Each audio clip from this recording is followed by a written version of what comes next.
Chapter 858. On the summit of the Empyrean Peak, those subordinates of Salus were staring coldly at Han Shuo, who was separated by a barrier. There were quite a few late-stage high god experts among them. In addition to their messy subordinates, there were about 300 of them. These were the true elites under Salus' command. However, they did not charge over the barrier to attack Han Shuo. Instead, they calmly looked at Han Shuo from the other side of the barrier. They wanted to see if Han Shuo had the ability to break the lightning magnetic field deployed by Salus. The reason why they did not attack recklessly was because they had seen Han Shuo's insanity from above.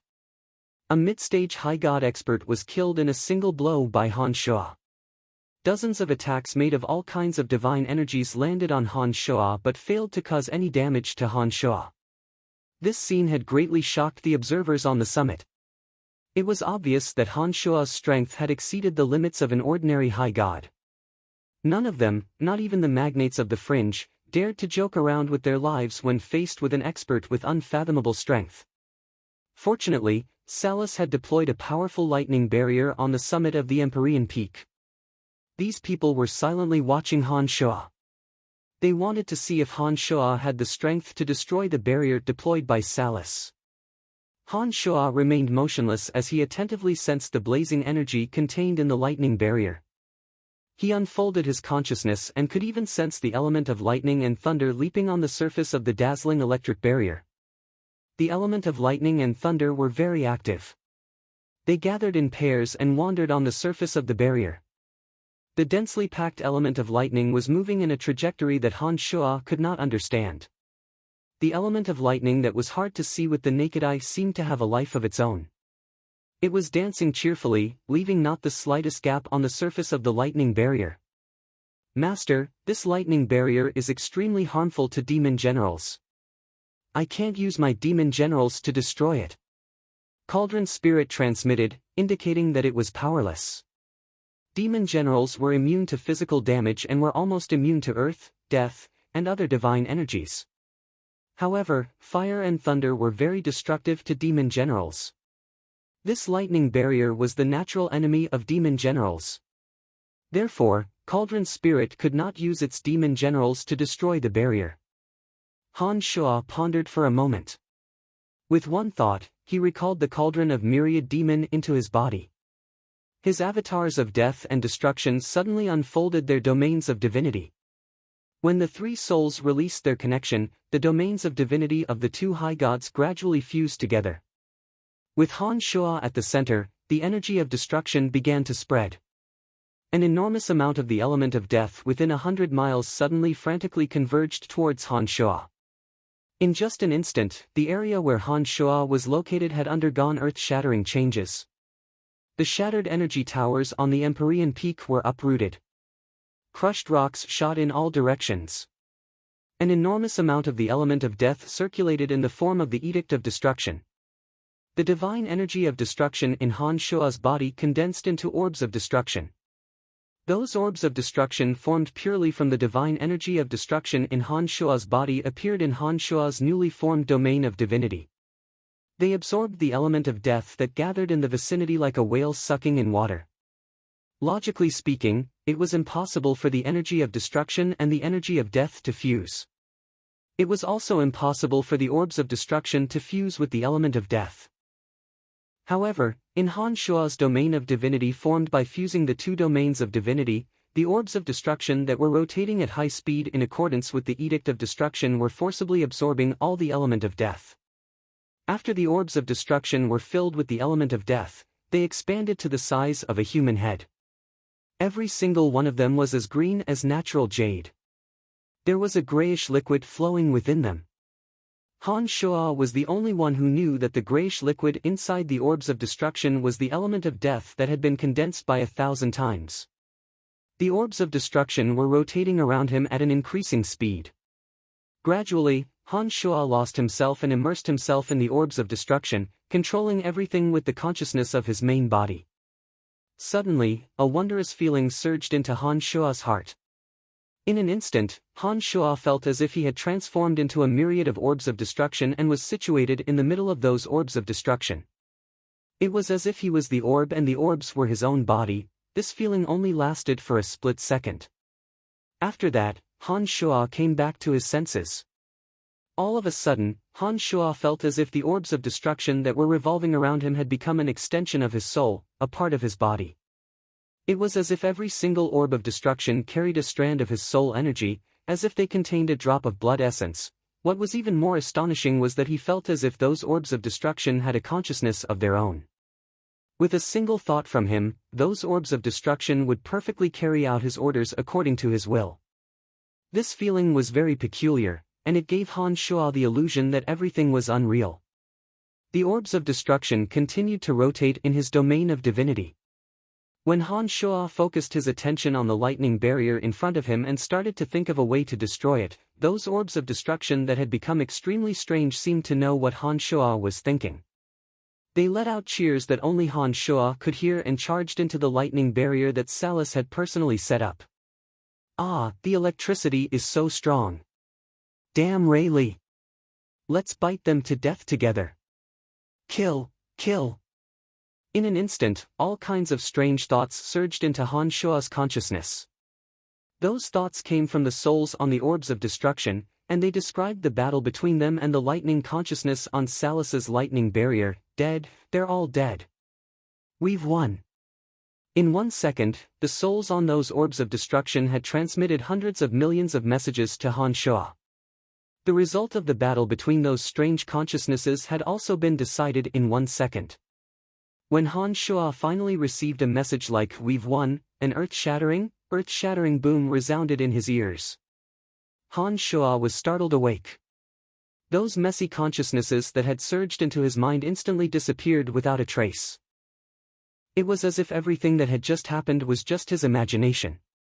It was so unreal. After calming himself down, Han Shuo focused his eyes and discovered that the lightning barrier that had protected the entire Empyrean Peak had disappeared without a trace. Tiny lightning bolts had shot out and scattered on the mountainside of the Empyrean Peak. After carefully sensing for a moment, Han Shuo discovered that those scattered lightning bolts no longer had the strange consciousness of life. It was as if they had all been killed in an instant. Traces of misty green and dusky light fell to the bottom of the mountain along with the feeble energy of lightning. Those rays of light were filled with the energy of destruction and death. Han Shuo wore a blank face as though he sensed something from those fading rays of light. Congratulations, Master. The energy you experienced just now is known as primordial Dharma embodiment in our world. In this world, it is known as elemental soul. Although the name is different, the form it manifests is similar. Master, you have unintentionally comprehended this state and can make breakthroughs in your demonic arts and the strength of your 2 avatars. Master, you must be careful. Comprehending primordial Dharma embodiment also means that the heavenly tribulation may descend at any time. The cauldron spirit transmitted while Han Shuo was still puzzled. Primordial Dharma embodiment and elemental soul were one of the most profound ways of utilizing energy. They could bestow life to offensive energy. Just now, Han Shuo's orb of destruction had gathered the divine energy of destruction and the element of death. Yet, it was bestowed with life by Han Shuo's consciousness. Even Han Shuo did not know whether it was primordial Dharma embodiment or elemental soul. However, the final result was extremely terrifying. The lightning barrier that Salus, an overgod, personally deployed actually crumbled under Han Shuo's attack. You, who the hell are you? As soon as the lightning barrier was broken, all of Salus' subordinates on the peak were stunned. No one knew better than them what kind of expert Salus was. Anyone who could destroy the barrier deployed by Salus must possess strength roughly equal to his own. It would be a wonder if they were not afraid of such a powerful existence ascending the mountain in such an unyielding manner. Lord Salus isn't here. What are you trying to do? Another high god wore a face filled with fear when he saw Han Shuo ascending the mountain's summit step by step. This high god was also a mighty figure in the fringe. But when faced with Han Shuo who had destroyed Salus's barrier, he was just as terrified. Han Shuo knew that Salus was nowhere to be seen. He was definitely not at the Empyrean Peak. This barrier was personally deployed by him. I believe that once the barrier is destroyed, Salus will definitely notice and return at top speed. Han Shuo put on a smile. Then, he stared at the high gods with his ice-cold eyes and said evilly, "But I wonder if you will be able to see him again?" "Brothers, let's kill him!" shouted one of the high gods. Immediately, more than 300 of Salus's subordinates surrounded Han Shuo. The other guards at the foot of the Empyrean Peak and halfway up the mountain sensed the earth-shattering change at the summit and rushed over. Han Shuo and the cauldron of myriad demon only charged up from a single direction. Most of the guards at the foot of the mountain and halfway up the mountain did not encounter Han Shuo. There were about 500 to 600 of them. Their momentum as they flew up from below was astonishing. The glacial peak was the territory of one of the 5 sovereigns, Wasis. Wasis cultivated in the energy of water.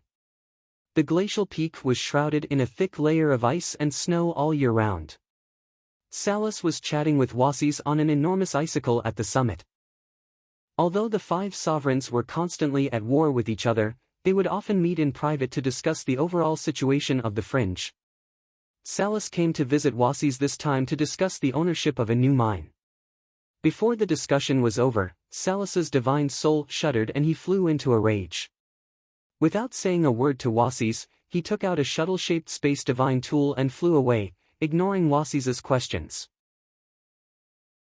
Chapter 859. On the Empyrean Peak, Han Shuo was on a killing spree. Hundreds and thousands of demon generals were flying around the peak, chasing after Salus subordinates who only had mid-god strength.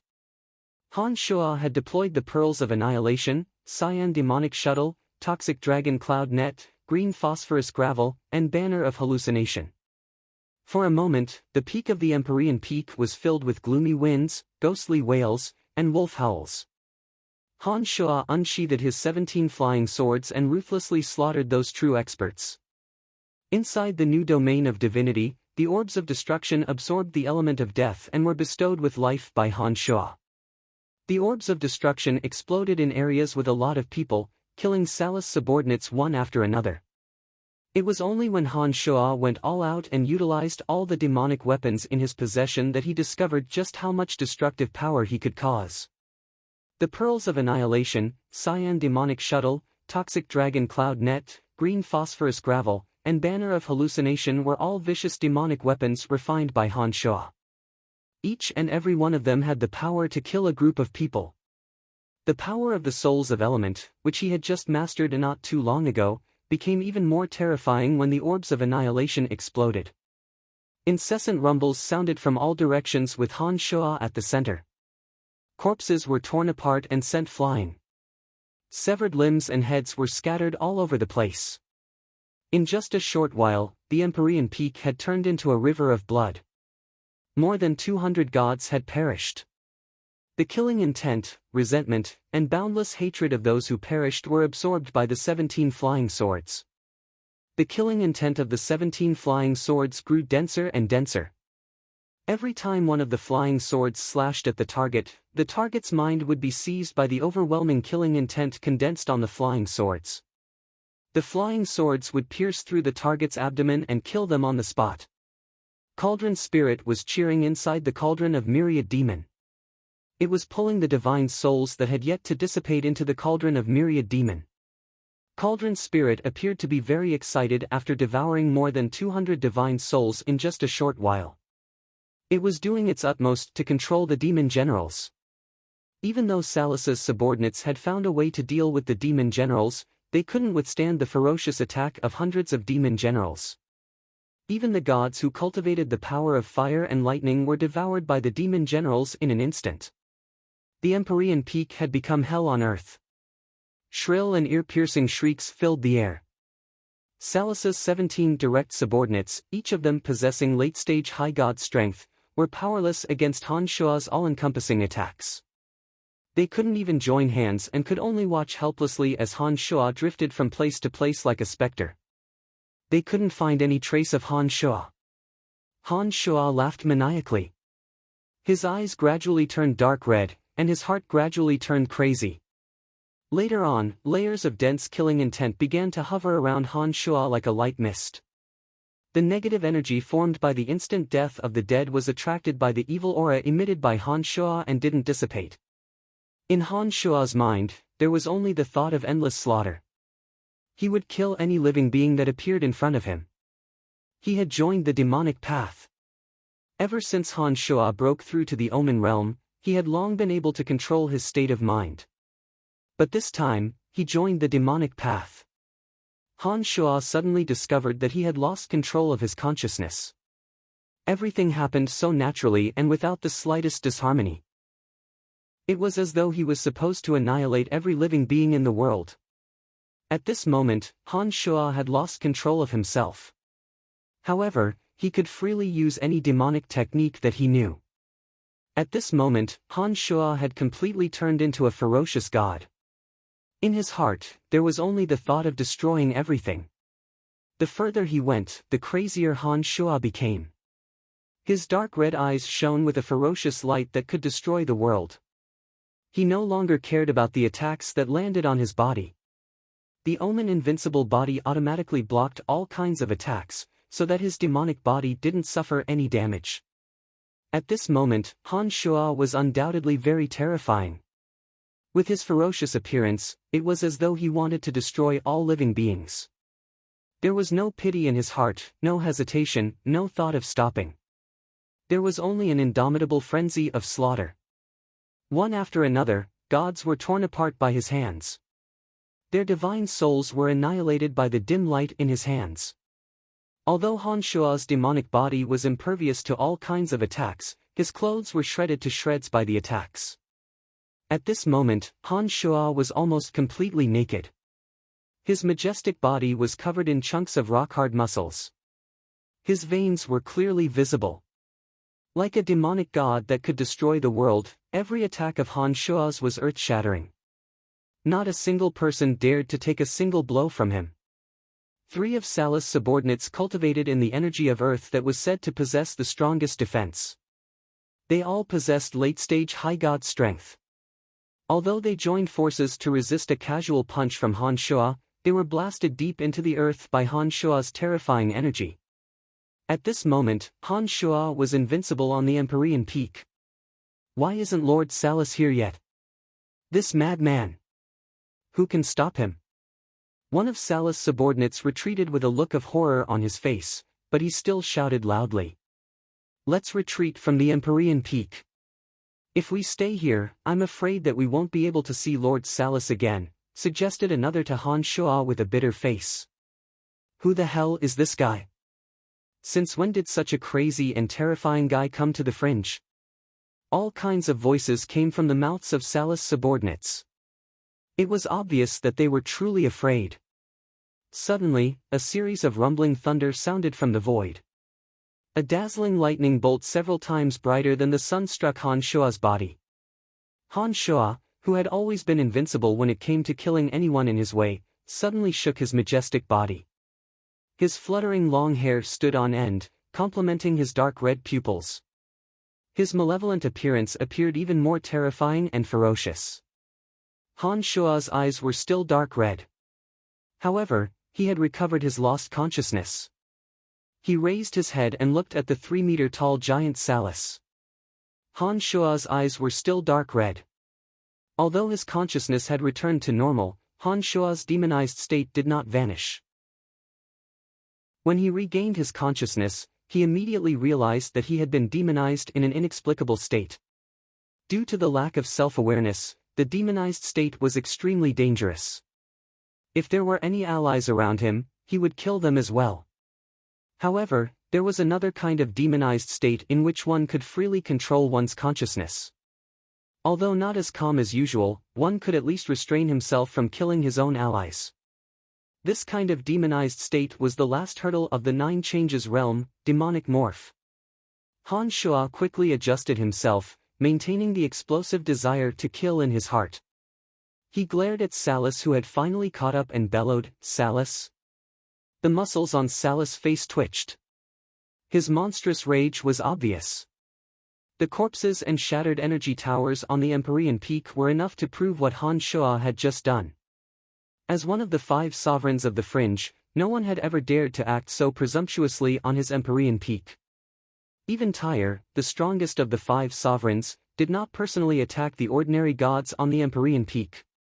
This was an unspoken agreement between the 5 sovereigns. But today, the empyrean peak that symbolized Salus's identity and status was nearly destroyed. More than 300 of his subordinates were slaughtered. This kind of humiliation was something that had never happened to Salus in 10,000 years. The rage in Salus's heart nearly burned him to death. He panted heavily in silence for 3 seconds. During these 3 seconds, Salus took in everything that happened on the empyrean peak. The scene intensified his desire to make Han Shuo pay in blood. Without a word of nonsense, without even asking about Han Shuo's origins, after 3 seconds of silence, Salus transformed into a giant with electric dragons coiling around his body. He pounced at Han Shuo from the sky. As soon as Salus moved, the sky was filled with the rumbling of thunder. Deafening explosions of thunder, accompanied by bizarre energy undulations, were aimed at Han Shuo alone. As soon as the thunderclaps sounded, the space around Han Shuo violently exploded. It was as though the thunderclaps had always been around him and were triggered the moment the thunderclaps sounded. The thunderclaps were ear-piercing and the explosive force was aimed at one's body. Any high god who was struck by the thunderclaps would undoubtedly die on the spot.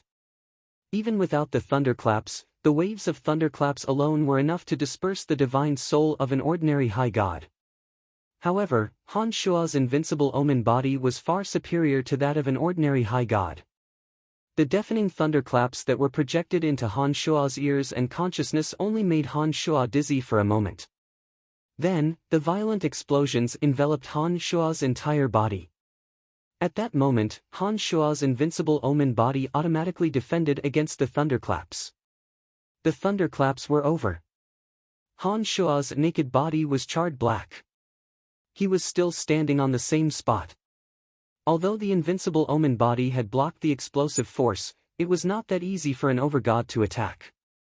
Wisps of weak thunderclaps surged into Han Shuo's demonic body in an instant. The thunderclaps also had their own consciousness. As soon as they entered Han Shuo's demonic body, they immediately charged into Han Shuo's consciousness as though they were prepared to make the first move and blow up Han Shuo's consciousness. The wisps of thunderclaps also carried explosive force. They were waiting to detonate after they entered Han Shuo's consciousness. Han Shuo understood that the souls cultivated by the gods of this world were not as versatile as the consciousness cultivated by demonic arts practitioners. Once an attack penetrated the surface of the body and struck the mind or divine soul, all it would take would be a small explosion or impact to cause the consciousness of the divine soul to dissipate or even the soul to be completely obliterated. Any other high god would not be able to escape death after receiving such an attack from Salus. However, for Han Shuo, who was a master of demonic arts, such insignificant tricks were a piece of cake. With one thought, strands of demonic yuan rapidly flowed through his body. Before the lightning energy that entered his body could rush towards his consciousness, it was all intercepted. All the weak consciousnesses were killed within Han Shuo's body. Han Shuo raised his head and saw that Salus had just arrived. Nice! Han Shuo grinned. He took to the sky and charged at Salus. He clawed with both hands. The murderous aura that lingered around him transformed into 2 black dragons that bit at Salus. Chapter 860. To Han Shuo, not only was Salus a formidable foe in the fringe, but he was also the key that could help him make a breakthrough. Han Shuo would go all out in this battle. No matter the outcome, he would be the one with the upper hand. Even if he lost, he would be able to use demonic blood disassembly to escape. Not only would he be able to see the true strength of an overgod and achieve a breakthrough in his demonic arts, but he would also be able to make a name for himself in the fringe. He would be able to let all the gods in the fringe know that there was one more expert who could contend against Salus. As long as the weak could guarantee their own survival in challenging the strong, no matter how one looked at it, it was a great advantage. Han Shuo made a grasping motion with both hands. His murderous aura turned into a dragon and bit down on Salus, who was flying down from the 9th heaven. With one thought, the cauldron of myriad demon and the 17 flying swords flew back. They gave up on attacking the small fries in the surroundings and focused all their attention on Salus. Salus' body was covered in dazzling electric arcs. He had turned into an electric man with terrifying electric currents coiling around his body. Bolts of lightning struck down at the black dragon formed by Han Shua's murderous aura. Dazzling electric sparks were aroused, and thunder boomed across the Empyrean peak. Salus's subordinates, fearing that they would be caught in the shockwaves of the battle between the two peerless experts, quickly retreated to the foot of the mountain, leaving the summit to Han Shua and Salus. They stood at the foot of the mountain and watched the commotion from afar. It was only after exchanging blows with Salus that Han Shua realized just how terrifying an overgod's strength was. Even with the full power of the Cauldron of Spirit and the 17 flying swords, Han Shua was unable to gain the upper hand. Salus's understanding and mastery of the element of lightning had reached an extremely miraculous level. His divine body was filled with the element of lightning. Every strike he made contained boundless energy of lightning. The black dragon formed by Han Shua's murderous aura immediately dissipated after being struck by hundreds of lightning bolts. As Salus's residence, the Empyrean Peak had more element of lightning than any other place. On top of the Empyrean Peak, Salus was able to utilize more element of lightning.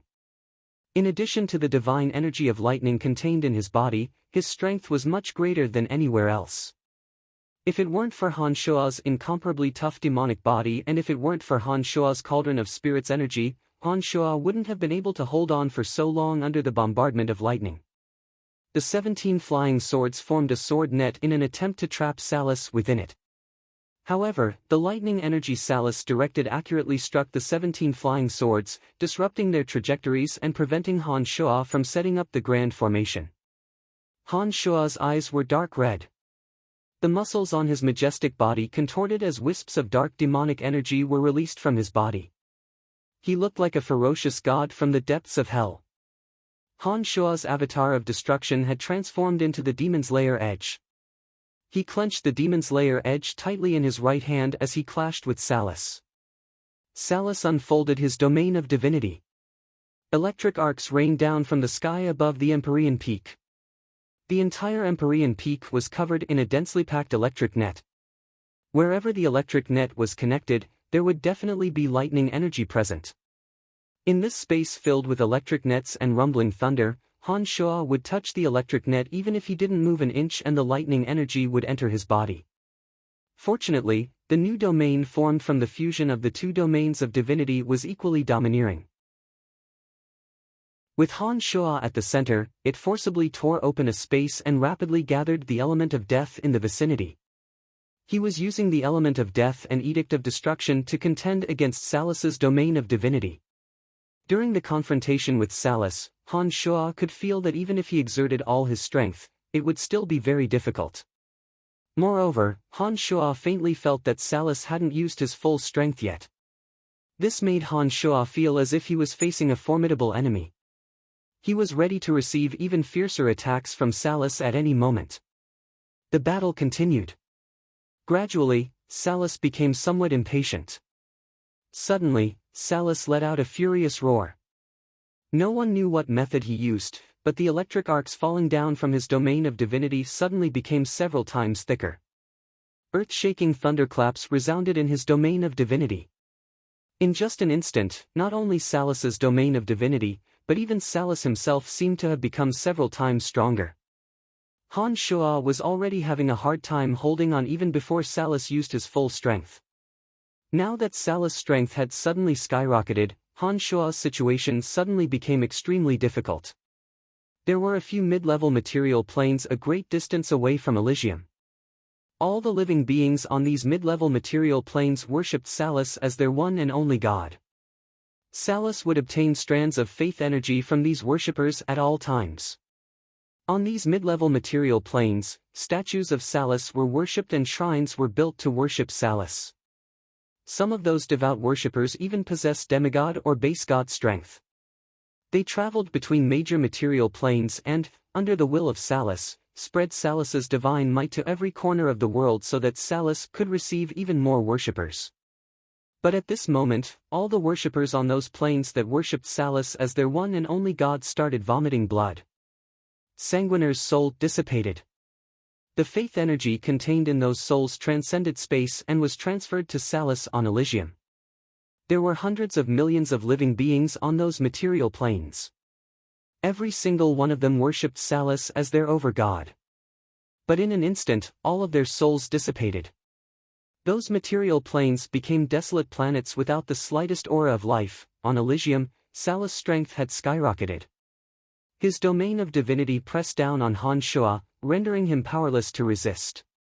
Terrifying bolts of lightning the size of small mountains bombarded Han Shua's body. Even invincible Omen body was unable to withstand it. His skin and flesh split open and blood flowed freely. Even invincible Omen body had its limits. When the power of the bombardment far exceeded the limits of invincible Omen body, it would not be able to withstand all the damage. In just an instant, Han Shua's body was severely injured. He felt dizzy and had the illusion that he did not know where he was. "Master, wake up! Wake up!" Cauldron Spirit's voice resounded in Han Shua's mind. The muddle-headed Han Shua abruptly woke up. The next moment, he felt a stinging pain all over his body. It had been a long time since he had experienced this kind of tearing pain after achieving minor mastery of invincible Omen body. At this moment, Han Shua actually felt a perverted pleasure. Han Shua raised his head and saw that the entire Empyrean peak was filled with lightning bolts. The lightning bolts seemed to have connected heaven and earth, filling every inch of space and bombarding down like a torrential downpour. Salus coldly looked down at Han Shua. His face was frosty. It seemed that he would not allow Han Shua to escape today. At this moment, Han Shua's consciousness became somewhat absent-minded. For some reason, he suddenly felt as though something was about to happen. Han Shua's heart suddenly calmed down. At this moment, he had the epiphany of the end of heaven and earth. It was as though a pair of eyes had penetrated through layers of space, traveled through the river of time, and saw the beginning of Elysium. With an apathetic face, Han Shua observed everything with indifference. All kinds of epiphanies leaped into his mind. Complicated and cryptic chants seemed to have broken free from their shackles and turned into rays of light that drifted in his consciousness. The beginning of all things, the end of heaven and earth, the end of heaven and earth, no man and no thing, the chaos has yet to be divided. In the void, Salus no longer hesitated. He was ready to kill Han Shua. It was at this moment that Salus suddenly realized that he had lost contact with the lightning energy that filled the world. The lightning bolts that came crashing down were no longer under his control and started wreaking havoc throughout the entire Empyrean peak. They were no longer confined to the peak, but even the middle and the foot of the mountain.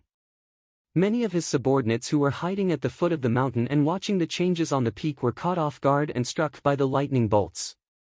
Without the terrifying defensive power of Han Shua's demonic body, they were killed on the spot. All of a sudden, boundless elemental energies converged from all directions. Light, darkness, earth, fire, wind, water, lightning, and death, as well as all kinds of energies, such as the murderous aura, the aura of fear, and the energy of souls that had yet to dissipate, rushed into the Empyrean peak as though they were being drawn by some kind of force. These energies did not seem to be under anyone's control. It was as though they were drawn by the most fundamental principles of the universe. After they gathered on the Empyrean peak, they attacked all living beings on the Empyrean peak in waves, as though they were going to destroy the world. The boundaries and energy towers deployed by Salus that were not destroyed by Han Shua suddenly exploded. Salus' subordinates at the foot of the mountain wailed like ghosts and howled like wolves. Under the bombardment of light, darkness, earth, fire, wind, water, lightning, death, and all kinds of strange energies, hundreds of corpses littered the ground in an instant. "Master, the heavenly tribulation of the Skybreak realm is coming. Be careful. Don't worry about Salus, use all your strength to resist the heavenly tribulation." Cauldron Spirit was still shouting. However, Han Shua did not seem to be able to hear anything. He was in a daze, trying to comprehend the various comprehensions in his consciousness. It was only when a meteorite suddenly came from beyond the heavens and bombarded Han Shuo into the hard rocks of the Empyrean Peak that Han Shuo suddenly came to his senses. He discovered that the Empyrean Peak had undergone earth-shattering changes. All kinds of apocalyptic energies were wreaking havoc on the Empyrean Peak. Light, darkness, earth, fire, wind, water, lightning, death, and all kinds of other energies were slowly accumulating the most powerful wave of attacks. And their target was Han Shuo. He could clearly sense that those energies that seemed to follow the most fundamental principles of the universe had locked onto him from afar as though they had a life of their own. Once they were done accumulating, they would blast him and the entire Empyrean Peak to smithereens. Han Shuo could sense that no matter where he fled to, he would not be able to evade the attacks of these energies. All he could do was face them head-on. If he couldn't withstand the heavenly tribulation, his consciousness would dissipate. From then on, there would no longer be a person named Han Shuo or Brian in this world. If he could withstand it, he would break through to the Skybreak realm, his strength would skyrocket, and he would become a true overlord of the fringe. Chapter 861. Salus could do nothing but watch as the anomaly on the Empyrean Peak unfold. His subordinates on the mountainside and at the foot of the mountain had suffered heavy casualties. He himself was unable to help his subordinates defend against the onslaught. He could only roar from the mountaintop, "Get out of my way! All of you, get out of my way!" The gods at the foot of the mountain were bombarded by the pillars of light amidst the anomaly. The space above the Empyrean Peak seemed to have been torn apart. Enormous meteors came crashing down from the sky. Even the lightning and divine lightning that Salus had summoned were no longer under his control. They too bombarded the Empyrean Peak. Salus was about to attack Han Shuo when he suddenly realized that the only thing he could use was the divine energy in his body. It was as though the connection between him and the lightning that filled the sky had been forcibly severed by an invisible weapon, preventing him from using external forces to kill Han Shuo. Meanwhile, around Han Shuo, layers upon layers of chaotic elemental energies were converging, forming a natural barrier that even Han Shuo could not detect. Before he even got close, he discovered that waves of energy were pressing down on him, forcing him to continuously retreat. After carefully sensing for a moment, Salus suddenly discovered that the anomaly on the Empyrean Peak was indeed caused by Han Shuo. However, the anomaly seemed to be extremely aggressive and its target just so happened to be Han Shuo. Salus was extremely astonished.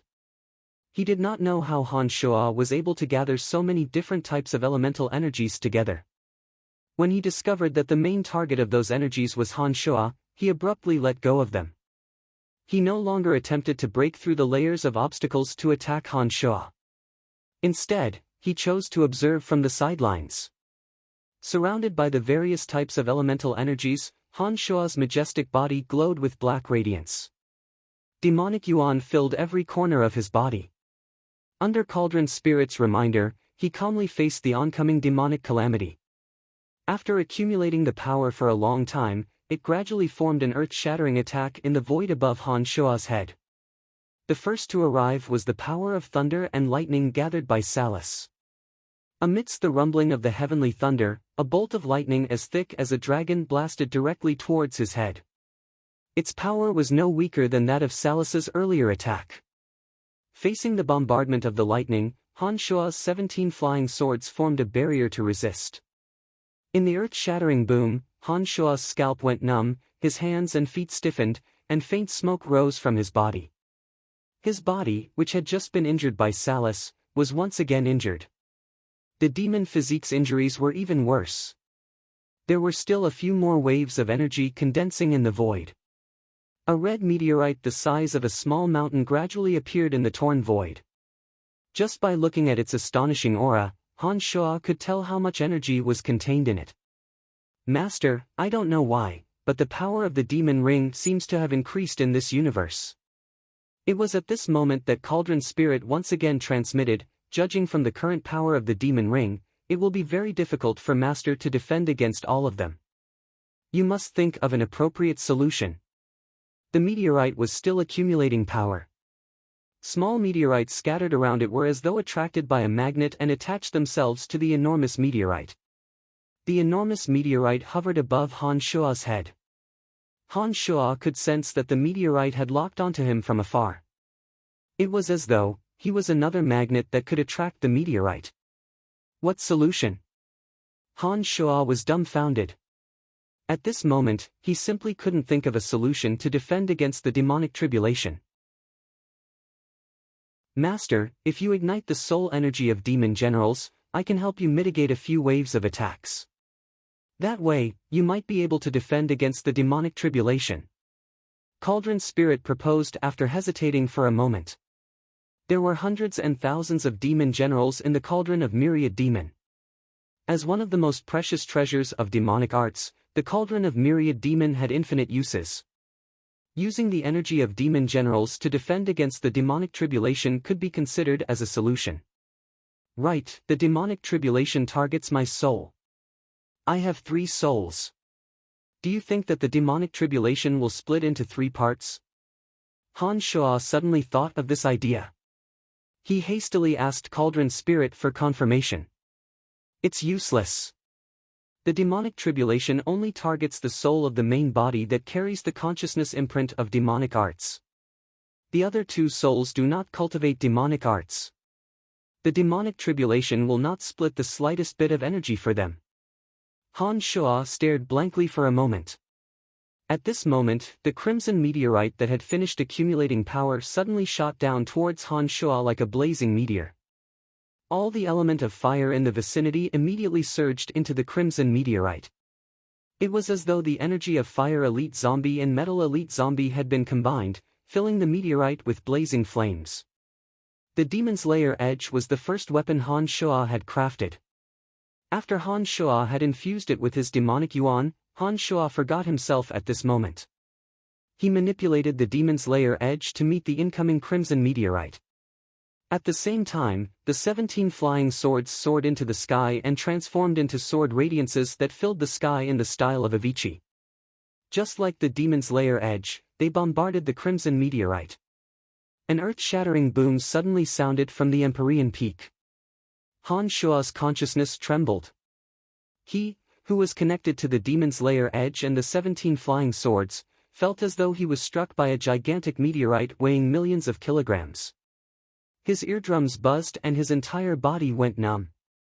Whether it was the Demon's Lair Edge or the 17 flying swords, they were unparalleled divine weapons. Even the meteorite formed by the demonic tribulation had a small crack torn open by them. Han Shua endured the heart-wrenching pain in his body, mobilized the energy of the 17 flying swords and the Demon's Lair Edge, and aimed for the crack in the center of the meteorite. Clang! Clang! Clang! The gigantic meteorite could no longer withstand the repeated bombardment of the 17 flying swords and the Demon's Lair Edge. It suddenly shattered, transforming into pillars of fire that bombarded Han Shua. In this way, Han Shua could destroy them one by one, desperately reducing the impact of the pillars of fire. Once those pillars of fire fell beside Han Shua, they immediately became dead objects and no longer moved. It was as though Han Shua was their final destination. Even if they couldn't hit Han Shua, as long as they reached Han Shua's position, their mission would be accomplished. After expending a lot of strength and energy, Han Shua finally avoided this wave of attacks. Taking out a large amount of pills of rejuvenation from his space ring, Han Shua chewed them like they were beans. His 2 avatars no longer dodged. The Demon's Lair Edge and Skeletal Staff each transformed into another Han Shua, releasing their domains of divinity and fusing them together. As soon as the new domain of divinity formed from the fusion of the 2 domains of divinity of destruction and death was formed, a miraculous change occurred.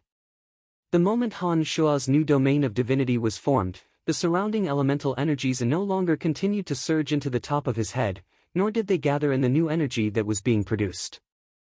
Before the new domain of divinity was formed, the demonic tribulation above his head was still accumulating energy, preparing for the next wave of even more ferocious attacks. However, as soon as the new domain of divinity was formed, the surrounding elemental energies seemed to be affected. They could no longer increase their power from the surrounding elements. Not only that, the elemental energy of death, fear, resentment, and other negative energies in the air were attracted by the domain of divinity formed from the fusion of the two domains of divinity. They slowly surged into Han Shua's new domain of divinity, forming a thick layer of cloud-like barrier above Han Shua's head. This is miraculous. Master, we're saved. Cauldron Spirit immediately sensed the changes in the surroundings and shouted. Blades of wind filled the sky, swords of ice pierced through the air, and the light of annihilation sprinkled down. Wave after wave of attacks rained down on Han Shua one after another. Furthermore, they were all bombarded at the same time. The new domain of divinity barely managed to hold on for a few dozen seconds before it finally failed to completely protect Han Shua. However, it had already helped Han Shua absorb most of the impact. Han Shua released all the demonic yuan in his body to form a thin layer of protective shield to defend against the subsequent attacks. When his demonic yuan was about to be exhausted, Han Shua began to utilize the energy of the demon generals in Cauldron Spirit. One demon general after another was burned away in exchange for Han Shua's right to live. Time passed by silently. Han Shua forgot about everything else. He mechanically utilized all the demonic yuan in his body to form the strongest protective shield. In the end, even the protective shield cracked and shattered. His body was also bleeding profusely. At this moment, his inner demon attacked him. He suddenly discovered that he had once again become that ignorant and incompetent otaku on Earth. He was powerless and powerless. He could only helplessly face his boring life. At this moment, those thousands of lives that had died by his hand had turned into malicious spirits. He had no power to resist. His body was being torn apart, his flesh was being gnawed away. The unbearable pain was magnified infinitely in his mind. He could even feel that even his soul was being burned by the flames of hell. The feeling of losing his power was very despairing. He felt powerless in the face of the attacks from the malicious spirits. The fear that he had not felt for a long time once again struck him. No, I am no longer that useless otaku. I have power. I am the reborn Han Shua. Even if I don't have the slightest bit of power, I will not continue to face everything passively. Han Shua shouted in his mind. Having lost his power, he began to crazily use his hands to tear apart the malicious spirits. He used his teeth and his body to attack them. He used the most primitive and barbaric methods to deal with those malicious spirits. He became crazier than anyone else, more like a malicious spirit than those malicious spirits. Gradually, Han Shua suddenly discovered that those malicious spirits were beginning to fear him. The power that he had lost was also slowly returning. After an unknown period of time, Han Shua, who had fallen into a strange state, suddenly woke up. A blinding light shone directly on his body. This light was not like the powerful light from before. Instead, it was warm and comfortable. It was not a threat at all. His surroundings suddenly became silent. There was not a single sound. He raised his head to look at the sky.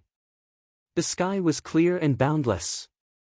There were no more terrifying powers waiting to be unleashed. There were no more oppressive dark clouds, and there were no more dense heavenly lightning. Looking around, Han Shua discovered that he was on top of the raised Empyrean peak. There were corpses everywhere around him. Not far away, Salus looked at him with a complicated expression. He seemed to be hesitating whether or not to rush over now. Salus, we will meet again. Han Shua said to Salus with a gentle smile on his face. After that, a cloud of blood mist enveloped him. With a flash of blood light, he disappeared from the spot. Chapter 862. The same thing happened again. Salus, who had been hesitating whether he should make a move or not, watched as Han Shua vanished into thin air just like little Skull Han Hao. Salus was burning with rage. In order to deal with Han Shua, Salus had absorbed the soul energies of his believers from several material planes. This was the method of killing the goose that laid the golden eggs to increase his strength by leaps and bounds. Now that Han Shua had escaped at the most crucial moment, his believers could be said to have died 100 times over. Although Salus was displeased when Han Hao escaped from his grasp, he wasn't as frustrated as he was now. After all, Han Hao's strength was limited. Even if Han Hao escaped, he wouldn't be a threat to Salus. But Han Shuo was different. Not only did he massacre the Empyrean Peak, he slaughtered many of Salus' followers and nearly destroyed the entire Empyrean Peak. Most importantly, Salus felt a strong sense of threat from Han Shuo. From Salus's point of view, as long as Han Shuo didn't die, he wouldn't be able to capture Han Shuo the next time they met. A person who could turn the entire fringe upside down must not live for too long. Looking at the devastated Empyrean Peak, Salus's anger soared to the heavens. Corpses were scattered all over the ground at the foot of the peak.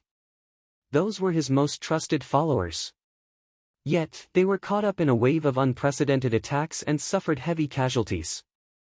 With just this one incident, Salus's strength in the fringe had plummeted.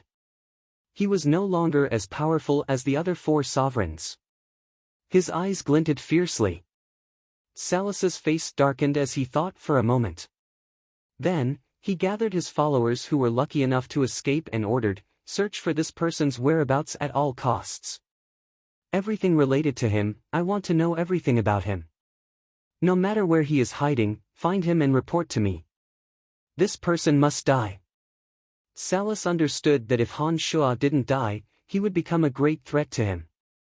After instructing his subordinates, Salus hesitated for a moment before deciding to discuss this matter with the other sovereigns. From Salus's point of view, the other sovereigns wouldn't want a new troublemaker to appear in the fringe. As long as Han Shuo wasn't a threat to the other sovereigns, they wouldn't care about him. But when Han Shuo's existence threatened the interests of the five sovereigns, the other sovereigns would surely intervene. Salus made up his mind and looked around at the miserable state of the deity Sky Peak.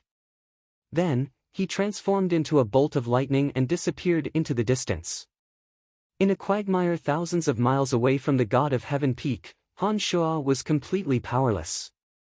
He was curled up in the depths of the quagmire, which was overgrown with weeds. The demonic tribulation had consumed most of the energy in his body. His demonic body had already been injured and his defenses had been broken. With the demonic tribulation's attack and the blood escape art, his injuries had worsened. Not only was his body weak, but his spirit was also dispirited. Han Shuo slowly merged his entire body into the quagmire. With great effort, he shrunk to the bottom of the quagmire, concealed his consciousness, and became one with the quagmire. New insights emerged in his consciousness. Marvelous runes were imprinted into his mind. Han Shuo knew that he had made a breakthrough in his state of mind. Although the demonic yuan in his demonic body was incomparably weak, it seemed to have undergone an earth-shattering transformation. The weak strands of demonic yuan were extremely tenacious, igniting his body like a spark. Every time the demonic yuan circulated a full cycle in his body with great difficulty, it would become a little thicker, and his heavily injured demonic body would recover some of its wounds. Relaxing his mind and forgetting everything, Han Shuo stayed at the bottom of the quagmire. He didn't think about anything else. His consciousness was empty. He was recovering his body in this wonderful state. What? In the underground palace, one of the sovereigns, Asura, was astonished. "My lord, the Empyrean Peak is being rebuilt. I heard that Salus suffered great losses. He lost 500 to 600 of his subordinates. Among them, there are more than a dozen high gods." Lu Along, who stood before Asura, said in a solemn and respectful manner. The underground palace was located under a mountain range not far from the omphalos at the center of the fringe. It was the personal palace of Asura who cultivated in the energy of earth. Inside the palace were Asura's trusted subordinates. Upon receiving the news, Lu Along rushed to the underground palace to meet Asura. "Is it really Brian's doing?" Asura couldn't believe it. "The last time I met him, I carefully sensed him but I didn't feel that he had such strength." Lu Along put on a bitter smile and said, "I can't be wrong. Salus' subordinates are searching for him all over the fringe. I also heard that Salus has gone to Sovereign Wasis and Sovereign Logue to look for Brian. It seems that Salus doesn't want Brian to live in the fringe any longer." Asura bunched his brows and pondered for a moment before he instructed Lu Along, "Search for Brian's whereabouts as well. Also, keep Brian's subordinates alive. But don't take sides. We will remain neutral and watch from the sidelines. Rest assured, my lord, I know what to do, nodded Luolong and left respectfully. After Luolong left, Asora mumbled to himself, Brian, oh Brian, if you really are that capable, what should I do? Should I help you or kill you? The news that the Empyrean Peak was invaded and almost razed to the ground spread across the fringe in a very short period of time. For a moment, Tanai and the Windlings became the busiest people in the fringe. The leaders of all the major powers were willing to spend huge sums of money to find out the truth. However, for some reason, the Windlings, who were usually willing to divulge their mother's secrets for the sake of crystal coins, immediately shut their mouths when they heard someone asking about the Empyrean Peak. They did not dare to say anything about the Empyrean Peak. The more they behaved like that, the more curious they became. The wretched state of the Empyrean Peak could be seen even from afar. Some things just couldn't be hidden. The ferocious gods of the fringe were constantly exchanging information. Brian had become the most discussed name in the fringe. In a valley filled with rocks, Polo learned the news from his subordinate, Kodiak. Polo wore a complicated look on his face. He too found it hard to believe. He had learned about the relationship between Han Hao and Han Shuo through various sources. When he learned that Han Shuo dared to invade the Empyrean Peak by himself and that he was able to leave the Empyrean Peak alive after causing such an earth-shattering incident, he began to seriously examine the capabilities of both Han Shuo and Han Hao. Who's there? Kodiak cried out in surprise. He vigilantly looked at the tunnel leading into the valley. A cold and detached figure slowly appeared. Han Hao scanned the surroundings and finally fixed his eyes on Polo. He did not say a word. Kodiak was startled when he saw that it was Han Hao. He recalled the news that had recently spread across the fringe. Kodiak respectfully bowed at Han Hao and gestured for Han Hao to enter the valley. The gazes of Polo's followers when they looked at Han Hao were also filled with respect. For the past 2 years, Han Hao and his god hunters had been wreaking havoc all over the fringe. They had become the fastest-growing faction in the fringe. After killing Salus' late-stage high god follower a few months ago, Han Hao had become the most powerful god hunter faction in the fringe. Compared to the current Polo, Han Hao and his followers were much more prestigious. As god hunters themselves, it was only natural that Polo's followers would treat Han Hao with respect. Little Skull Han Hao, who had just escaped from Salus, had been frantically hunting down lone gods in the fringe. He had absorbed the energy from their bodies to replenish the energy he had used to cast Sanguine Disassembly. After a period of recuperation, not only had Han Hao fully recovered, but his strength had also improved. Through his followers scattered across the fringe, Han Hao learned that Han Hao was at the Empyrean Peak. Unlike Han Shuo, who was worried that Han Hao would be killed by Salus, Han Hao was not worried about Han Shuo in the slightest. He did not take the matter to heart. From what Little Skull Han Hao could tell, if even he could escape from Salus using Sanguine Disassembly, it would be much easier for Han Shuo, whose cultivation in demonic arts was much more profound than his, to escape from Salus's pursuit. From what his followers had told him, Little Skull Han Hao could vaguely guess what had happened to his father, Han Shuo. He believed that Han Shuo must be in a state of mental stability. Once Han Shuo reappeared, the power structure of the fringe would be shattered. Before that happened, Han Hao planned to help Han Shuo clear the path ahead of time. As Polo was a rather powerful god hunter, he became the first person Han Hao paid a visit to. When Polo saw that it was Han Hao, he was startled. He laughed and said, "Haha, what brings you here?" Han Hao calmly looked at Polo. He raised the 3-meter-long bone spear in his hand, pointed it at Polo, and asked, "Polo, have you considered my proposal?" Polo stared blankly for a moment before he recalled that Han Hao had asked him to submit to him. At that time, Polo said that he would consider it, but he did not give an answer. He did not expect that Han Hao would mention it again. "I haven't thought it through," replied Polo smilingly. Han Hao fixed his bewitching purple demon eye on Polo. In an eerie and cold voice, he said, "Polo, from today onwards, I will rule over all god hunters in the fringe. And you will be the first." If you don't submit, I will kill you today." Upon finishing those words, Han Hao raised his head and let out a shrill howl. One after another, shadowy figures flew over and suddenly swarmed into the valley where Polo was. Han Hao's subordinates outnumbered Polo's, and they were much more well coordinated. Their faces were dark and their eyes were filled with bloodlust. As soon as Han Shuo gave the order, they would charge at Han Hao. It seemed that Han Hao did not intend to give Polo any time or opportunity to consider. "Han Hao, you want me to submit to you? Do you have the strength to suppress me?" Instead of getting angry, Polo laughed and coldly said, "Be it in the Fringe or the God Hunter Alliance, I, Polo, am more talented than you. What makes you think you can make me submit to you? 2 years ago, I couldn't suppress you. But today, if you don't submit to me, you will die," replied Han Hao calmly. He raised the 3-meter-long bone spear in his hand. Without wasting any time, he started killing Polo. Chapter 863. Polo cultivated in the Edict of Destruction and was a late-stage high god. He was a well-known figure among the god hunters in the Fringe. Even in the God Hunter Alliance, his prestige was higher than that of Han Hao's. Given his status and strength, it was only natural that he would not submit to someone else, especially when he did not know whether or not Han Hao had the ability to take him down. After Han Hao killed that late-stage high god of Salus, his overall strength had reached a whole new level. Not only did Salus fail to kill him, Han Hao was even more motivated to devour experts to strengthen himself.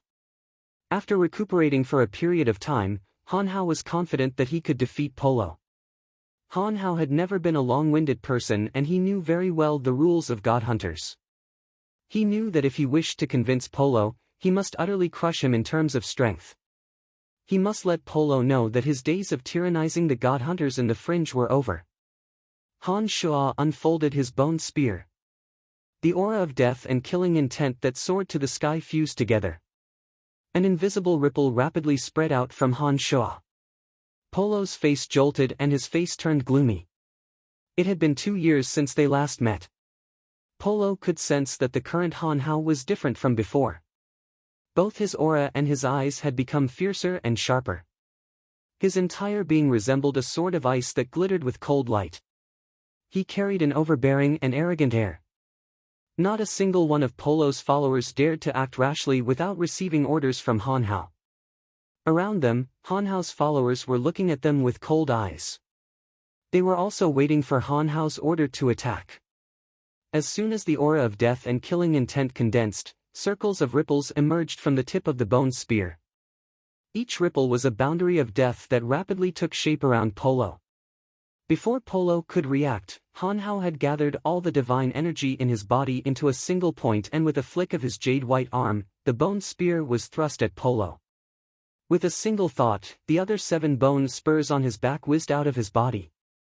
They formed a beautiful arc and shot toward Polo from 7 different directions like 7 meteors. The boundaries formed by Han Hao would not hinder the bone spears in the slightest. Instead, they would increase the power of the bone spears. Polo was caught off guard and had no choice but to defend himself. All of a sudden, a blinding light erupted around Polo. All of a sudden, all of the boundaries Han Hao had set up vanished. The bone spurs froze a few meters in front of Polo like an invisible cage, trapping him from afar.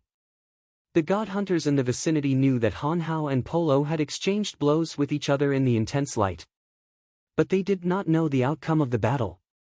They were all cautiously observing the two, keeping their guard up against the enemy's men, ready to strike at a moment's notice.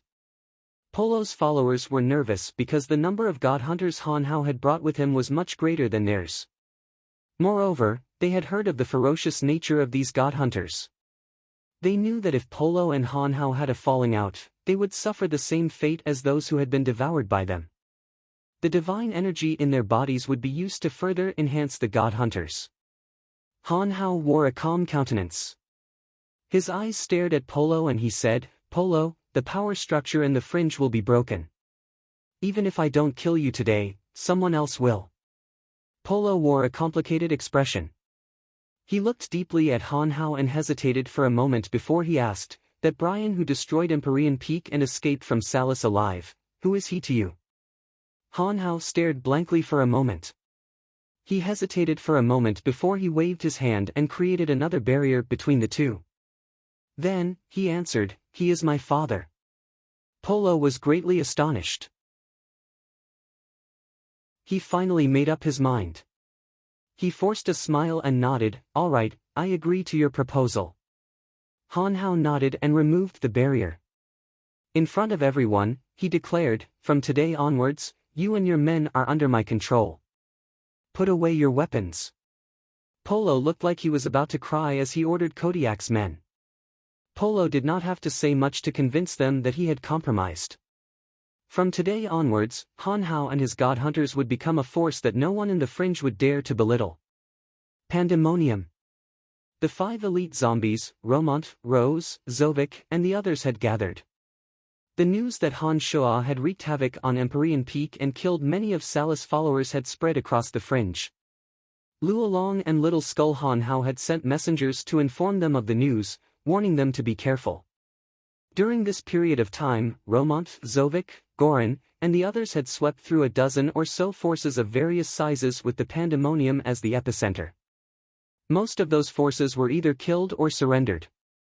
They posed no threat to the Pandemonium. Just as they were about to go all out, the news that Han Shoa had barged into Empyrean Peak all by himself reached them. Romont and Rose immediately gave up on their campaign against the fringe and summoned everyone back to the Pandemonium. They decided to hold back for the time being. Romont, Rose, Zovik, Gorin, and Romont all wore solemn expressions. They did not know how they should deal with the current situation. Salus was a sovereign that everyone feared in the fringe. Now that Han Shoa was missing, they did not know if the Pandemonium could survive until Han Shoa returned.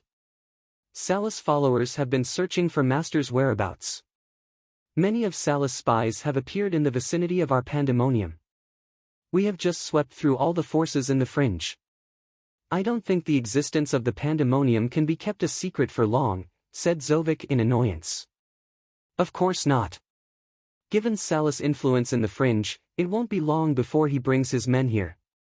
Sigh, should we disperse for now and regroup when we get news of Master? Gorin sighed helplessly. We will not leave. It was not easy to set up the Pandemonium. We will not allow it to be destroyed. Metal Elite Zombie of the 5 Elite Zombies said resolutely, besides, all of you have underestimated the Pandemonium. Father and I have spent so much effort to set up the Pandemonium. It is not something you can imagine. Even if Salus himself comes, he will have to pay a hefty price to breach the Pandemonium. The 5 elite zombies and Han Shoa had spent too much time and effort on the Pandemonium. As direct participants in the project, they knew very well how terrifying the forces hidden in the Pandemonium were. They were not even afraid of Salus, one of the 5 sovereigns of the fringe. I believe in Master's power. Salus Empyrean Peak has been destroyed and so many of his followers have been killed by Master. I reckon he won't be able to gather much strength anymore, said Romont, ever since he was transformed by Han Shoa using demonic arts. He worshipped Han Shoa from the bottom of his heart. Given Salus' influence in the fringe, we won't be able to escape even if we leave the Pandemonium. We might as well stay and gamble. I believe that once Master recovers, he will immediately rush back to the Pandemonium. We just need to hold on until Master returns, suggested Zovik. Let's not leave the Pandemonium. We will stay in Tanai for the time being, said Rose, who had been silent all this while. The 5 elite zombies, Romont, Zovik, and the others knew that Han Shoa trusted Rose very much. They were all on friendly terms with Rose. Therefore, after hearing Rose's words, they stopped talking.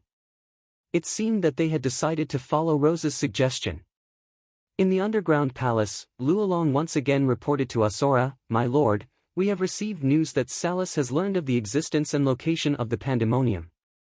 Salus has begun gathering his forces and is planning to march towards the Pandemonium." Asora was rather hesitant. After thinking for a moment, he asked Luolong, "Is there any news that confirms that Brian is in Tanai?" Luolong shook his head and replied, "No. Ever since he mysteriously disappeared from the Empyrean Peak, there has been no news of him at all. Salus and the subordinates of the other sovereigns have combed the entire fringe, but they have not found a single trace of him. That fella is really something." Asura nodded in admiration. After pondering for a moment, Asura said, "You don't have to worry about the pandemonium. I will personally go and see what's going on there." Luolong was shocked. He did not expect that Asura would personally go to the pandemonium. After hesitating for a moment, Luolong asked, "My lord, wouldn't you be making a mountain out of a molehill by going to the pandemonium?" Asura shook his head smilingly and said, "That fella, Brian, is worth a gamble. I will go to the pandemonium and see if his subordinates are worth my help." Luolong was even more curious, but he did not ask any more questions. He respectfully retreated. On the peak of a tall mountain northwest of the pandemonium, Salus' subordinates were gathering. Those on the Empyrean Peak were only a portion of Salus's subordinates. The rest of his subordinates were scattered across the fringe. Although Salus had suffered a heavy blow, his forces were not completely wiped out. As one of the sovereigns of the fringe, he was able to gather quite a number of his subordinates very quickly. In just a few days, the mountain had gathered 500 to 600 gods.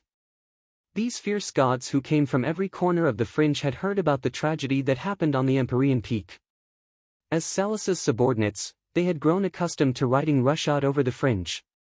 Now that the Empyrean Peak had been destroyed, it was not hard to imagine how angry and resentful they were. During this period of time, the fringe had been talking about the Empyrean Peak. They could see from the gazes of others that they were rejoicing in their misfortune. Those who used to avoid them were no longer afraid of them. This made them realize how much Salus's downfall had affected them.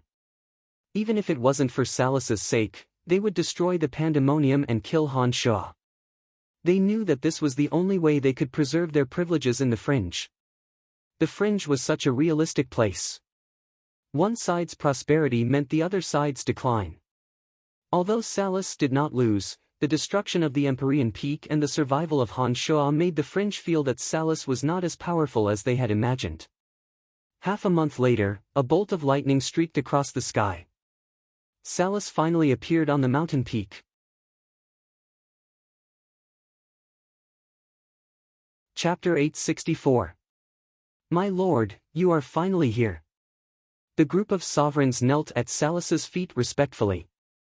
Even though the Empyrean Peak had been destroyed and Han Shua had escaped their clutches, Salus was still the most terrifying existence in the fringe to these sovereigns. These sovereigns were used to riding roughshod over others in the name of Salus. They knew that their interests were closely tied to Salus's.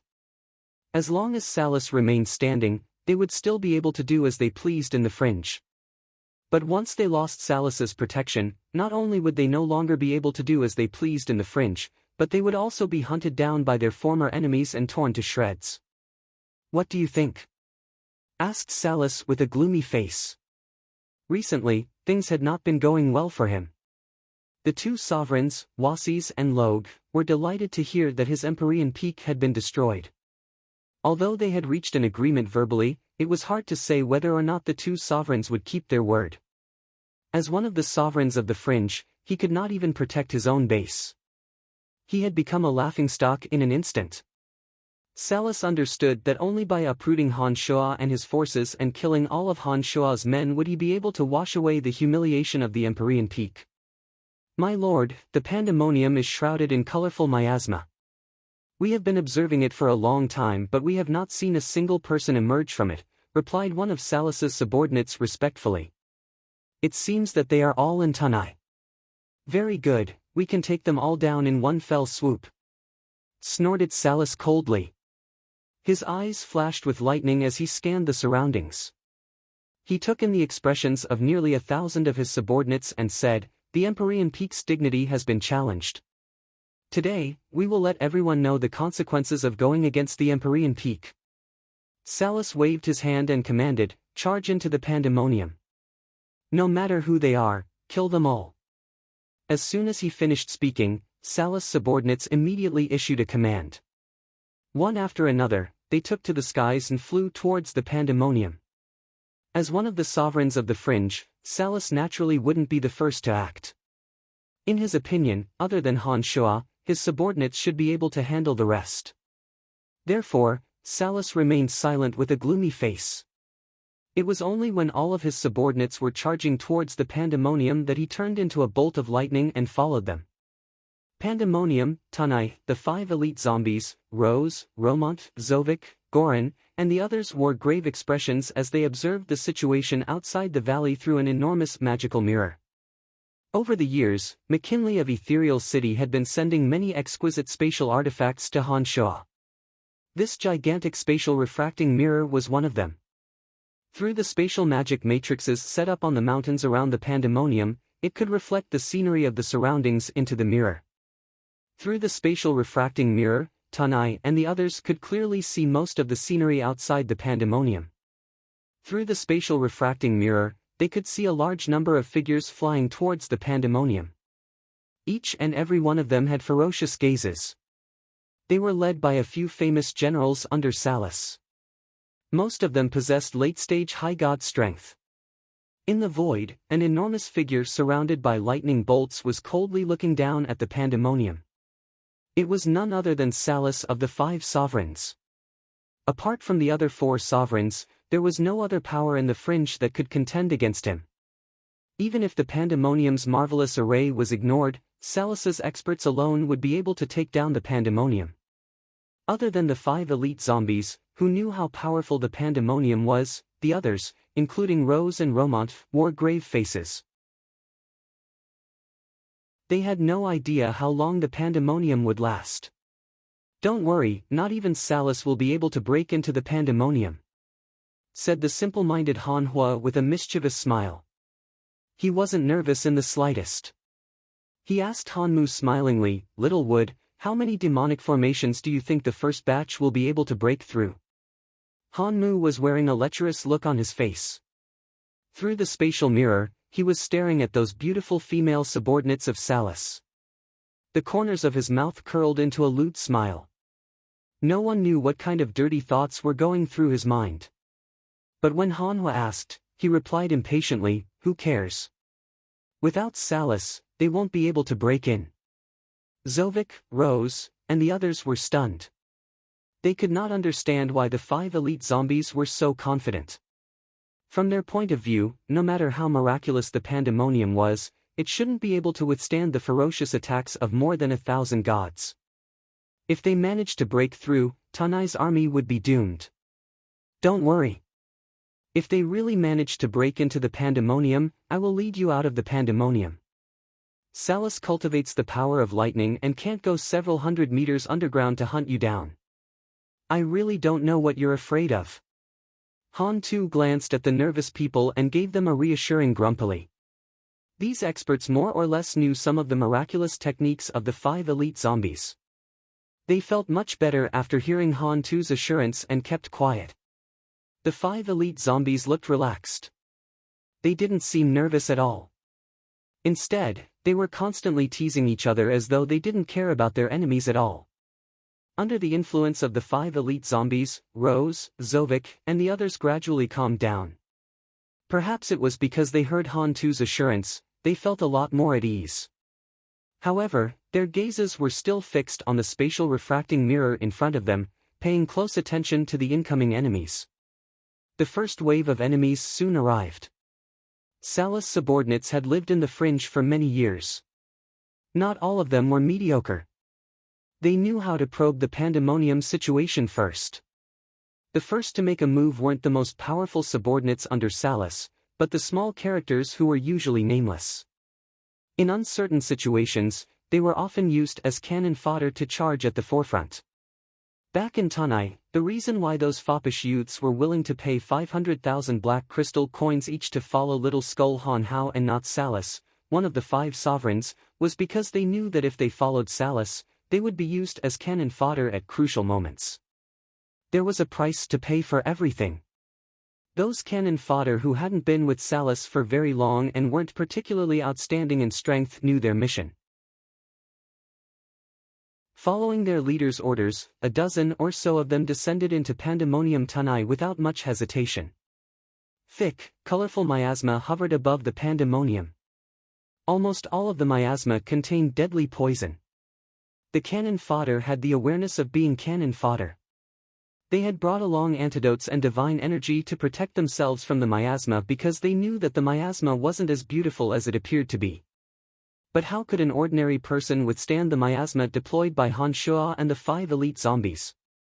Would Elite Zombie, as a spirit of life, had spent a great deal of effort to construct the miasma for Han Shua using poisonous plants, which allowed Han Shua to mix acid, corpse, and phosphorus toxins into the miasma.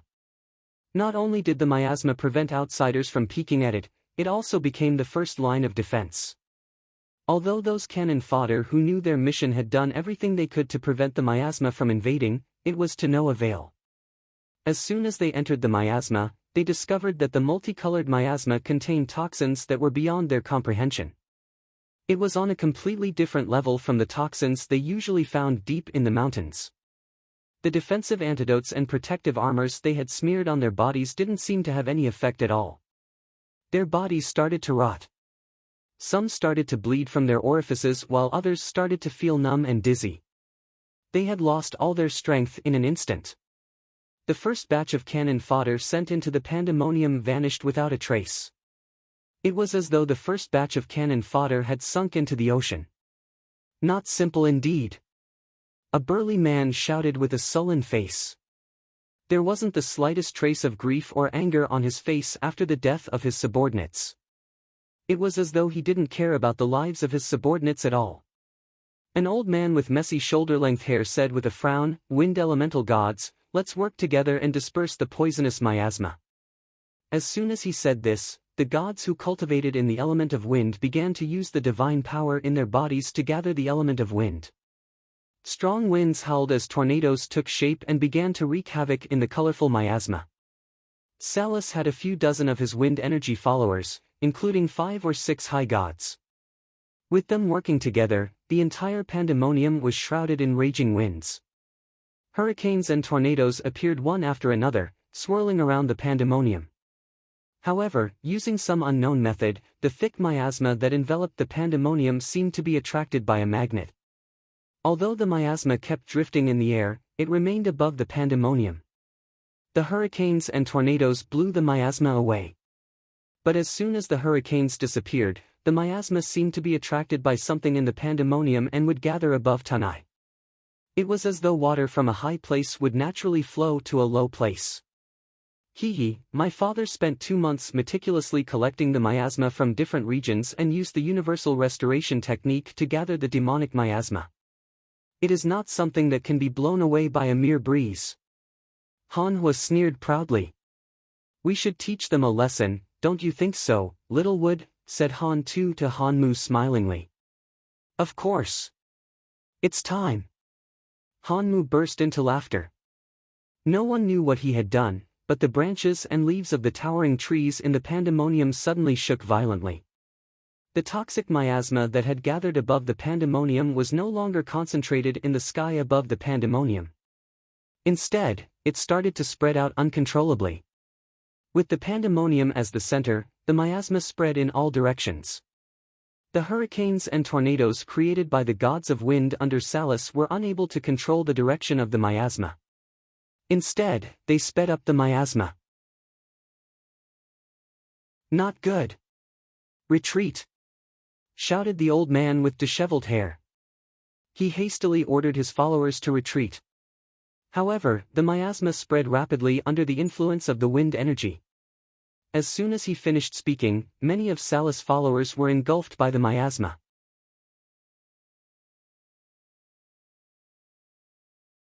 Chapter 865. All kinds of toxins in the miasma cloud were pervasive and corrosive. In an extremely short period of time, the invaders at the outer perimeter of the pandemonium were corroded into skeletons. The invaders bled from their 7 orifices.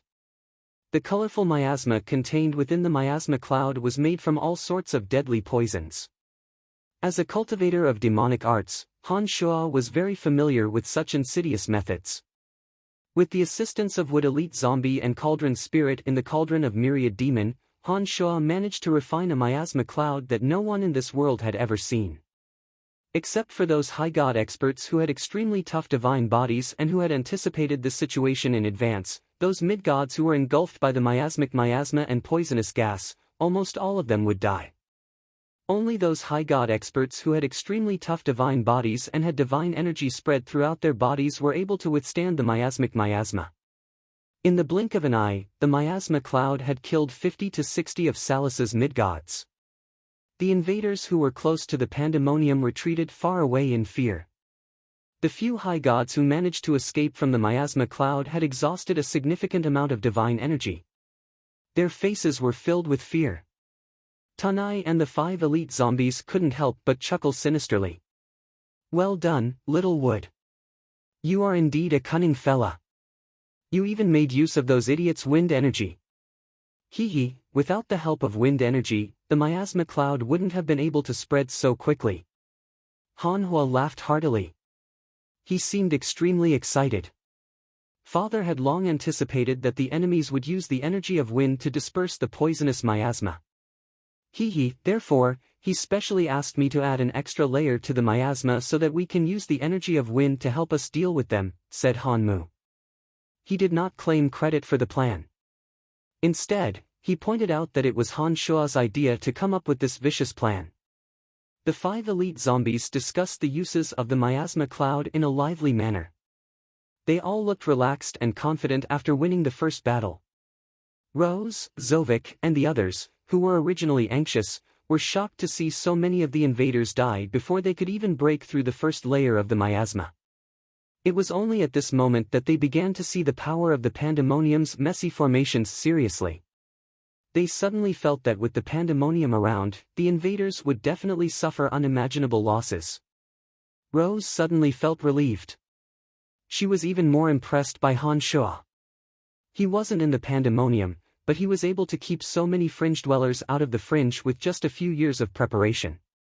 This wasn't something an ordinary person could do. From Rose's point of view, Han Shua would definitely become a legend in the fringe. On a steep slope outside the pandemonium, a figure was observing the changes in the pandemonium from afar. It was the other sovereign, Asura. Asura's face was filled with shock. He waved his hand and a cloud of poisonous miasma floated over his palm. After carefully sensing the miasma cloud, Asura was even more astonished. He did not sense the usual toxins on the miasma cloud. Instead, he discovered that the miasma cloud was filled with multicolored gases. Each gas had its own unique function. All kinds of bizarre toxins were mixed together in an unimaginable way to form a special miasma cloud that he had never seen before. Asura knew that the miasma cloud contained extremely terrifying toxins. Even with his over-god strength, he couldn't completely isolate the toxins. He had to use a trace of divine energy to resist the toxins. It was evident how powerful the miasma cloud was. Asura looked at the pandemonium with a complicated expression. He mumbled to himself, "Brian, oh Brian, who are you?" "Lord Salus, what should we do?" asked the old man after retreating from the center of the pandemonium. He looked at Salus with a pitiful and helpless face. Salus had seen what happened just now. The miasma cloud contained terrifying toxins and was impervious to wind energy. They had no idea how they were going to break into the pandemonium. "Trash!" shouted Salus furiously. He thought that he would be able to easily kill Tanai and his men by leading a group of loyal subordinates into the pandemonium. Little did he expect that he would lose dozens of his subordinates before they could even break through the miasma cloud. If news of this were to spread, wouldn't Salus's reputation plummet to the bottom of the valley? Would he be laughed at by everyone? The old man hung his head low. His subordinates also looked dispirited and pitiful. They knew very well that Salus did not have a good temper. He would kill anyone he disliked, not even sparing his own men. When Salus was enraged, the wisest thing to do was to speak as little as possible. Roared Salus. He swept his cold gaze across his subordinates. In the past, he would have killed one or two of them to vent his anger. But this time, Salus endured it. He knew that things were different now.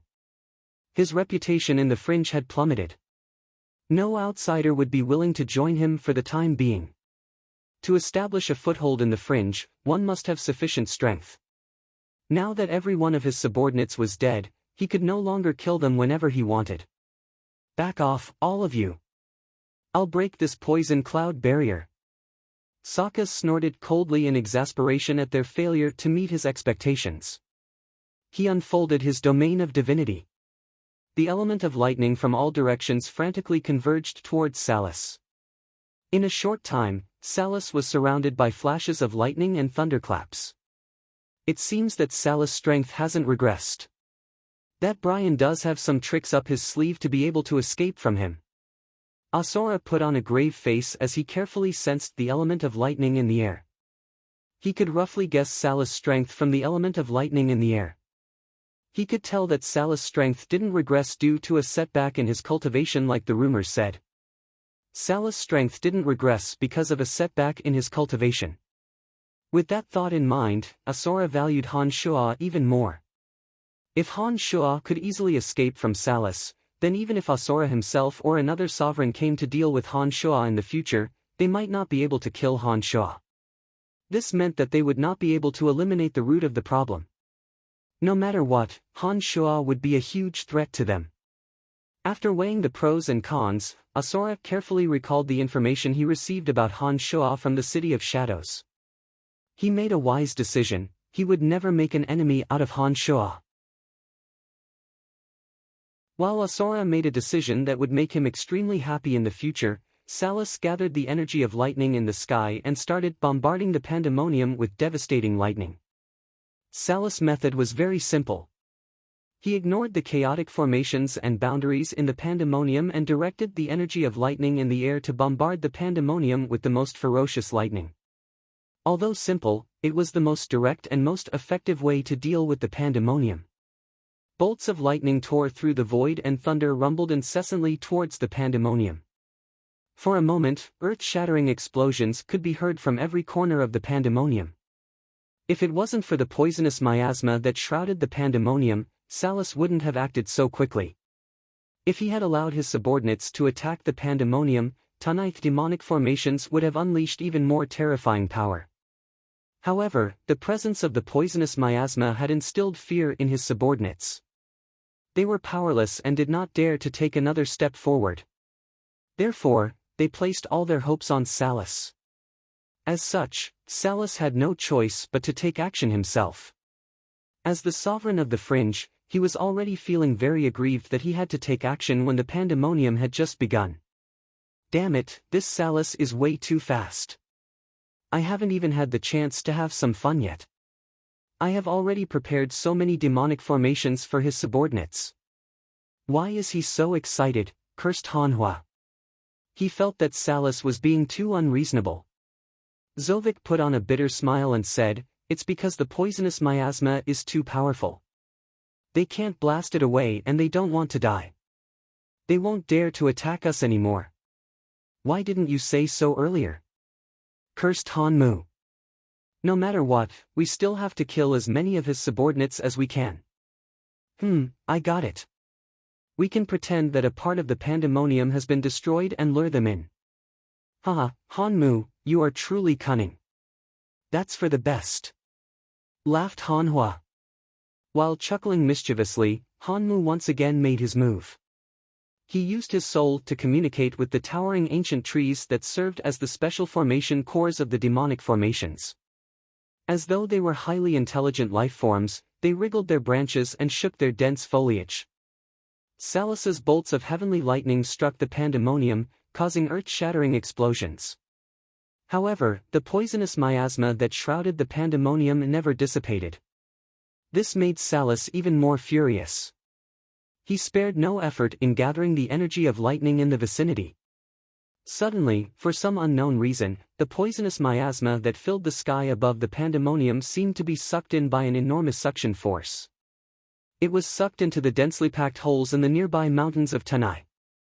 Salas stared blankly for a moment before he laughed sinisterly and shouted, "Kill your way into Tanai. The energy towers and barriers that formed the poisonous miasma have been destroyed by the energy of lightning. Enter the pandemonium and kill all of them. Don't worry, that Brian fellow won't be able to escape from me this time." Salas had absolute confidence in his own strength. In his opinion, Tanai's defenses were very limited. No barriers could withstand the full power of an expert with over-god strength. Therefore, he decisively ordered his subordinates to attack with all their might. Just like how Salas trusted himself, his subordinates also trusted Salas. For so many years, Salas had run amok in the fringe. No matter how arrogant or how strange the barriers were, none of them could withstand his lightning attacks. The sudden disappearance of the miasma seemed to prove that Salas's judgment was correct. The high gods who had suffered in the miasma had been waiting for this opportunity. Without hesitation, they ordered their subordinates to attack with all their might. They themselves took the lead and flew towards the pandemonium from all directions.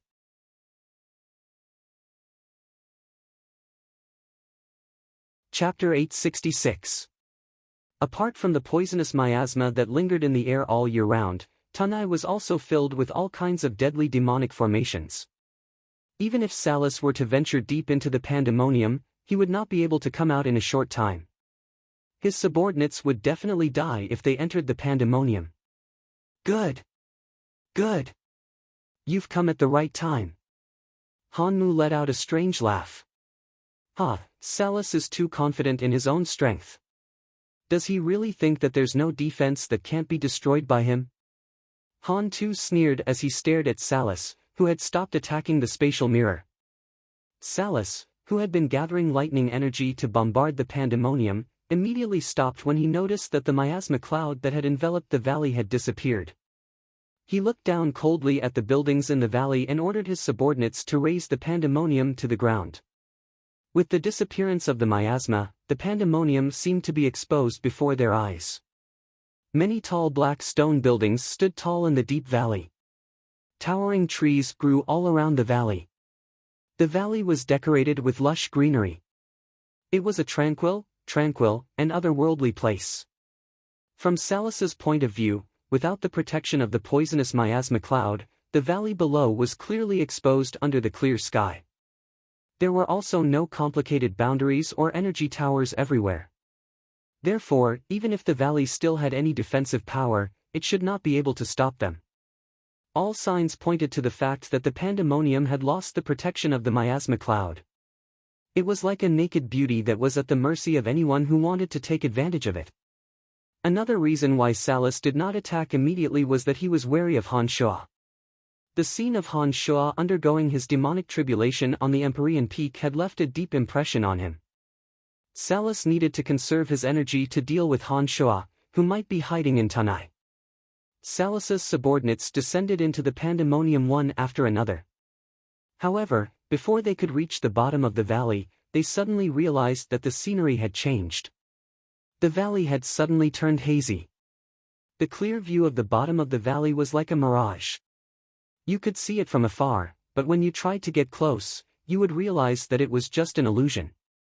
As a matter of fact, the pandemonium was indeed just an illusory formation. Those who didn't know the depths of the illusory formation would be able to see the entire valley from the outside.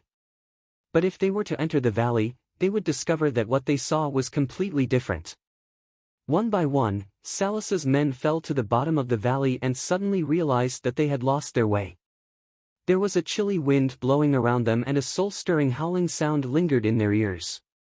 In an instant, they found themselves in a completely unfamiliar space, and they couldn't see their comrades clearly at all. There were also some people who suddenly found that the bushes were entangling them crazily the moment they reached the bottom of the valley. The leaves were as sharp as knives and had an emerald luster. It seemed that they were also dipped in poison. There were also some who found themselves in the eye of a raging storm. There were people who looked exactly like them and were attacking them in a frenzy. Those who didn't have a strong will would immediately break down. Many of them couldn't withstand the bizarre pressure and would lose their sense of self and sink into oblivion, many strange demonic formations activated as soon as someone entered the valley. Those subordinates of Salus who entered the valley were all trapped by the demonic formations. Facing the strange attack methods that were different from this universe, many of them couldn't adapt to it. The demonic formations took advantage of their weakness and killed them in an instant. Mournful wails of agony could be heard from the bottom of the pandemonium. Those who heard them would feel their blood run cold. Ha ha ha ha, the 5 elite zombies were rocking back and forth in laughter. They were extremely pleased to see those who fell into the demonic formations being killed. Rose, Roman, Zovik, and the others watched the visitors who fell into the demonic formation being killed by all kinds of strange powers through the space mirror in front of them. Their expressions were extremely interesting. Master's means are truly beyond our imagination, exclaimed Romont. His admiration for Han Shua was growing. It seems that our worries were unfounded. Hehe, I didn't expect this place to be so dangerous. It seems that in the future, as long as we return to Tanai, we won't have to worry about being hunted down, said Goran smilingly. He was no longer as nervous as before. With this, Salus will have even fewer subordinates to use. I reckon that after this battle, Salus will be greatly weakened. Even if he wins, he will be the weakest among the 5 sovereigns in the fringe. Ha, serves him right for offending his lordship, said the shifty-eyed Zovik with a mischievous grin. Through the magical mirror in front of them, they could clearly see what was happening in every corner of the pandemonium. Inside the pandemonium, the followers of Salus were being slaughtered one after another. Even high god experts couldn't withstand the bizarre attacks of the demonic formations. Most of the time, they would lose control of their minds and start attacking in a frenzy. What are those people doing? Asked Rose puzzledly. She pointed at Salus subordinates who had fallen into an illusion and were madly attacking the air. Why are they killing each other? Galan was also a little puzzled. In the other magic formation, the subordinates of Salus all looked bitter and hateful. Inside, they were killing each other. After a while, 20 people came in, but only 6 of them were still fighting each other. As they weren't in the demonic formation, they couldn't understand what those people were doing through the space mirror. Hehe, this is a power that confuses the mind. If you don't enter, you will never understand what they are doing, said Hanmu proudly. He smilingly said to them, after today's matter is over, you can enter and have some fun. Then, you will know why they are going crazy. Forget it, forget it. Just looking at their actions is enough to make my scalp tingle. If I am careless and kill all my subordinates, I will die of regret. Goran was all smiles and waved his hands. After witnessing the evilness and strangeness of the pandemonium, he didn't dare to enter recklessly. Ha, Goran, at least you know what's good for you, teased Zovik. I just don't want to die without knowing why, replied Goran with a bitter smile. Goran wasn't lying at all. Those who died in the illusory formation didn't know who killed them. Perhaps it was their best friend or even their relative who killed them. It was indeed a terrible tragedy. While the 5 elite zombies in the pandemonium looked relaxed, Asura, who was secretly observing the situation in the pandemonium, was getting more and more amazed. Although Asura was some distance away, he could see the general situation in Tanai. Salus subordinates that fell to the bottom of the pandemonium were killed by all kinds of mystical energies. Although Asura was one of the 5 sovereigns of the fringe, he didn't understand the mysteries of demonic arts from another world. Everything in Tanai was so mysterious and unfathomable to him. No matter how carefully he observed, he couldn't see a single clue. The only thing he could tell was that the pandemonium was a tragedy that was happening all the time. The shrill screams were like a symphony of death, playing all over Tanai. The more Asura observed and learned about the pandemonium, the more he admired Han Shua.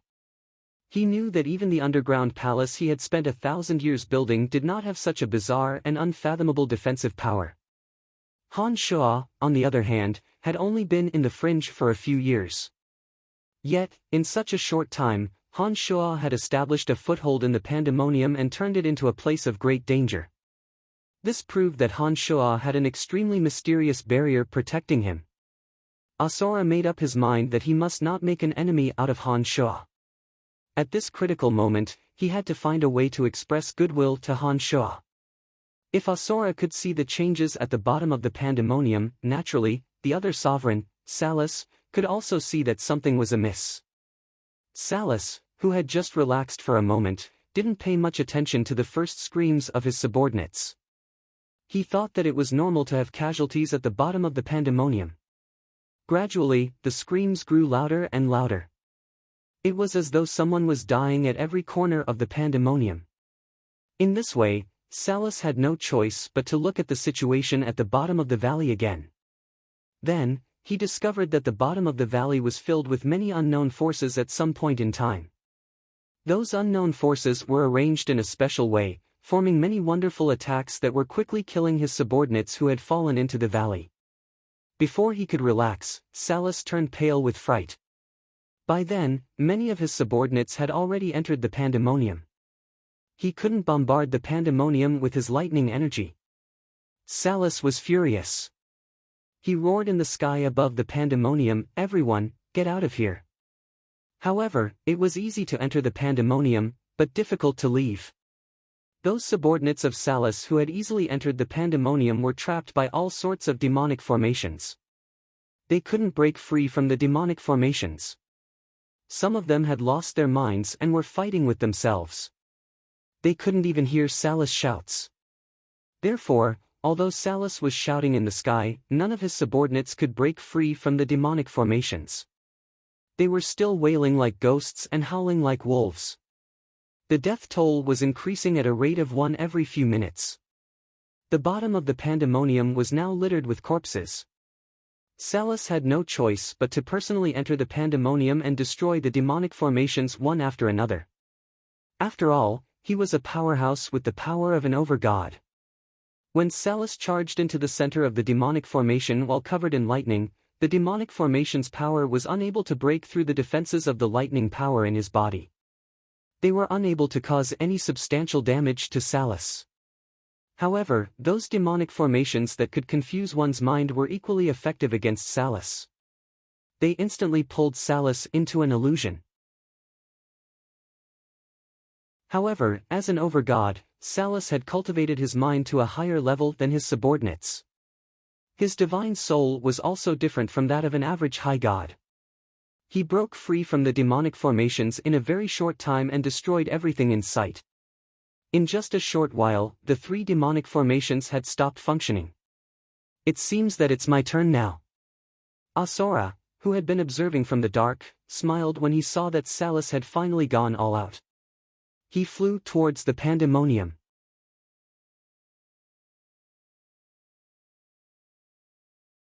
Chapter 867. As one of the overlords of the Fringe, Salus possessed formidable strength. Of all the demonic formations in the pandemonium, only a few could truly harm him. As soon as Salus entered the pandemonium, he managed to destroy 3 demonic formations with his formidable strength. However, it wasn't that easy for Salus to destroy the entire pandemonium. When he was trapped in a formation that was controlled by the 5 elite zombies and Han Shuo using the 5 high god demon heads in Cauldron Spirit, he immediately felt that he could no longer use the element of lightning between heaven and earth as he pleased. The elemental energies in Tanai were much denser than those in other regions. Salus immediately sensed it the moment he entered the pandemonium. That was why he was able to use more of his lightning energy to destroy everything in his sight. When he sensed a wave of marvelous energy fluctuation and the 5 energies continuously roamed around him, dispersing all the element of lightning in the vicinity, Salus immediately knew that he was in trouble. Unable to use Tanai's lightning energy, Salus had no choice but to use the divine energy in his body to defend himself. He discovered that he was in a completely different dimension. Many attacks that he had never seen before were crashing against him like 1,000 tidal waves. In this isolated dimension, Salus couldn't sense the auras of his subordinates or see what was happening outside. He could only passively use the energy in his body to defend against the bombardment of the elemental energies, consuming the energy in his body to protect his divine body and divine soul from harm. Asura, who was about to attack Salus, suddenly discovered that Salus wasn't invincible in Tanai. Looking down from above, he discovered that Salus was suddenly sitting cross-legged in a region of blurred light. Salus had a grave expression on his face as though he was in trouble. Asura was shocked. He didn't expect that the pandemonium could make Salus feel like he was facing a formidable foe. Asura wasn't in a hurry to attack. He once again hid in the dark and carefully observed Tanai's situation. Salus has fallen into the spirit-draining formation. The yuan energy in the pandemonium can be used to continuously deplete Salus's divine energy. The yuan energy has drowned him and he has to constantly use his divine energy to defend himself, shouted Hanmu coldly. More than half of Salus's subordinates will die before he can break free. Those who dare to cause trouble in the pandemonium will have to pay the price in blood, said Hanhua. Han Jin softly sighed and said to Rose and the others, let's get ready. It seems that we really need to evacuate Tanai. Sigh, I wonder how father is doing. Why hasn't he returned yet? Isn't Salus trapped? Why do we have to leave? Asked Rose, puzzled. Yeah. Look at Salus's solemn face. He seems very cautious. We might be able to trap him forever, said Romont to Han Jin. If the pandemonium had existed for hundreds or even thousands of years, Salus wouldn't be able to break free once he's trapped. Unfortunately, the pandemonium has only been built for 2 years. The yuan energy accumulated in the pandemonium is too little. The formation is using the yuan energy accumulated in the pandemonium to deplete the divine energy in Salus's body. Unfortunately, the yuan energy accumulated in the past 2 years is too little. It can only trap Salus for half an hour at most, sighed Han Jin helplessly. There's no other way. Salus has the strength of an overgod. After half an hour, the yuan energy in Tanai's body will be completely depleted. Many of the formations won't be able to sustain them. As long as there's life, there's hope. We have no choice but to retreat. We can only wait for father to return before we can take our revenge. Han Tu turned to Gorin and said, tell those people that I will open a tunnel 100 meters underground. We will use that opportunity to leave the pandemonium. After listening to Han Jin and Han Tu's explanation, Romont, Rose, and the others no longer said anything. As those who were directly involved in setting up the demonic formations, the 5 elite zombies knew the functions of the demonic formations inside out. Since they said that it was time to retreat, Rose knew that the situation was dire. All right, I'll give the order right away, replied Gorin in a deep voice. He then hastily left the central hub. Sigh, it's been months. Why haven't I heard any news from father? Han Shui sighed. He thought that if Han Shua were here, he would be able to tap into the yuan energy in the pandemonium and the energy of the thousands of demon generals in Cauldron Spirit's body. Even if Salus fell into the formation, he wouldn't be able to escape. Father will come back for sure. Humph, the next time father comes back, it will be the death of Salus and the others, said Han Hao through gnashed teeth. The 5 elite zombies had spent so much time and energy to set up the pandemonium. Now that the pandemonium was about to be destroyed by Salus, they couldn't bear to let it go. Let's get ready. We'll be leaving in a while. Hanmu waved his hand. Suddenly, he closed his eyes and sensed for a moment. Then, he shouted, leave immediately. There's still a very powerful life force in the dark.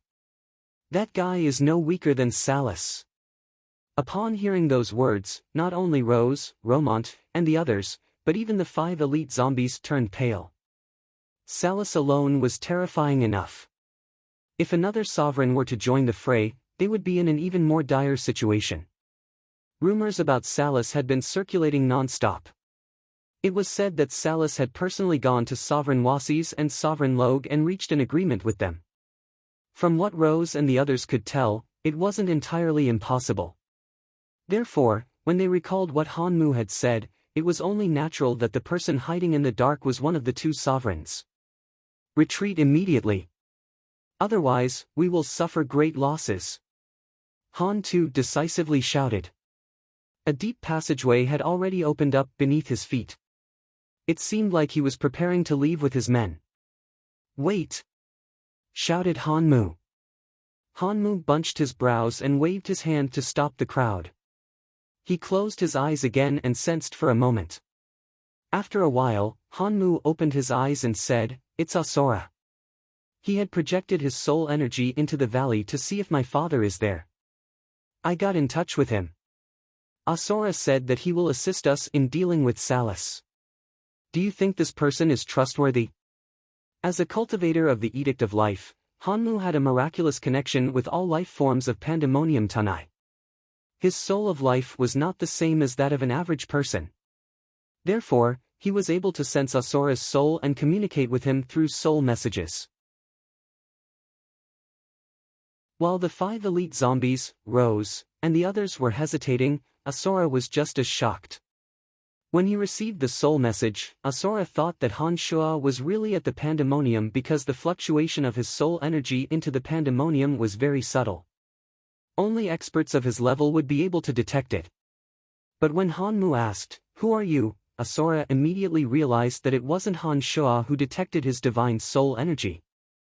He had met Han Shua once and could sense that Han Shua's soul was more sinister and dark, unlike Han Mu's, which was full of life and vitality. After learning of Han Mu's identity through soul communication and stating the purpose of his visit, Asura couldn't help but think that the Pandemonium was filled with crouching tigers and hidden dragons. He did not expect that there would be an expert who was adept in soul sensing. This made him even more determined to help the Pandemonium. Asura. Zovik bunched his brows and said, "Your lordship has met him in the Omphalos at the heart of the fringe. Asura even ceded one of his sovereign shops to your lordship. Asura seems to be trying his best to build a good relationship with us. As the other sovereign of the fringe, if he is willing to help us deal with Salus, we won't have to leave in such a hurry." "But is this person trustworthy?" asked Han Mu.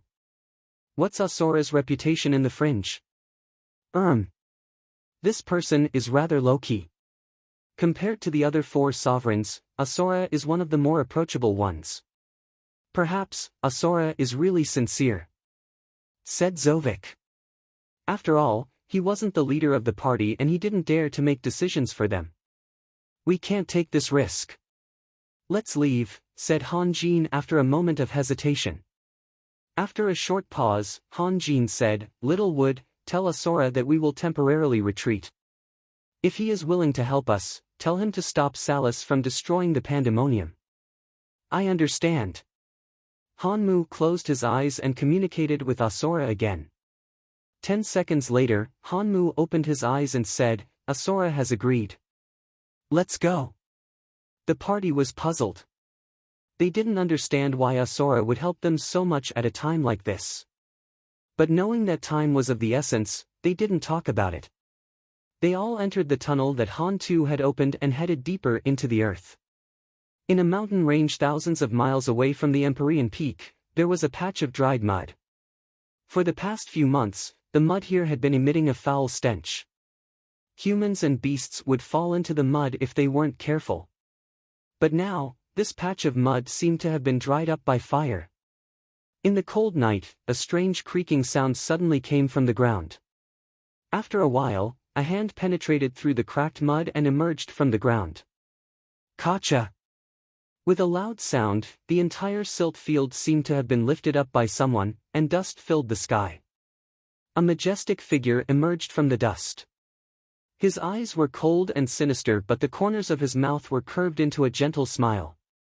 He had a devilish demeanor. Han Shua raised his head and looked at the night sky.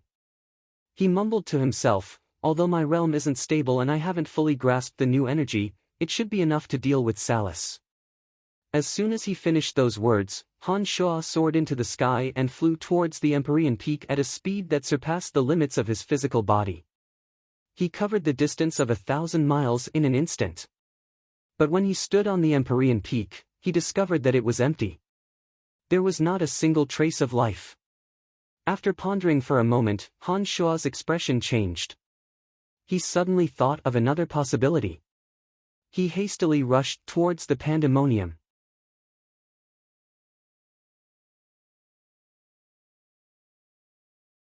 Chapter 868. Han Shuo knew that Salus would search for him at all costs. As the pandemonium was a special place, there was no way it could escape Salus' eyes and ears. It was only a matter of time before Salus found the pandemonium. Han Shuo knew very well how powerful Salus and the pandemonium were. He knew that the pandemonium might be able to stop Salus for a while, but there was no way they could kill Salus. If that happened, the lives of the 5 elite zombies, Rose, and the others in the pandemonium would be in grave danger. Therefore, Han Shuo had to rush to the pandemonium and stop Salus from attacking the pandemonium. However, Han Shuo had somewhat underestimated the intelligence of his 5 sons. He also did not expect that Tanai would have Asura, who was always trying to curry favor with him. While Han Shuo was rushing towards the pandemonium was still in a hellish state. Salus' subordinates were killed one after another inside the demonic formations. Their corpses were strewn all over the place. There was a circular platform at the center of the pandemonium with the pattern of the cauldron of myriad demon. The lifelike cauldron of myriad demon glowed with a mystical luster. The souls of those killed by Salus and Tanai transformed into wisps of light smoke that drifted into the cauldron of myriad demon. Cauldron Spirit had planned to use the terrifying destructive power of the pandemonium to collect the souls of those who entered the pandemonium. Even if Han Shuo wasn't in the pandemonium, he could still use the formation at the center of the platform to collect the souls of those who died. That way, he would be able to collect the souls of those who died when he returned to the pandemonium. Salus of Tanai was still wearing a grave expression as he dealt with the corrosion of the elements in the pandemonium. He was constantly depleting the divine energy in his body. As the yuan qi of the various formations in the pandemonium was continuously gathering around Salus, the power of some of the smaller formations around the pandemonium began to weaken. The pressure on Salus' subordinates that were still alive was greatly reduced and they managed to escape. Underground. In the underground tunnel that Earth Elite Zombie had dug several hundred meters deep into the ground, Gerald and his subordinates had long since left. Only Han Mu, Han Hua, Rose, Roman, and the others remained underground. "It's about time. Shouldn't we leave too?" asked Romont. Han Mu, Han Hua, and Rose were somewhat reluctant to leave. They had grown attached to the pandemonium. This was especially true for Han Mu, Han Hua, and the others who had personally helped to set up the grand defensive formation. They considered the pandemonium to be their home. The thought of their home being destroyed by Salus made their hearts ache. Maybe Asura will really stop Salus. "Don't worry too much, we should be fine," comforted Zovik. That was all he could say at the moment. "That's right. Forget it. Let's go." Even Han too started to get sentimental. "At worst, we'll just spend another 2 years rebuilding the pandemonium. What's the big deal? Let's go." "I hope Asura can help us stay here," said Han Jin as he gestured to Rose, Zovik, and the others to enter the pandemonium. There was nothing more to say at this point. The party no longer hesitated and entered the underground tunnel. 10 minutes later, Salus heaved a long sigh of relief. He could no longer feel the strange energy invading his body. He felt lucky to have survived a disaster. Salus didn't know that the elemental energies in the pandemonium could only last for a short period of time. He had just used up a lot of his divine energy. At the rate he was going, it wouldn't take more than 5 days before he ran out of divine energy. When that happened, only death awaited him. For some time, Salus was truly afraid of the mysterious pandemonium. He grew more and more apprehensive of it. Salus straightened his back and looked around. He noticed that most of the demonic formations in Tanai's pandemonium had stopped functioning. However, the ground was littered with corpses. They were all his subordinates. He had brought nearly 1,000 of his subordinates with him when he came to the pandemonium. But now, only about 300 of them were still alive. Of the remaining 300 people, many of them were injured. Most of them were panting heavily, looking exhausted and powerless. Salus had run amok in the fringe for many years, but he had never been in such a sorry state. He had not even seen Han Shua's shadow, yet he had lost more than half of his subordinates. It was not hard to imagine how frustrated he was. A few months ago, the Empyrean Peak had lost many of his subordinates. Today, they had suffered yet another heavy loss. From now on, Salus would have to face the dilemma of having no subordinates at his disposal. To an overlord like him, there was nothing more miserable than this. Search the area. Kill every single one of Tanai's subordinates. Don't leave a single one alive, ordered Salus with a dark face. He regarded Han Shua as his greatest enemy. He was determined to kill Han Shua. Those who were lucky enough to survive dragged their weary bodies and wandered around the pandemonium in fear, trying to find an enemy that Salus could vent his anger on. A strange valley had killed more than half of their people in just half a day. Until now, not a single person had been seen. This scene deeply shocked them and made them feel fear from the bottom of their hearts. The 5 elite zombies, Rose, and the others had long since retreated. No matter how hard they tried, they could not find any trace of them. The anxious Salus subordinates hung their heads dejectedly after searching for half an hour without finding anything. "My lord, there's no one. It's all empty. There's nothing here. My lord, what do we do? There's no one here." Salus was about to explode from anger. He had gone through so many hardships to get here. He had paid such a heavy price and sacrificed so many of his men, but in the end, he had found nothing. If word of this got out, Salus's reputation would suffer a fatal blow. He would never be able to raise his head in the fringe again. It's all ruined. If you can't find him, then destroy this place. Now that things had come to this, Salus did not know how to face this sullen matter. By now, Salus's subordinates were looking at him with flickering eyes. They began to feel that the sovereign they had always trusted wasn't as powerful and terrifying as they had imagined. Most importantly, he couldn't provide them with any useful help. He even gave the wrong orders, causing their comrades to die one after another. "Destroy everything," roared Salus fiercely. He seemed to have sensed what his subordinates were thinking. After all, Salus's influence was still there. His subordinates were startled and hastily tried to destroy the pandemonium. "Salus, long time no see." It was at this moment that Asura slowly walked out from the darkness with a warm smile on his face. Salus's face jolted and he coldly said, "Asura, what are you doing here?" "I've been asked to discuss something with you," said Asura smilingly. "The owner of this place spent a great deal of effort to build this place. I hope you can preserve it and not destroy it." Salus stared blankly for a moment before he shouted angrily, "Asura, are you out of your mind? This is Brian's territory. He will only destroy the existing order in the fringe. Why are you defending him? Asura, the 5 sovereigns have ruled the fringe for many years. Do you want to cede your territory to them?" Asura shook his head smilingly and said, "Of course not. But it seems to me that Brian isn't interested in us at all." You are the only one with bad luck. Not only did you fail to establish your dominance, you even got yourself into trouble."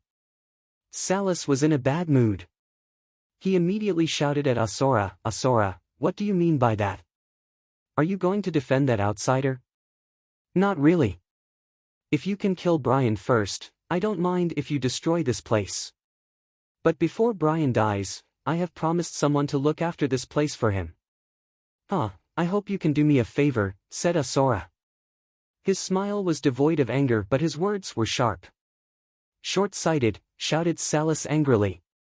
"Fine, let's see if you can stop me today." Salus was ready to attack as he spoke. Asura chuckled and said, "Salus, oh Salus, it is unwise for you to fight me now. You have exhausted too much of your divine energy in Tanai Pandemonium. Your subordinates won't be able to help you in a real fight. Why don't you reconsider? Cut the crap. I will destroy this place today. No one can stop me." shouted Salus as he glared at Asura. As soon as Salus made his move, his subordinates who were planning to destroy the pandemonium scattered in all directions. The shockwaves from the battle between the two overgods were too great. Once an intense battle broke out, all living beings in the vicinity would be affected. His subordinates were already exhausted from the pandemonium and many of them were injured. They were at their weakest. If the two overgods were to get into a fight, they wouldn't have the time to care about their subordinates and they would be the ones to suffer the most. The two overgods were about to fight in the pandemonium. To prevent the shockwaves from the battle from damaging the pandemonium, Asura immediately retreated a distance away. Salus was furious. He ignored everything else and chased after Asura. For a moment, the sky was filled with lightning bolts. Asura landed on the ground and used the earth to congeal into two gigantic beasts that intercepted the lightning bolts. The two overgods clashed near the pandemonium. Thunderous booms resounded incessantly. Bolts of lightning and mounds of earth were uprooted from the ground. The energy of lightning and earth destroyed two mountains near the pandemonium, razing everything to the ground. A battle between overgods would usually last for a long time. In addition to the fact that the two were evenly matched in strength, the battle was truly earth-shattering. It would take at least a day or two to end. At this moment, Han Shua was rushing towards the pandemonium at lightning speed. In the fringe, the other three sovereigns sensed the terrifying commotion coming from the pandemonium at the same time. Tyre, Log, and Wasis rushed towards the pandemonium without hesitation.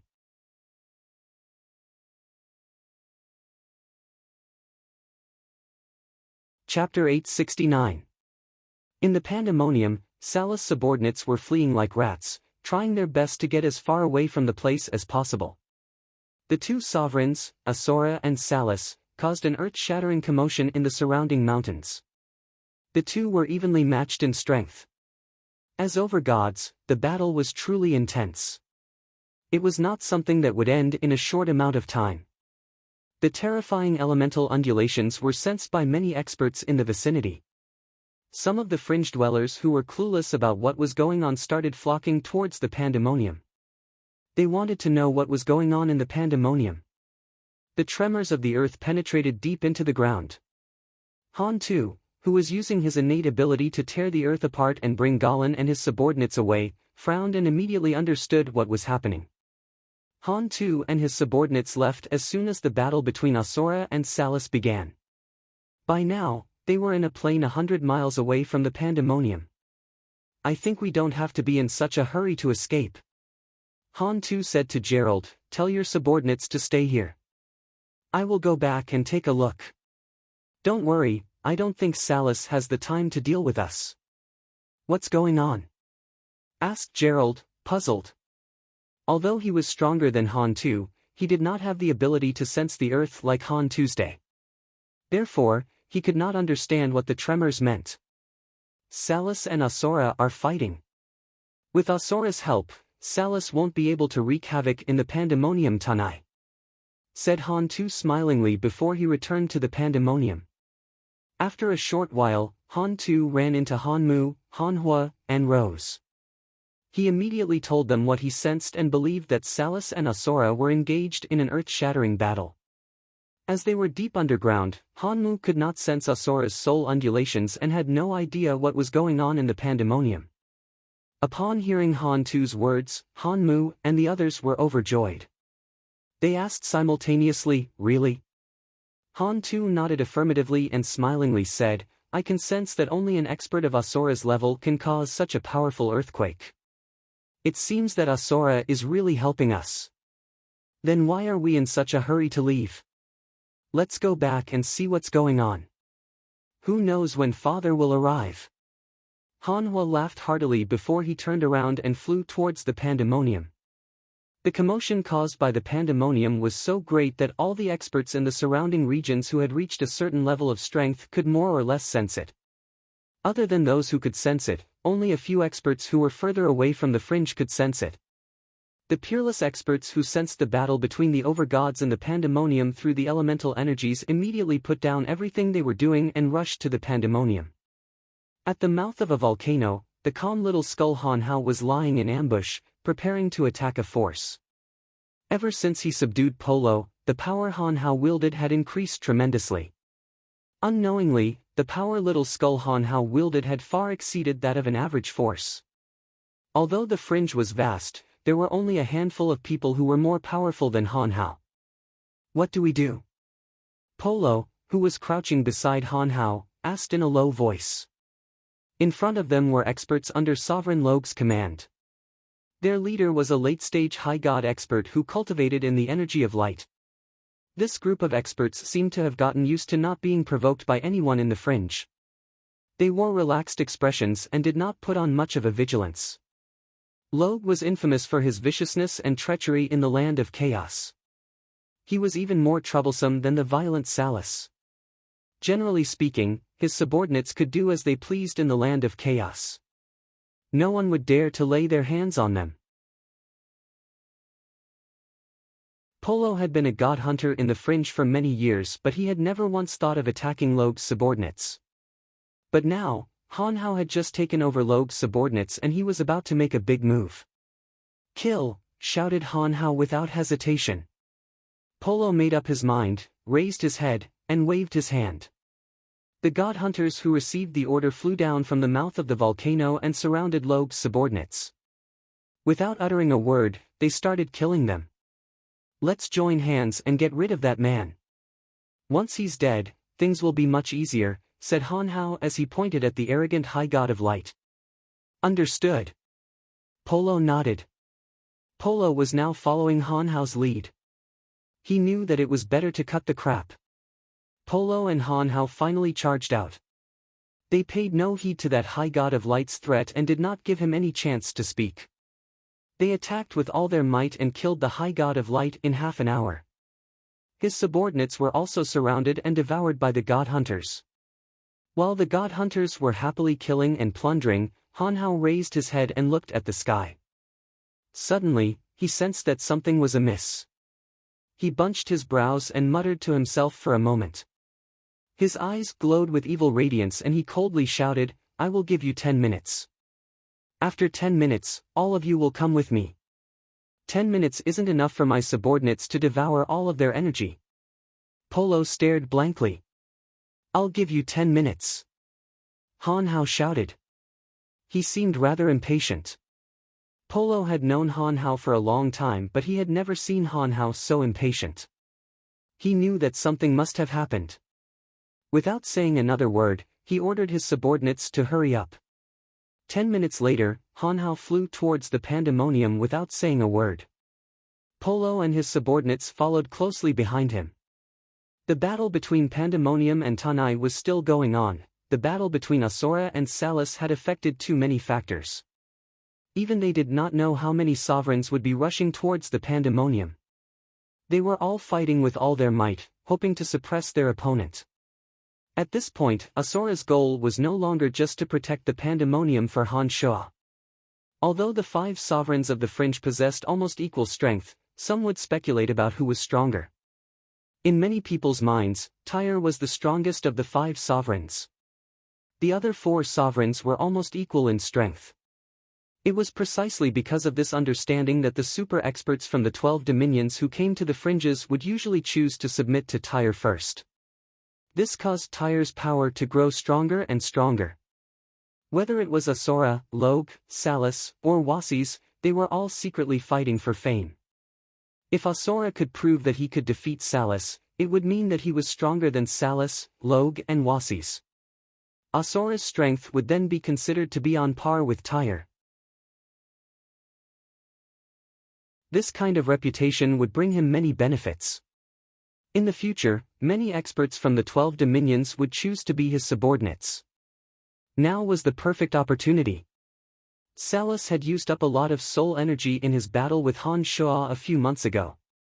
He had also used up a lot of divine energy in the Pandemonium. This was a once-in-a-lifetime opportunity to defeat Salus. How could Asura not grab hold of such an opportunity? Salus was hot-tempered and impulsive. From his point of view, Asura's action was no different from adding fuel to the fire. If it were a sovereign like Logue, He wouldn't choose to fight Asura today because it would be disadvantageous to him. But Salus didn't care about that. In his opinion, anyone who offended him must be avenged immediately. He would not allow anyone to get away scot-free. The battle between Asura and Han Shua was like a bolt from the blue. How could it be calmed down? As the battle between Asura and Han Shua caused an earth-shattering commotion, many forces in the vicinity of the Pandemonium hurried over. They didn't dare to approach the area where the two overgods were fighting. They only observed the battle from afar and observed the changes in the elements and the interweaving of lightning. Battles between overgods rarely happened. It was very difficult for outsiders to witness them. For those high gods who wished to advance further, this was a once-in-a-lifetime opportunity. That was because they might be able to comprehend some of the true essence and usage of power through a battle between overgods. This would help them understand the mysteries of the overgod realm. There wasn't a late-stage high god who didn't want to break through the most difficult hurdle on the path of cultivation. Breaking through to the overgod realm meant that one would have the right to speak to anyone. It meant that one would have more power, more influence, and more subordinates. It was an irresistible temptation. Gods from all over the fringe had gathered at the Pandemonium to witness the earth-shattering battle between the two overgods with all kinds of motives. Some of the more daring wind elementals learned about the Pandemonium and Tanai's corpses. Those wind elementals quickly spread the news. The gods who came to the Pandemonium soon learned of the situation and started gossiping among themselves. The Pandemonium was littered with corpses, but they were all Salus's subordinates. Not a single corpse belonged to the Pandemonium. What did this mean? Those who came with ulterior motives were suddenly filled with curiosity about the Pandemonium. They reminded themselves not to provoke the people of the Pandemonium before the situation was clear. Another day passed. The battle grew more and more intense. The sky was filled with lightning bolts and thunder. The earth undulated like an ocean while all kinds of energies soared into the sky. On this day, a big fat man with a benevolent smile appeared in the Pandemonium. His beady eyes sparkled with amazement as he observed the battle between Asura and Salus from afar. It's Monarch Log. He's here. A high god of death sensed the change in the energy of death around him. He couldn't help but exclaim in shock when he raised his head to look. The crowd raised their heads and saw the big fat man. Their faces jolted and they quietly left the area as though they were trying to avoid the plague.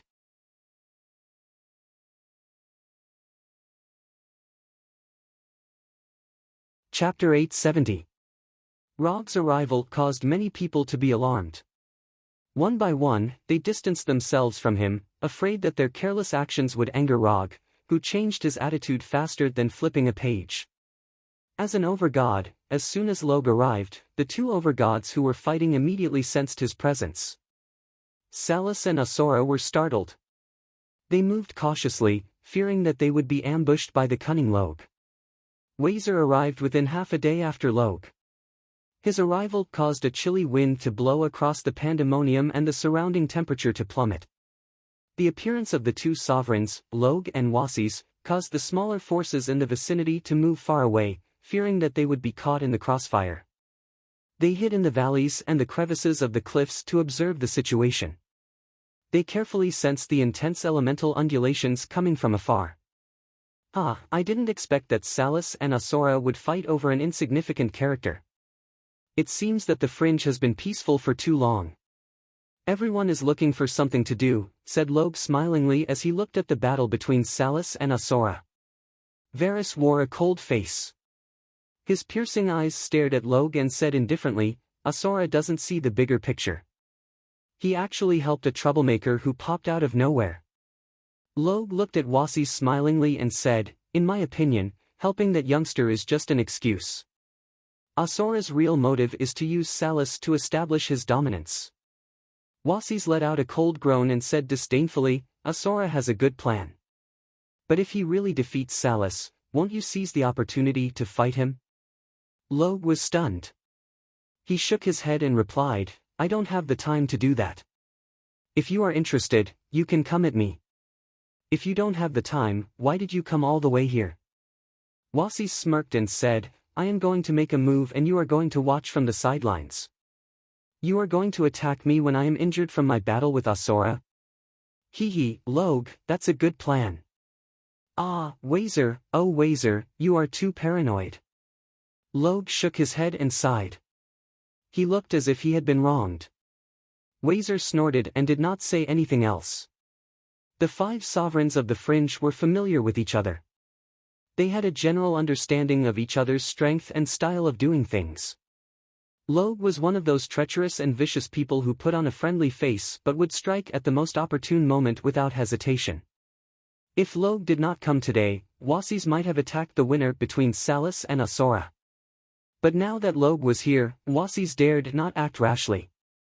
He was afraid that he would become Logue's target. While Logue and Wasis were conversing, the battle between Salus and Asura was still going on. Originally, Salus and Asura were equally matched in strength.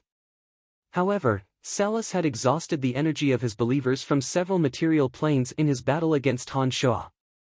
Then, he had consumed too much divine energy in the battle against Pandemonium Tanai. Therefore, as the battle went on, Salus began to show signs of fatigue. Asura, on the other hand, had taken the defensive stance right from the start. He used the energy of the earth element to withstand Salus' lightning strikes.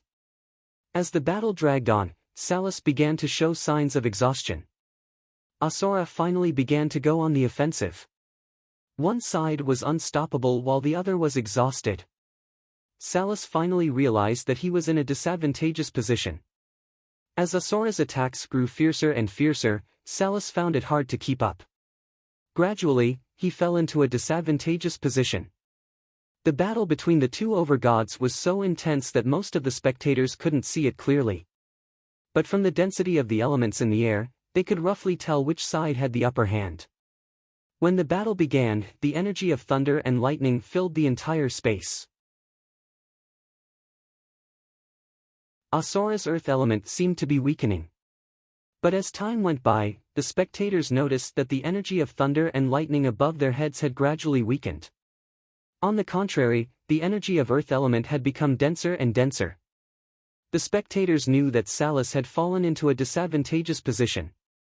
They did not know what happened before the battle between Salus and Asura, but judging from the current situation, Asura seemed to be slightly stronger than Salus. That was more than enough. In the future, when the 12 dominions came to the fringe, if they had to choose between Salus and Asura, they would undoubtedly choose the stronger one. Logue and Wazer looked on coldly from the sidelines. Salus and Asura were still engaged in battle. 4 of the 5 sovereigns of the fringe had arrived. Only Tyre, who was rumored to be the strongest, had yet to arrive. The battle dragged on until late at night. Salus was starting to show signs of fatigue. It was getting harder and harder for him to withstand Asura's attacks. However, Salus was one of the 5 sovereigns of the fringe and one of the most hot-blooded of them all. Salus's eyes were bloodshot. It seemed that he would drag Asura to hell even if he had to die in the battle. Although Asura had gained the upper hand, he didn't feel proud at all. He knew that Salus was the kind of person who would fight to the death with anyone who provoked him. If Logue and Wasis weren't here, Asura might really fight Salus until one of them died. However, Asura knew that neither Logue nor Wasis were honorable characters. Once he and Salus fought to the end, it would be a battle to the death. At that time, even if he won, he would have to face the attacks of both Logue and Wasis. He would be in his weakest state. It would be hard to say if he could escape from Logue and Wasis. Even if he were lucky enough to escape, Logue and Wasis would attack the underground palace without hesitation after learning that he was injured. They would do everything in their power to destroy Asura's forces. That was not what Asura wanted. Therefore, even though Asura had gained the upper hand, he started to hesitate. He was even more worried than Salus. Salus, I don't think there's a need for us to fight anymore. Asura suddenly retreated. He looked at the panting Salus from afar and said with a bitter smile, Logue and Wasis have arrived. If we fight to the end, none of us will come out unscathed. Asura, how dare you hit me when I'm down? I will not let you off. Roared Salus. Asura was stunned for a moment. He thought that Salus would risk his life to fight him. But let's call it a day. When I recover my divine energy, I will find you in the underground palace. Shouted Salus to Asura after he shot a cold glance at Log and Wasis who were watching the fight from afar.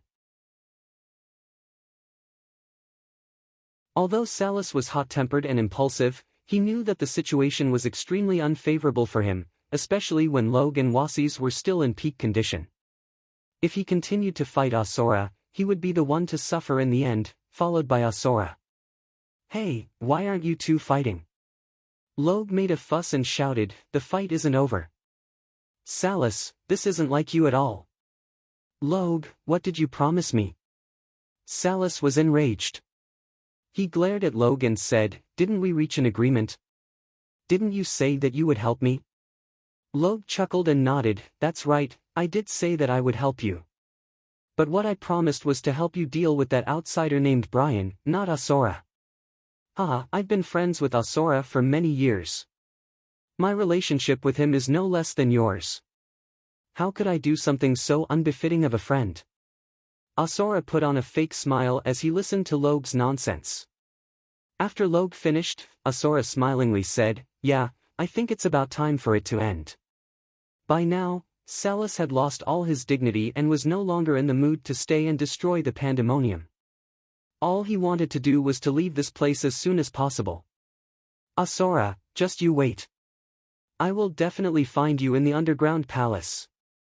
Salus shot a cold glance at Asura before he waved his hand and shouted, all of you, return to the Empyrean Peak. The subordinates of Salus hung their heads dejectedly. They felt that the recent period of time had been nothing short of torture. They were thinking about how they should face others in the fringe in the future. So many of their men had died. Not to mention that Salus was clearly not as powerful as he used to be in the battle against Asura. It was obvious that Salus was not as powerful as he used to be. As subordinates of Salus, their benefits were directly affected. Now, they began to worry about whether they could still be respected in the Omphalos like before. I didn't say to leave. No one is allowed to leave. Suddenly, a shrill voice sounded from afar. A majestic figure suddenly appeared in the sky above the pandemonium. It's you. You have finally appeared. Salus, who was about to leave, was enraged. He glared at Han Shuo with hatred in his eyes and looked as though he was about to pounce at Han Shuo. None of you are allowed to leave either. Shouted Han Shuo coldly. 17 icy radiances whizzed out from his swords. Those who had gathered from all directions to see what was happening in the pandemonium were sliced in half by the 17 flying swords. Among the dead were 3 high gods. Those onlookers who were planning to ignore Han Shuo and get as far away from the scene as possible, when they saw that Han Shuo had the audacity to disregard the 5 sovereigns as soon as he arrived and slaughter a dozen or so experts in a single move, they were horrified. None of them dared to make another move. Standing proudly in the air above the pandemonium, Han Shuo's eyes were glistening with icy radiances. He looked around and took in every single person and scenery around him. He heaved a sigh of relief when he saw that the pandemonium was not destroyed. Han Shuo expanded his consciousness and gradually discovered the 5 elite zombies hiding underground. Han Shuo felt a little more at ease. Log, Wasis, you said that you would help me get rid of this outsider. Roared Salus. Log and Wasis were astonished. They looked at the young expert who had recently shown off his abilities in the fringe and sensed the evil and frenzied energy emanating from him. They looked hesitant.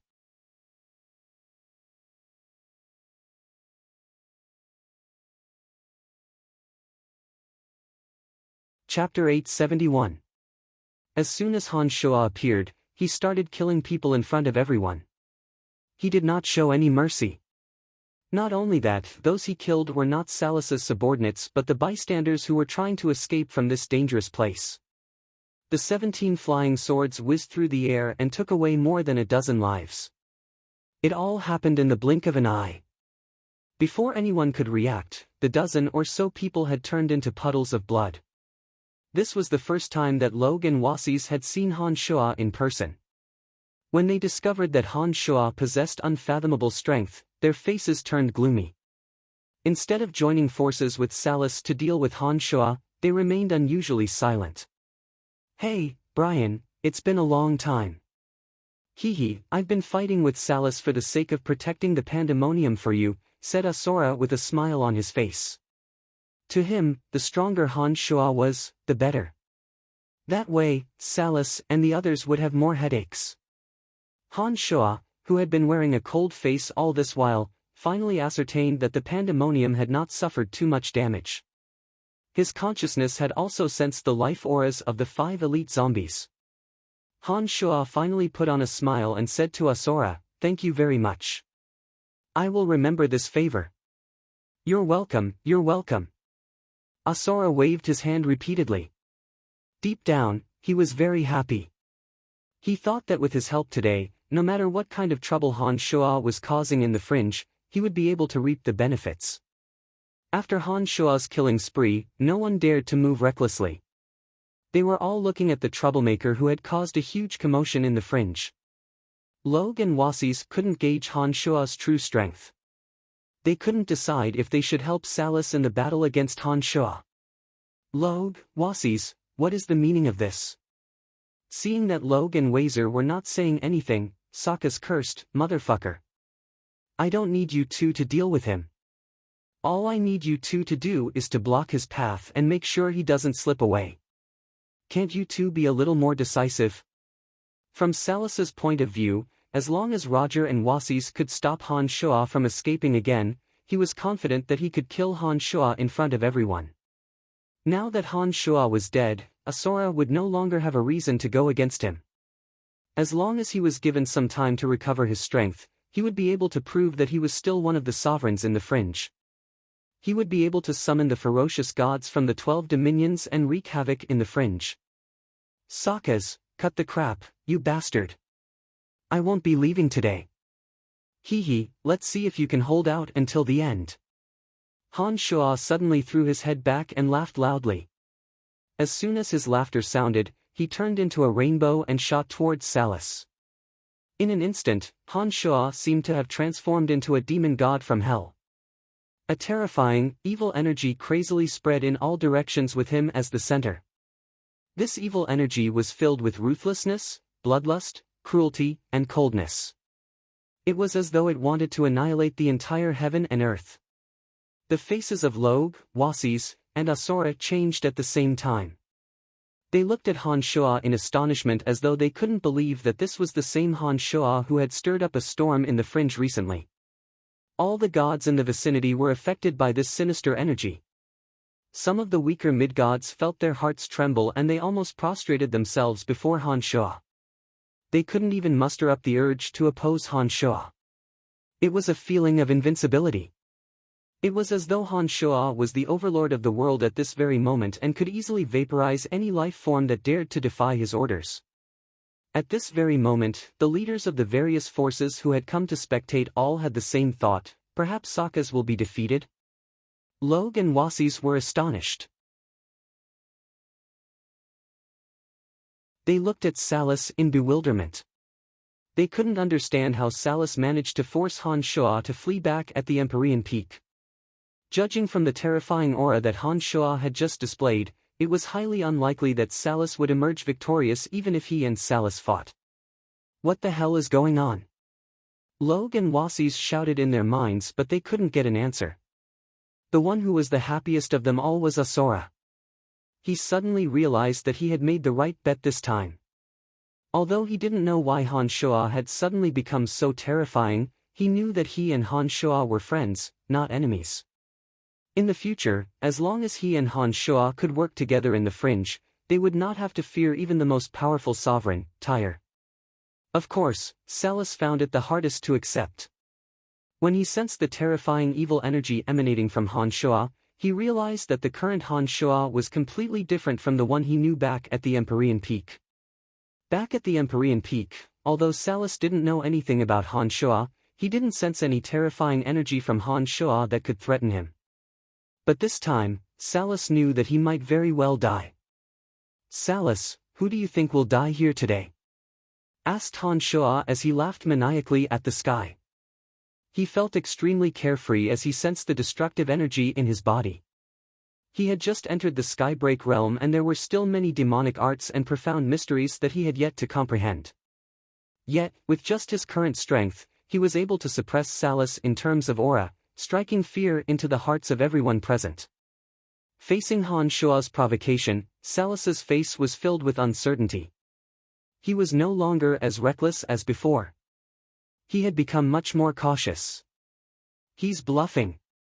He must be bluffing. If he really has such a powerful force, he wouldn't have run away from the Empyrean Peak.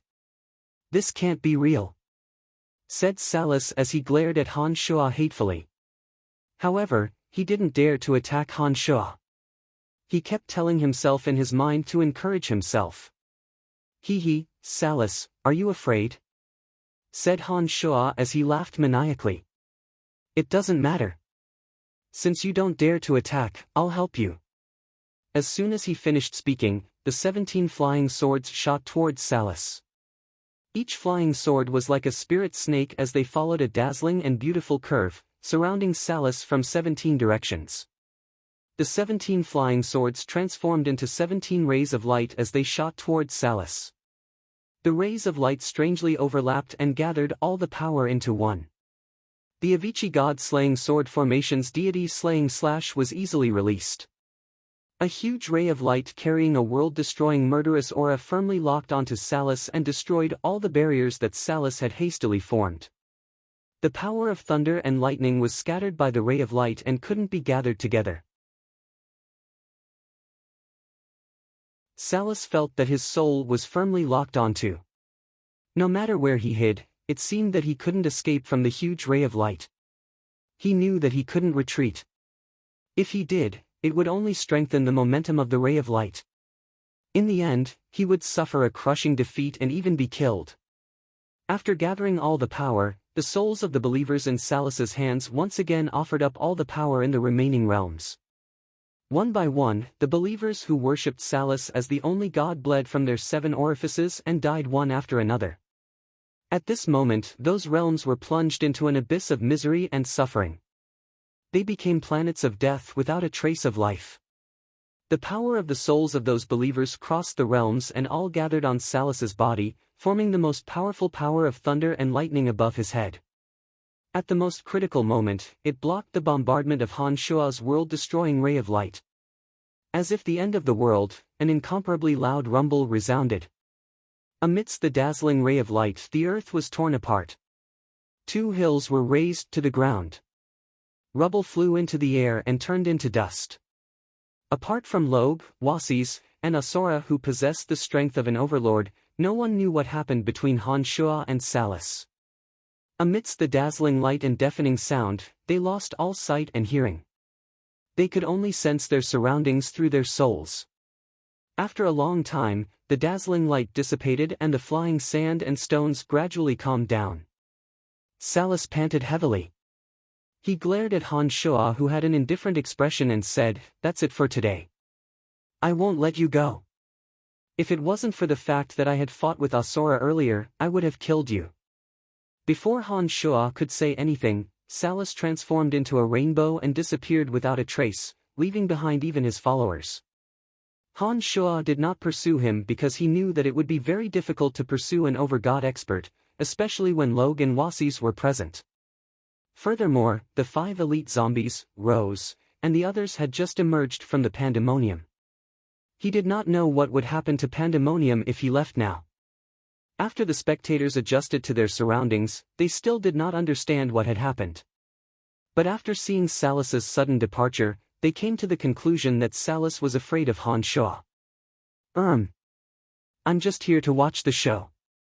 I have no intention of making an enemy out of you." Log stared blankly for a moment before he forced a smile and said those words to Han Shuo. Then, ignoring Han Shuo, he hastily left the place. Wasis did not say anything. He nodded at Han Shuo and left after Log, disappearing in the blink of an eye. "You may all leave now. I don't want to see strangers in my valley," said Han Shuo smilingly.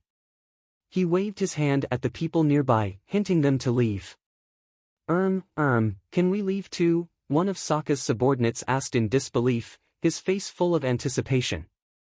"Leave? I don't think you have much of a future with Salus. A sovereign who abandons his followers and leaves on his own is not worth following. Alright, leave. I don't have any enmity with you," said Han Shuo generously as he waved his hand. He was going to use these people's mouths to spread the news of what happened today throughout the fringe. Those followers of Salus felt as though they had just been pardoned. They thanked Han Shuo gratefully and hastily left the pandemonium. On a bald mountain not far from the pandemonium, a man muttered to himself, "Interesting. The fringe has been peaceful for too long. It's time for some fun." As soon as he finished those words, he disappeared in a burst of destructive energy.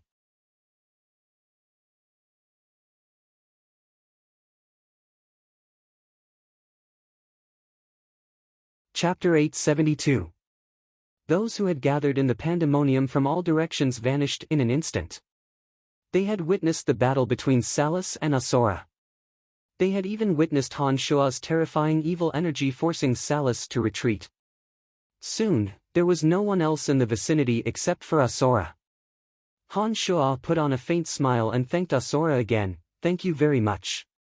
Without your help, the pandemonium wouldn't have survived until now." "You're welcome. We are friends. It's only right for us to help each other," replied Asura with a smile. He did not dare to be careless. Although Asura was very curious about Han Shuo the last time he met Han Shuo, he did not have a deep impression of him and his attitude towards Han Shuo was not as friendly as it was now. The fringe was a place where the strong were revered. The last time Asura met Han Shuo, he did not regard Han Shuo as an existence of the same level. It was inevitable that he would behave with the arrogance of a sovereign.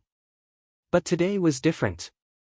Judging from the strength Han Shuo displayed in the battle against Salus, Han Shuo clearly possessed the strength to fight any sovereign in the fringe. Therefore, when Asura met Han Shuo again, he had already regarded Han Shuo as a hero of the fringe. There was not the slightest trace of arrogance on his face. "In short, I will remember this favor," said Han Shuo smilingly. Then, he shifted his gaze to the center of the fringe. At the same time, the cauldron of myriad demon whizzed out of Han Shuo's body. It transformed into a gray shadow and floated to the center of the platform with the image of the cauldron of myriad demon. Thousands upon thousands of wisps of gray smoke drifted into the cauldron of myriad demon that was hovering in midair. The souls of those who died in the fringe were pulled into the center of the formation and collected, awaiting the arrival of the cauldron of myriad demon. Asura immediately sensed the flow of bizarre energy. He looked at the little cauldron of myriad demon in amazement and wondered what kind of miraculous functions and energy this divine weapon possessed. In Asura's eyes, every part of Han Shuo was shrouded in mystery. He had yet to figure out what kind of energy Han Shuo cultivated and how he was able to force Salus to flee. To Asura, Han Shuo was unfathomable. He wanted to know as much about Han Shuo as he did in Han Shuo. Strands of his divine soul flowed into the cauldron of myriad demon. With a calm face, he spoke to Asura in a relaxed manner. "Do you think Salus will be able to establish itself in the fringe?" Asura stared blankly for a moment before he chuckled and said, "Unless Salus can prove that he is stronger than you and me, his reputation in the fringe will take a nosedive. Most importantly, he left his followers and left on his own. I don't think there will be many who will be willing to serve a master like him in the future." Han Shuo laughed heartily and said, "It won't be that easy for Salus to recover his strength. I'm starting to wonder if he dares to come to me again." Even if Salus did not fight Asura, Han Shuo was confident that he could defeat Asura. Han Shuo believed that Salus himself was well aware of this. Therefore, Han Shuo did not believe that Salus would be so reckless as to throw his life away. It will be difficult for Salus to survive in the fringe. "Brian, the Omphalos has always been managed by the 5 sovereigns. Now that Salus has lost his power, are you interested in taking over?" asked Asura smilingly. As the center of the fringe, the Omphalos was a very special place. Due to the existence of the 5 sovereigns, the Omphalos had always maintained a transcendent status. No one would dare to cause trouble in the Omphalos. The Omphalos was also a trading hub for the sovereigns. It was obvious that Asura intended for Han Shuo to replace Salus and take over a portion of the Omphalos. Of course, Han Shuo would never let go of such a precious land. He put on a mischievous smile and said, "I will be visiting the Omphalos soon. I would like to see who dares to collect my taxes. Well then, I'll be taking my leave." Asura couldn't help but feel a little more concerned after hearing those words. Since he had achieved his goal, he still had to deal with some matters regarding Salus. "Yes, thank you, Asura. I will remember your kindness," promised Han Shuo before he smilingly watched Asura leave. After Asura's figure disappeared, Han Shuo put on an enigmatic smile and mumbled to himself, "Asura, oh Asura, you are truly considerate this time." A few minutes after Asura left, the 5 elite zombies, Rose, Romont, Zovik, and the others walked out of the underground palace. They were overjoyed to see that the pandemonium did not suffer too much damage. "Father, you are finally here." Han Jin heaved a sigh of relief and said, "If you had come any later, the pandemonium might have been destroyed by those bastards. We have spent too much manpower and resources to build up the pandemonium. I don't want to see our homeland being razed to the ground." "Where's Salus, father? What happened to Salus?" Hanwha asked as soon as he emerged from the underground palace. He was more concerned about Salus, who forced them to flee the pandemonium. "He ran away. I believe that even if he had fully recovered his strength, he would have to reconsider whether or not he can fight us," said Han Shuo calmly. He looked at the crowd smilingly and guaranteed, "From today onwards, you will not have to fear anyone in the fringe." The 5 elite zombies, Rose, and the others could sense the difference in Han Shuo even if Han Shuo didn't say it. They could only sense that the current Han Shuo was as oppressive as a mountain and as unfathomable as the ocean. They dared not think of making an enemy out of him. The 5 elite zombies, Rose, and the others did not know what had happened to Han Shuo, but they knew that Han Shuo must have made some kind of breakthrough and become even more terrifying than before. Han Shuo wasn't a person who would speak without thinking. The fact that he dared to say that they did not have to fear anyone in the fringe was enough to prove that he was no longer afraid of the 5 sovereigns. "Father, are you saying that you now have enough strength to deal with the 5 sovereigns?" Han Mu was overjoyed. He knew what this meant and he could hardly contain his excitement. Han Shuo nodded smilingly and replied, "That's right. That's great." Hanwha laughed maniacally and shouted, "In that case, we can do whatever we want in the Omphalos. We don't have to worry about taxes anymore. Those sovereigns sure are greedy. They have to pay 100 black crystal coins to stay in the Omphalos for a day. How many black crystal coins can the Omphalos earn in a day?" "Alright, let's not talk about this anymore," Han Shuo asked, "Where are Gorin and his followers?" "Don't worry, father. Gorin and the others are fine. They are staying underground." "Well, because Salus is here, I was worried that Salus will destroy the pandemonium and everything he and his followers have. That's why I brought them underground. I believe that they will come out of the pandemonium soon." Han Tu explained. "That's great." Han Shuo looked around and said, "The pandemonium has more or less sustained some damage. Alright, the 5 of you will work with me. We will restore the pandemonium to its original state." After a short pause, Han Shuo grinned and said, "Perhaps I can add some more power to Tanai Pandemonium. Hehe, even if one of the 5 sovereigns comes to destroy the pandemonium one day, they will have to shed a layer of skin first." Back when the pandemonium was being constructed, Han Shuo had yet to enter the Skybreak realm. Therefore, his physical strength and understanding of demonic formations were not as strong as they were now. Now that he had reached the new realm, he had gained even greater power and a deeper understanding of demonic formations. Therefore, the pandemonium was no longer the same as before. "That's great," the 5 elite zombies exclaimed. They knew that Han Shuo was confident in his ability to make such a bold claim. Han Shuo and his father then spent all their energy on the pandemonium. They patiently made the pandemonium more and more terrifying. What? Han Hao, the little skull, was standing next to a cold lake in a valley. He was looking at a windspurt who had come from the pandemonium. Salus has been defeated. That outsider Brian has defeated Salus.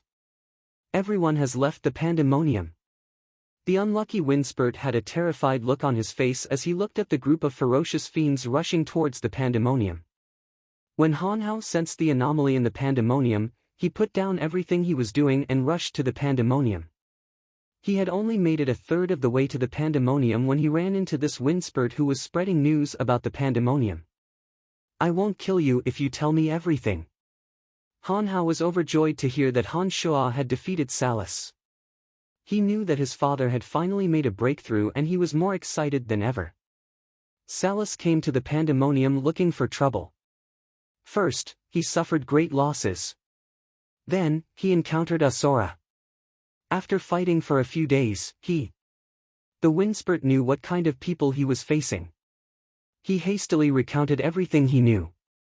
Han Hao patiently listened until the windspurt finished. He nodded and instructed his subordinates, let him go. Chief, this fella cultivates in the energy of darkness. Can I? One of the god hunters looked at the windspurt greedily and begged Han Hao. Spare me, my lord, please spare me. I have told you everything, you promised to let me go.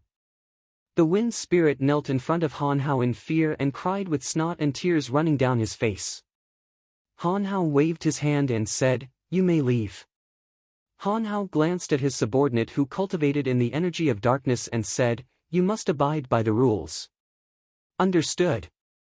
The subordinate replied solemnly but did not say anything else. Let's turn around. We'll go to Sokka's place to take a look, commanded Han Hao. Instead of heading towards the pandemonium, he planned to wipe out the remaining forces of Salus and plunder all the wealth that Salus had accumulated in the fringe.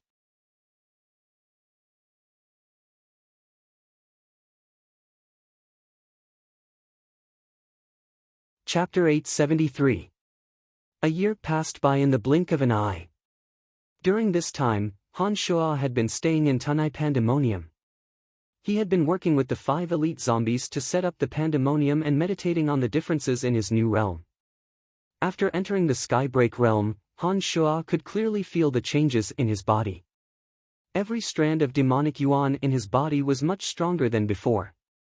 It gave Han Shuo an indescribable sense of satisfaction. In this new realm, Han Shuo's invincible omen body was finally nearing completion. No matter how sudden the attack was, the invincible omen body would be able to protect his body in a timely manner. When there was no danger, his demonic body would remain relaxed and wouldn't waste any magical yuan. What delighted Han Shuo the most was that not only could the invincible omen body proactively defend against attacks, it could also generate the power to counterattack. No matter who it was, as long as they wanted to harm him, they would face the power of the invincible omen body's counterattack.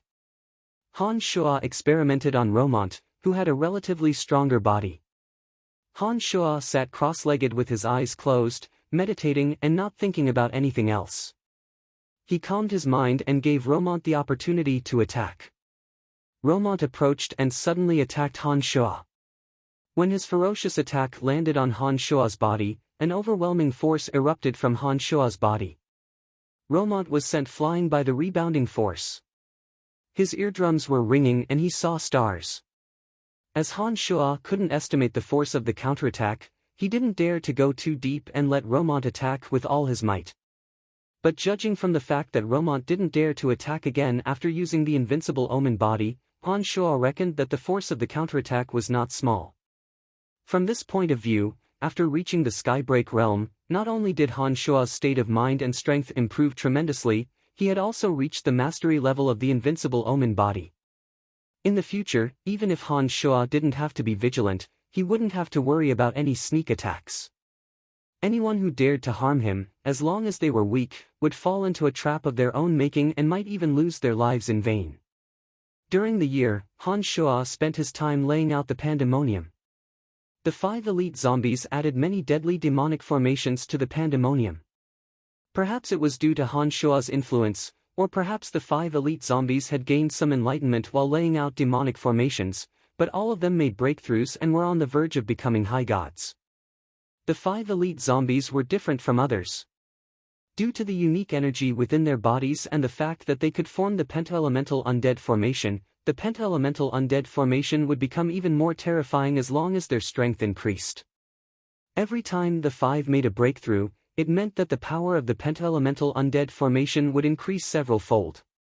After a year, the 5 elite zombies stayed in the pandemonium and focused on stabilizing their realm. They had made the breakthrough from mid-stage mid-god to late-stage mid-god, hoping to advance even further and possess even greater power. In Tanai, the elemental energy between heaven and earth was denser than anywhere else. Rose and the others had benefited tremendously.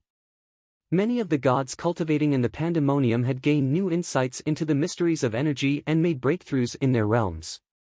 The concentration of elemental energy in the pandemonium was dozens of times higher than anywhere else.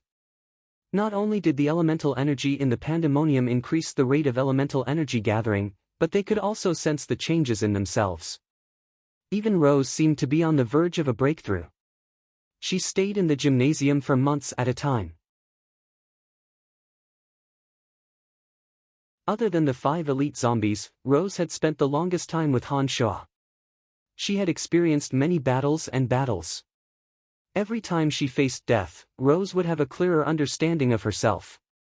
After such a long time, she finally felt the calling of a new realm. She was preparing to enter the late-stage high god realm. During that year, news about Han Shuo had been circulating in every region of the fringe. Anyone who talked about Han Shuo would speak with reverence. They regarded Han Shuo as an existence on par with the 5 sovereigns. Some youngsters even idolized Han Shuo. Many of those with decent strength even went to the pandemonium to follow Han Shuo. Han Shuo left the management of the fringe to Zovik and Goran. If there were extraordinary talents and clean identities, Han Shuo would let them stay. After all, Han Shuo had planned to make a big splash in the fringe and he needed more manpower to handle all kinds of emergencies. Other than Han Shuo, there was another person who had made a name for himself in the fringe this year, Little Skull Han Hao. Salus had been missing ever since he left the pandemonium. No one knew where he had gone. It was as though he had vanished into thin air. No one had seen him in the fringe for a year. Even his most loyal subordinates had not received any news about Salus. There were many rumors about Salus' disappearance. Some said that he was hiding in an unknown region to recover his energy. Others said that he was afraid of Han Shuo and had left the fringe. There were many rumors about Salus, but none of them could be verified. Salus had disappeared without a trace. His subordinates were disheartened and could no longer act as they pleased in the fringe. Salus's subordinates had suffered greatly in the past year. Some powerful enemies who had misgivings about Salus had taken advantage of Salus after Salus had fallen from power to force them into hiding. As for Han Shuo, he was the most frightening person to be chased by. He wasn't motivated by hatred but by the wealth Salus had left behind. Leading a group of god hunters, Han Hao wreaked havoc in the fringe. Many of Salus's subordinates were killed by Han Hao's men. Most of the wealth Salus had left behind fell into Han Hao's hands. Other than Han Hao, the other 4 sovereigns were also drooling over the wealth Salus had left behind. They had also dispatched their subordinates to target Han Hao's wealth. However, it seemed that the subordinates of the other 4 sovereigns weren't as capable as Han Hao. Their gains couldn't be compared to Han Hao's. The subordinates of the sovereigns were all domineering and ruthless people in the fringe. However, it seemed that they had received some sort of order. None of them attacked Han Hao, who had suddenly risen to power. They allowed Han Hao to compete with them for Salus's wealth but did not kill Han Hao. They maintained a tacit understanding of not interfering with each other's business. None of the other 4 sovereigns in the fringe were easy to deal with. Although they did not know the true relationship between Han Hao and Han Shuo, after some investigation, They knew that Han Hao and Han Shuo had a close relationship because the energy they used was very similar in some aspects. Just this alone was enough. Therefore, the four sovereigns had tacitly instructed their subordinates not to get into a conflict with Han Hao over Salas. Naturally, they weren't worried about Han Hao, who had recently shown off his abilities, but Han Shuo, who had forced Salas into hiding. Han Hao seemed to know what the four sovereigns were thinking. He would not deliberately provoke or get into a conflict with the subordinates of the four sovereigns. When he encountered Asora's subordinates, Han Hao would be very friendly and even share some of the profits with them. To Han Hao, although he wasn't in Tanai, he had long regarded the Pandemonium as his home. In any case, Asora had protected the Pandemonium. Not only did Han Shuo feel indebted to him, but even Han Hao, who had not entered the Pandemonium, had a favorable impression of Asora. He was willing to share some of the profits with Asora's subordinates. A year later, at the checkpoint of the Omphalos at the center of the fringe, Han Shuo was leisurely walking towards the checkpoint. The checkpoint was guarded by one of Logue's subordinates. It was obvious that he did not recognize Han Shuo. When Han Shuo arrived, the guard coldly shouted, "Pay the black crystal coins." Han Shuo looked at the guard with interest. His smile was as gentle as ever, but his words sounded rather arrogant. "My apologies, but I will not pay a single black crystal coin in Tanai in the future." Upon hearing those words, the mid-stage high god who cultivated in the energy of water put on a cold face. With a wave of his hand, a group of divine guards surrounded Han Shuo with malicious intentions. "Do you have a death wish?" shouted the guard coldly and blocked Han Shuo's path. It seemed that he was ready to attack Han Shuo. "Let Logue come and collect black crystal coins from me." "You people are not qualified to do so," replied Han Shuo with the same smile on his face. He was not the least bit enraged. He merely felt that these guards were indeed discerning. "You are courting death. How dare you address Lord Logue by his name?" The guard's face jolted. He shouted, "I don't care who he is, kill him. He has not entered the Omphalos, so he is not breaking the rules." It was obvious that these subordinates of Logue did not recognize Han Shuo. They did not treat Han Shuo as a big shot.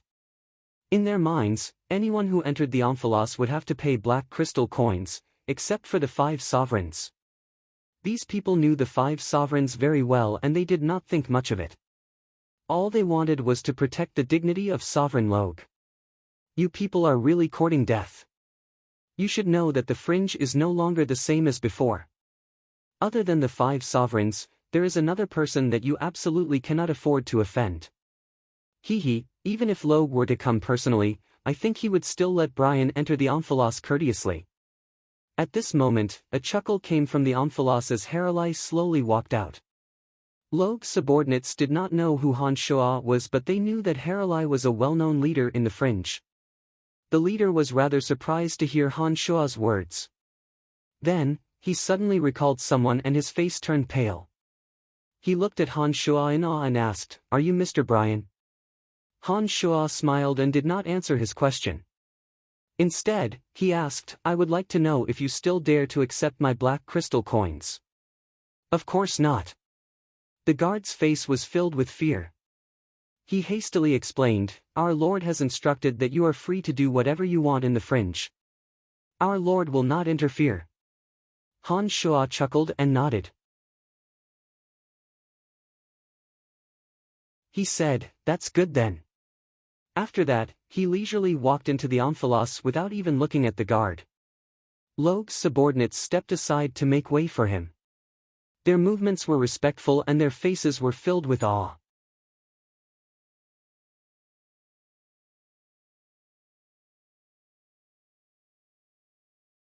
Chapter 874. That was how it worked in the fringe.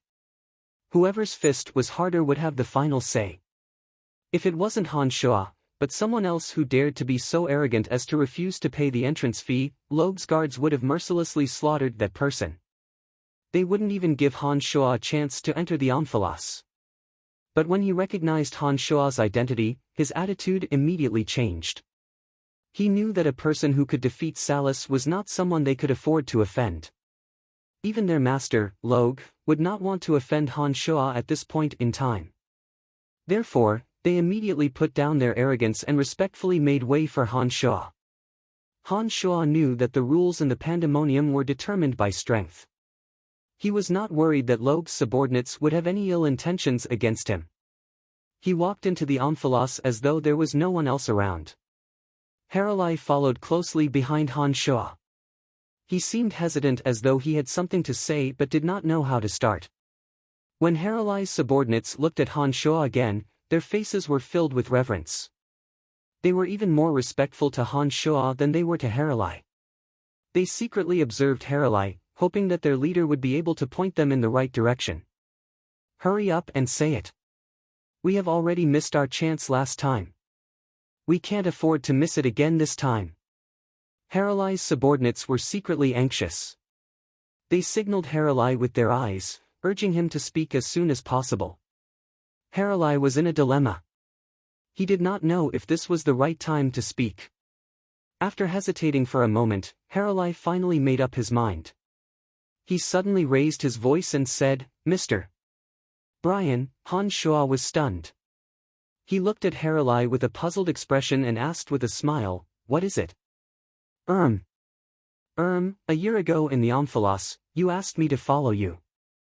I told you that I would think about it. Do you still remember that?" Haralai put on a fawning smile and appeared cautious. Han Shuo was stunned. As though he did not know what Haralai was talking about, he put on a warm smile and asked, "Is that true?" "It's at Luolong's checkpoint. Do you have any recollection of it after you killed Buzz?" Haralai said with a forced smile. Back at Luolong's checkpoint, the penta-elemental undead formation of the 5 elite zombies annihilated many forces. It was also at that time that Goran killed Buzz and joined Han Shuo's side. After that, Han Shuo asked Haralai if he was interested in following him. Haralai hesitated for a moment and said that he would consider it. With Han Shuo's memory, he naturally wouldn't forget what had happened a year ago. He was just purposely making things difficult for him. When Han Shuo and the 5 elite zombies first arrived at the omphalos, Han Shuo had boldly asked Haralai if he was interested in following him. Haralai had decisively rejected Han Shuo's offer and even mocked Han Shuo, saying that Han Shuo was courting death and would be killed by Buzz sooner or later. The second time Han Shuo asked was after he had proven his strength. At that time, Haralai did not immediately agree to it, but gave the excuse that he needed to consider waiting. Now that he had defeated Salus, the news of his formidable strength had spread across the fringe. Haralai had taken the initiative to come to him and express his goodwill, asking to follow him. "Sorry, I don't remember much." Han Shuo shook his head and ignored Haralai. It was hard for a man of such influence to be sincere.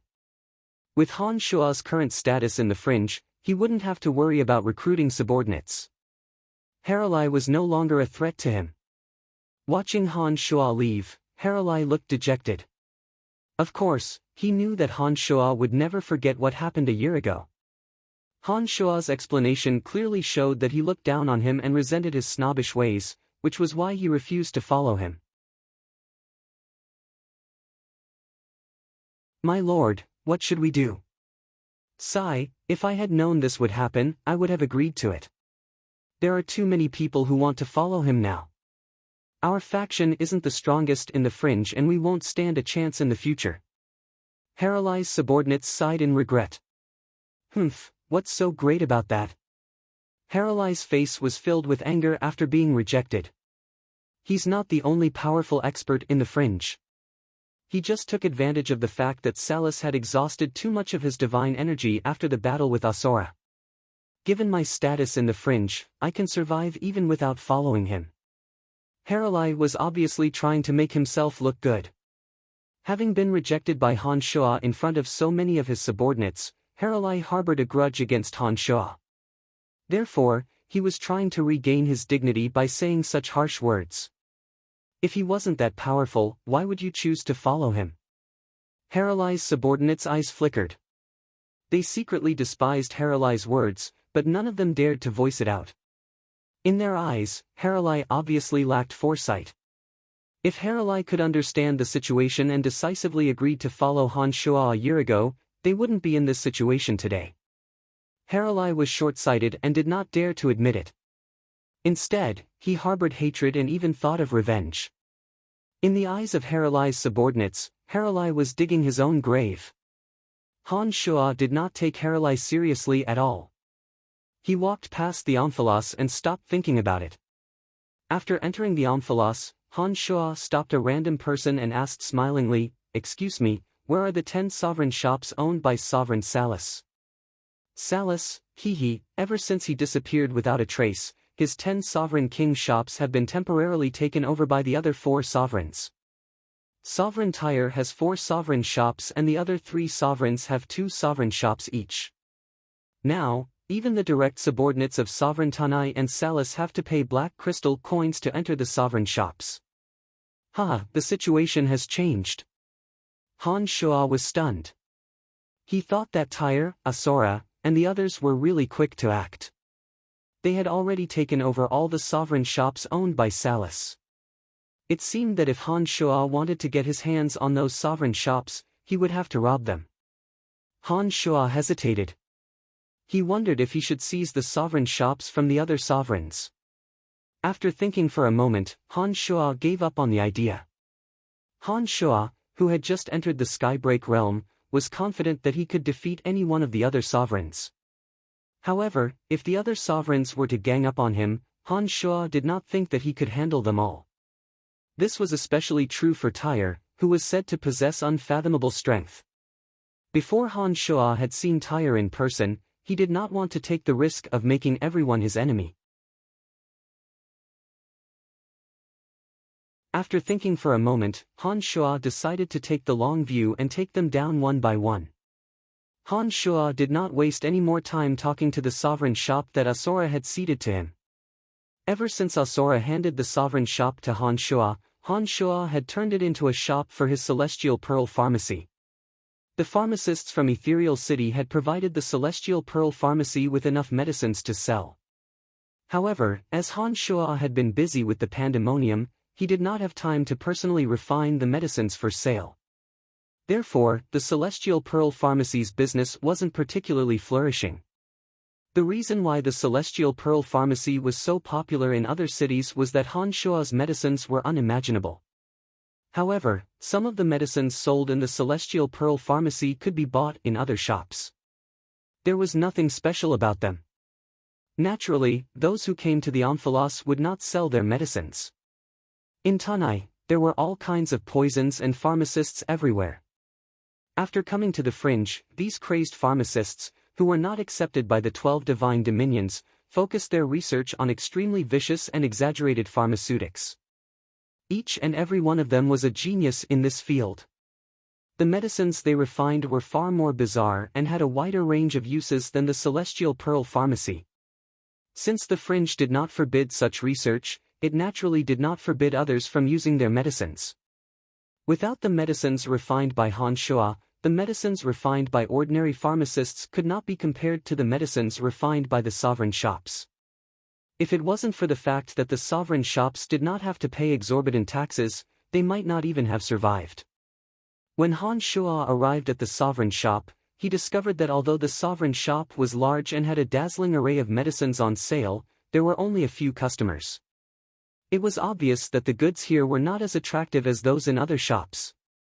Power, wealth, and status were indispensable. In the fringe, these were the basic requirements to ensure that a faction would be stronger than others. Since Han Shua was planning to establish a foothold in the fringe, he had to take care of all the necessary resources. Han Shua's arrival made the pharmacists extremely excited. They had heard that Han Shua had defeated Salus and they were full of admiration for the mighty sovereign shop. Han Shua didn't say much to these pharmacists. He entered the material warehouse as soon as he arrived and picked out all sorts of rare herbs that could be used to refine pills. After notifying the pharmacists, he entered a secluded training field to refine all sorts of pills.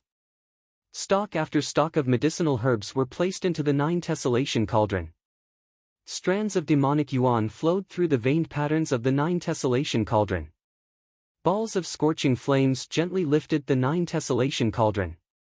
The aroma of medicines gradually spread. Han Shuo, who was holding his breath and concentrating on refining medicines, skillfully used his newfound energy to grind the medicinal herbs and knead the energy contained within them together. He suddenly discovered that after attaining Skybreak Realm, not only did his strength and state of mind improve, even his efficiency in refining medicines had improved. Originally, it would have taken him a month or 2 to refine medicines. Now, he only needed a few days. Not only did the quality of the medicines not decrease, their medicinal efficacy was even better.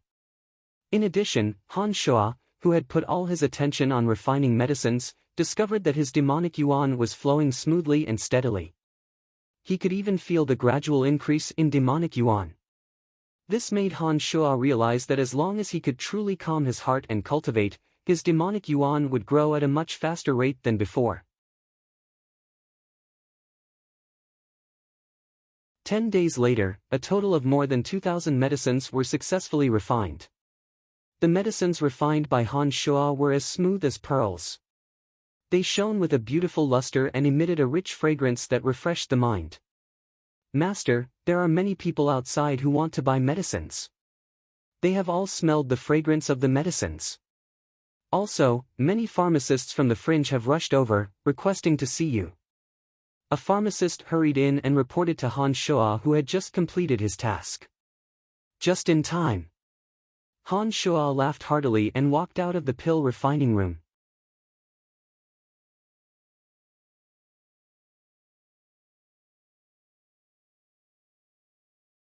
Chapter 875. After attaining the Skybreak Realm in demonic arts, not only did Han Shuo's pelletization speed increase, even the medicinal efficacy of the pelletized pellets was much better than before. Wisps of refreshing medicinal fragrance wafted out of the celestial pearl pharmacy. Many gods in the vicinity smelled the fragrance and came over to ask around. They had all heard that Han Shuo was refining medicine. These people were well informed.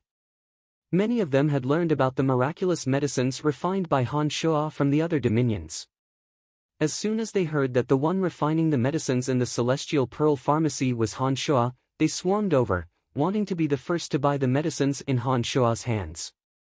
In the fringe, there were all kinds of poisoners who had delved into the field of evil and developed some horrifying poisons. However, almost all of these poisons were used to harm others. There were none that could improve one's cultivation. However, the medicines refined by Han Shuo were different. According to the information from the 12 dominions, most of the medicines refined by Han Shuo were for his own use. Not only could they speed up the recovery of injuries, they could also stabilize the user's state of mind during cultivation and help the user comprehend the mysteries of energy faster. To many, this kind of medicine was what they lacked the most. Therefore, when they heard that Han Shuo was refining medicines, they rushed over from all over the fringe with sufficient black crystal coins in hand in hopes of exchanging them for medicines from Han Shuo. These people were all fiends from all over the fringe. However, when they gathered in front of the Celestial Pearl Pharmacy, they were all very friendly. Not a single one of them dared to barge into the Celestial Pearl Pharmacy. They knew that in addition to being a genius pharmacist, Han Shuo was also a top-notch expert with terrifying strength and ruthless methods. In the territory of such an expert, they tried their best to restrain themselves and their subordinates, afraid that they would incur Han Shuo's displeasure. When Han Shuo walked out of the secret chamber, he noticed that there were many people gathered in the Celestial Pearl Pharmacy's shop. When they saw Han Shuo, they cautiously walked towards him. Each and every one of them had a respectful and friendly attitude, indicating that they intended to purchase his medicines. Han Shuo himself did not expect that these people would come after smelling the aroma. However, it wasn't a bad thing for him. He immediately raised his voice and announced, "Those medicines will be sold according to the market price. However, only a portion will be taken out every day. In the future, whoever comes first will get to buy first." Han Shuo had been handling the Celestial Pearl Pharmacy for a long time. From Phoebe and Emily, Han Shuo had learned some methods to raise the Celestial Pearl Pharmacy's reputation. Given Han Shuo's current reputation in the fringe, no one dared to say anything. After giving his instructions, Han Shuo distributed the medicines he personally refined to his subordinates who were in charge of placing the medicines. He left the crowd. Many of the poison pharmacists who came to the fringe wore strange expressions. They wanted to say something but dared not. After watching Han Shuo leave, one of them groaned in a low voice, "What's so great about him? I don't believe that these medicines are that miraculous." That's right. If he had the strength to defeat Salus, there's no way he could have reached a high level in the field of pharmaceutics. If it wasn't for his strength, I would definitely compete with him to see who's better at refining medicines. Another person said indignantly. Every single one of these fringe dwellers was proud and arrogant. When they saw that so many people had rushed into their Celestial Pearl Pharmacy right after Han Shuo had started refining medicines, they were naturally displeased that their business was greatly affected. However, with Han Shuo's strength, no matter how resentful these poisoners were, they dared not say anything in front of Han Shuo, much less cause trouble for the Celestial Pearl Pharmacy. Let's buy some of those medicines and see if they have the same effect. Even if he's strong, we can still tell the truth if the medicines are fake, one of the poison pharmacists suggested. The poison pharmacists who came to the fringe also agreed. These poison pharmacists who specialized in special fields were all very eccentric. If they weren't afraid that Han Shuo would kill them, they might have started to nitpick. Although Han Shuo had left, his senses still covered the entire Celestial Pearl Pharmacy. He heard every word of the poison pharmacists. With a smile on his face, he summoned a shop assistant and said, "If those poison pharmacists want to buy the medicines, we can sell them even if they can't get in the queue." "Why? Those fellas are obviously here to cause trouble." "My lord, you might not know this, but when you weren't in the Celestial Pearl Pharmacy, they would often badmouth us, saying that the medicines we refine are nothing special," the shop assistant said angrily. He seemed to have a very bad impression of those poison pharmacists. Back when Han Shuo wasn't in the Celestial Pearl Pharmacy, nor did he defeat Salus to prove his terrifying strength, these poison pharmacists were not afraid of Han Shuo. They secretly slandered the Celestial Pearl Pharmacy, greatly affecting the Celestial Pearl's business. Although Han Shuo didn't know much about them, he immediately guessed their intentions after hearing the shop assistant's words. He put on a faint smile and did not explain too much. He instructed, "I understand. Just do as I say." Although these fellas are eccentric, they are still quite capable in the field of pharmaceutics. I'd like to see if they can find any clues when they bring my medicines back. After hearing Han Shuo's words, the shop assistant did not waste any more time and retreated with a mind full of doubts. After the shop assistant left, Han Shuo chuckled and mumbled to himself, "The headquarters of the Celestial Pearl Pharmacy will be in the fringe. Every single one of those pharmacists is a genius. I'd like to see which one of you can escape from my grasp." Han Shuo had been eyeing those poison pharmacists for a long time. He planned to recruit all of them. Even if those poison pharmacists didn't show up, Han Shuo would have taken the initiative to deal with them. Han Shuo was determined to make them work for the Celestial Pearl Pharmacy. "Mr. Brian, long time no see," a chuckle sounded from outside. Moments later, Luolong, who was with Asura, walked in. The reason why Brian came to the secret chamber was because he was waiting for Luolong's visit. Han Shuo had sensed Luolong's arrival the moment he finished refining the pellets. Luolong was so loyal to Asura that he must have come to the Celestial Pearl Pharmacy on behalf of Asura. Han Shuo wanted to hear what Luolong had to say.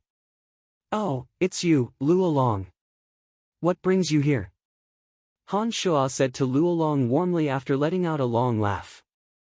Luolong put on a flattered face as though he did not expect that Han Shuo would treat him as casually as before. In his opinion, Han Shuo, who had defeated Salus, was now on an equal footing with the 5 sovereigns. Han Shuo's way of doing things should be different from before, and Han Shuo wouldn't treat him the way he used to. Therefore, Luolong intended to treat Han Shuo the same way he treated Asura. However, before Luolong could show his respect, he was surprised to find that Han Shuo was as friendly and easygoing as before. Luolong found it very strange. "I have been instructed by Lord Asura to come and inform you."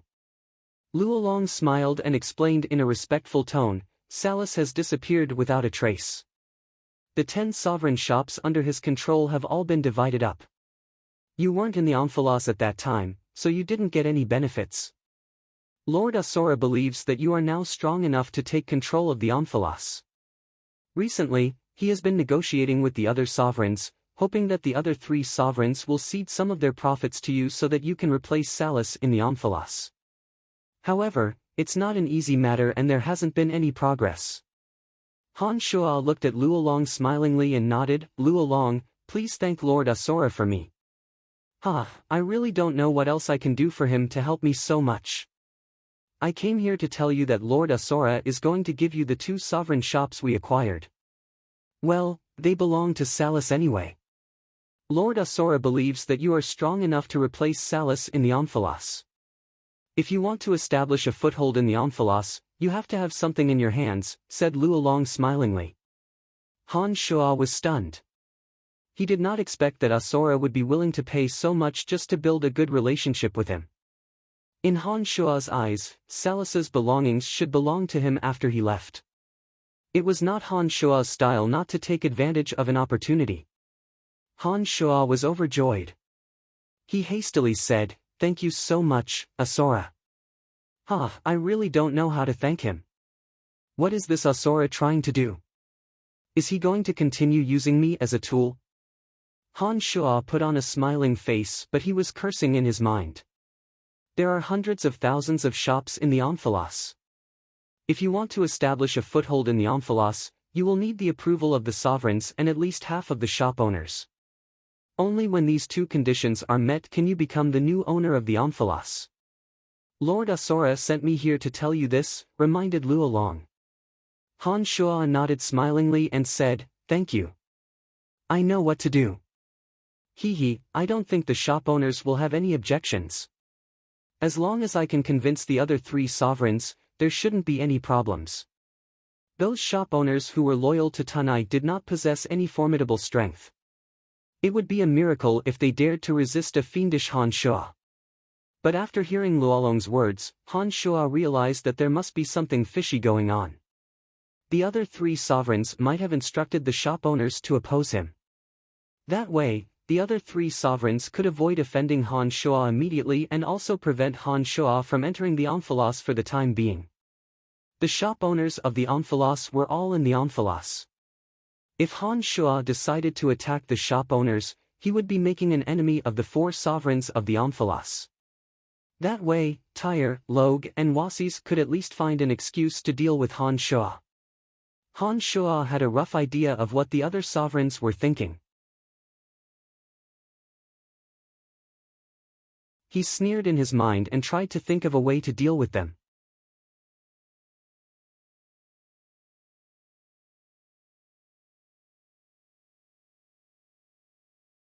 Chapter 876. While Han Shuo was making a name for himself in the fringe, the Han family in the City of Shadows, far away in the Darkness Dominion, ran into trouble. After Han Shuo disappeared from the City of Shadows, the members of the Han family gradually retreated to Fort Lossberg. The Han family kept a low profile in Fort Lossberg and no longer meddled in the affairs of the City of Shadows. Wallace, the city lord of the City of Shadows, had tacitly allowed the Han family to leave the city. He did not inform the Han family of any major or minor affairs in the City of Shadows. It was clear that he had excluded the Han family from any power structure in the City of Shadows. As the Fringe was too far away from the City of Shadows, it was very difficult for news from the Fringe to reach the City of Shadows. The ferocious gods from the 12 Dominions would travel to the Fringe to bring the latest news from the 12 Dominions when they had nowhere else to go. However, those Fringe dwellers who entered the Fringe rarely returned to the 12 Dominions. As a result, there were more Fringe dwellers than Fringe dwellers. As a result, news of the Fringe rarely spread to the 12 Dominions as quickly as possible. The latest news that Phoebe, Emily, and the others from the Han family was that Han Shuo had left Ethereal City. They had no idea what happened after that, much less what happened in the fringe. Not only the Han family, but even Wallace, the city lord of the City of Shadows, knew nothing about Han Shua's situation in the fringe. From their point of view, Han Shua had suddenly disappeared without a trace and no one knew when he would return to the City of Shadows. With Han Shua's many miraculous feats in the City of Shadows, for the sake of the House of Saints' position in the City of Shadows, Wallace started to weaken the Han family. However, as Wallace knew that the Han family was on good terms with Andre, Erebus, Aobashi, and the others, and was concerned about Han Shua's strength, he did not dare to go too far. Phoebe and Emily's decision to transfer the Han family's forces to Fort Lossberg was exactly what Wallace wanted. He turned a blind eye and ordered all the House of Han's forces in the City of Shadows to be transferred to Lossberg. He even allowed those from the 5th Corps who were personally trained by Han Shua to leave. Fort Lossberg was located at the border of the City of Shadows. From Wallace's point of view, moving the Han family there shouldn't cause him any trouble. As long as the Han family did not expand their influence in the City of Shadows, Wallace would not take any action against the Han family. He was happy to see the Han family keep a low profile. However, back when Han Shua was in the City of Shadows, he had offended far too many people. For example, Hoff's Hushvale City was located very close to Fort Lossberg. After several years of investigations, Hoffs had learned that it was Han Shua and Rose who had wreaked havoc in Hushvale City. Through his investigations, Hoffs discovered that Wallace seemed to have deliberately alienated the Han family. Hoffs, who had been searching for Han Shua for revenge, had shifted his attention to the Han family in Fort Lossberg after failing to find any trace of Han Shua. He planned to start with the Han family. Other than Hoffs, there was another person who was eyeing Fort Lossberg covetously. It was Larrickson of the House of Broadhurst from the City of Gorging Clouds in the Darkness Dominion. Larrickson had suffered greatly at the hands of Han Shua. Not only did Han Shua kill a few high gods of his family, but even his son was killed before he could marry Donna. Over the years, Larrickson had discovered that the culprit was Han Shua. With so much hatred, Larrickson had no intention of sparing Han Shua and the Han family. The House of Broadhurst was the most powerful force in the Darkness Dominion, the City of Gorging Clouds. Larrickson was a greater threat to Fort Lossberg than Hoffs. Larrickson and Hoffs had the same goal. They soon came to an agreement to deal with the Han family in Fort Lossberg. Hushvale City and Fort Lossberg were very close to each other. Larrickson and the experts he brought from the City of Gorging Clouds were confident that they could destroy Fort Lossberg. In Hushvale City, Hoffs and Larrickson were sitting in the city lord's residence. Hoffs put on a gloomy face and said, "Lord Larrickson, with your help, we will be even more assured of success." However, Fort Lossberg is, after all, the territory of the City of Shadows. If we attack Fort Lossberg by force, won't Wallace attack us? Hoffs and Larrickson had been plotting for a long time.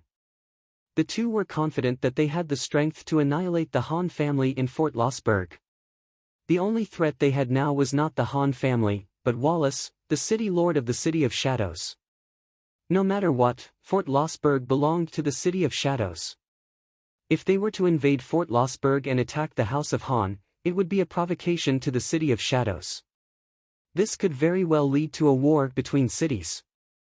The overgods of the Darkness Dominion would not be happy to see that happen. Larrickson's eyes were filled with hatred. He said in a low voice, "You don't have to worry about that. Just attack Fort Lossberg. Wallace won't interfere." "Humph, given the status and power of my House of Broadhurst in the Darkness Dominion, Wallace won't make an enemy out of us just because of a puny Han family." Hoffs was overjoyed to hear those words. He cried out in surprise, "You mean Wallace has already?" Larrickson nodded affirmatively and said, "Don't worry, I have already communicated with Wallace. He will pretend that he doesn't know anything about it. At most, he will reprimand us. He won't fight us to the death over a puny Han family." The existence of the Han family has already affected the status of the House of Saint in the City of Shadows. I think the destruction of the Han family is exactly what Wallace would like to see. "That's great." Hoffs heaved a sigh of relief. He put on a sinister smile and said, "All right then, let's move. All right, gather your men. We will head to Fort Lossberg. The Han family in the fort won't be able to withstand our attack. This time, we will wipe them all out in one fell swoop," said Larixen viciously. "There's still Brian. When the Han family is destroyed, no matter where he is, he will rush back to us. Hee, when that time comes, we will be able to get rid of him." Hofs laughed heartily. It hadn't been easy for him to suppress those disloyal family clans in Hushvale City. Now, he finally saw hope for revenge. The members of the Han family in Fort Lossberg had more or less learned about Hofs and Larixen's unusual behavior. For the past few years, the Han family had stopped expanding in the City of Shadows. The Celestial Pearl Pharmacy in the City of Shadows did not increase.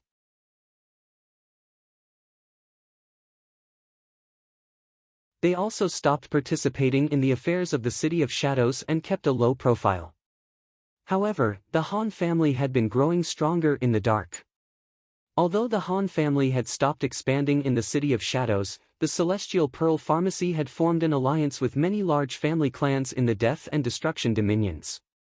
The Celestial Pearl Pharmacy's influence extended to the Death, Darkness, and Destruction Dominions.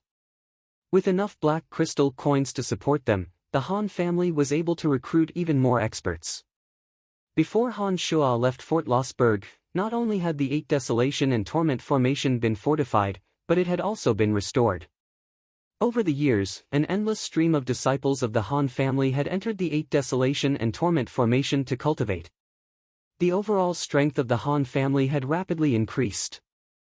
Han Shua's influence in the 3 dominions was still considerable. Through his connections in the Celestial Pearl Pharmacy in the 3 dominions, he learned of Larixen's trip to Hofs and the unusual behavior of Larixen and Hofs. He could roughly guess that Larixen and Hofs' target was Fort Lossberg. Although the Han family had rapidly grown in strength, Hofs and Larixen were just too powerful.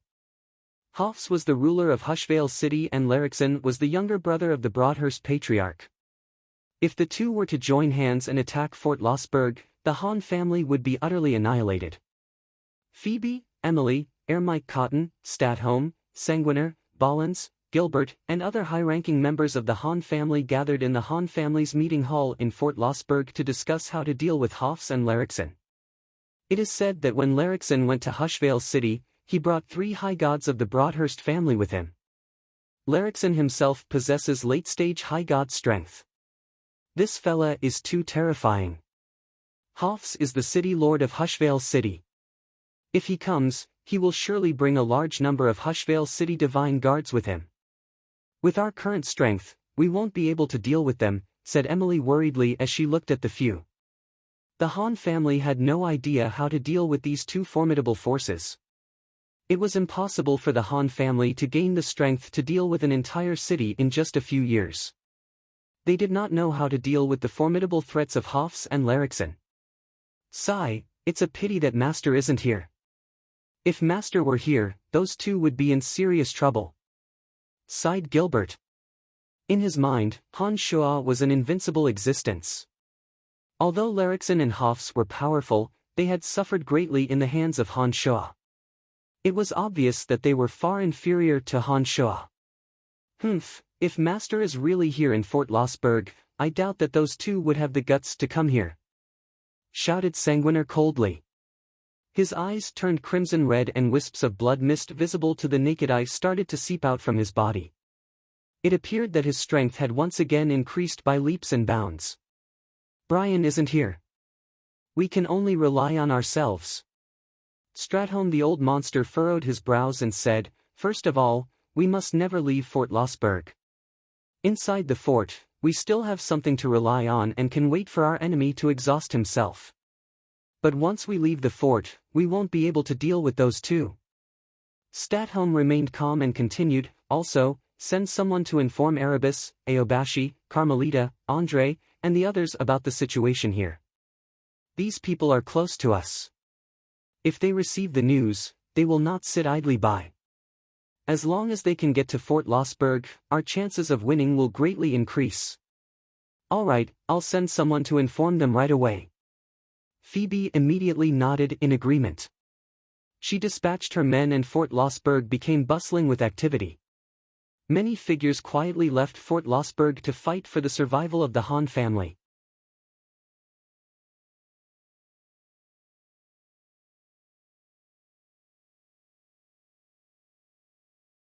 Chapter 877. A few days later, Phoebe, Statholm, and the others gathered together. They were all wearing ugly expressions as they tried to suppress the anger in their hearts. The people who were sent out to deliver the news returned one after another, but none of them brought back good news. Carmelita was still in seclusion, and the news could not reach her. Andre had gone to Blackwater City 10 days ago and had yet to return. As for Erebus and Aobashi, they had been dispatched by City Lord Wallace on a secret mission somewhere. It was hard to say if they were still in the City of Shadows. Naturally, the Han family members who were sent to deliver the news did not even see the shadows of the two.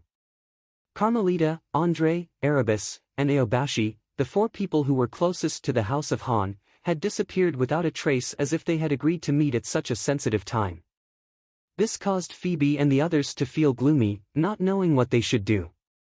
It can't be that coincidental. There is no way that Carmelita, Andre, Erebus, and Aobashi would all vanish at such a crucial time. Of all times, it would happen right after Larixon entered Hushvale City. Phoebe gnashed her teeth and said angrily, back when Brian was in the City of Shadows, he was very close to those four. If not for Brian's help, Carmelita and Erebus would not have survived until now. Who would have thought that they would be so heartless? Perhaps this wasn't their intention. Statholm the old monster explained with a gloomy face, there is one person who could have sent all four of them away and prevented them from receiving our message for the time being. Wallace. Mike called out in a deep and meaningful tone. Statholm the old monster nodded and said, he is the only person who could send Erebus, Aobashi, and Andre away at the same time. He could also force Carmelita into seclusion. This person is the most powerful person in the City of Shadows. He is the only person in the entire city who could do such a thing. Yes. Given Brian's relationship with those four, they definitely wouldn't sit idly by after receiving our message. Wallace definitely had something to do with the current situation. It looks like even though Wallace isn't going to do anything to us, he's planning on killing us with a borrowed knife. Mike Cotton said hatefully. We should have left the City of Shadows long ago. That guy is obviously someone who would burn bridges after crossing the river. That's what happened to the House of Lavers.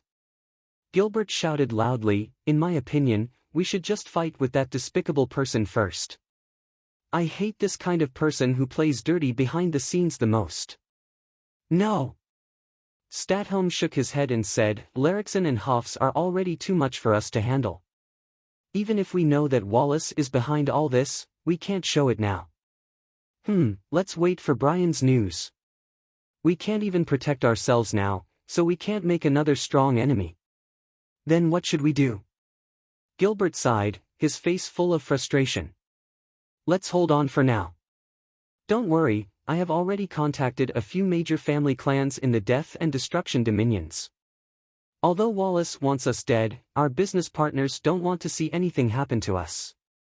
They have already sent their men to Fort Lossberg.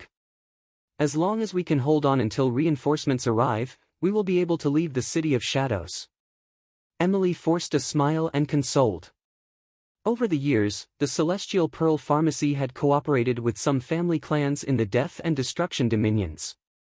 They had set up shops in the Death and Destruction Dominions. As the medicinal pellets refined by Han Shua were extremely miraculous, those family clans had earned a large amount of black crystal coins. To those family clans, as long as Han Shua was alive, they were more than happy to continue working with the Celestial Pearl Pharmacy.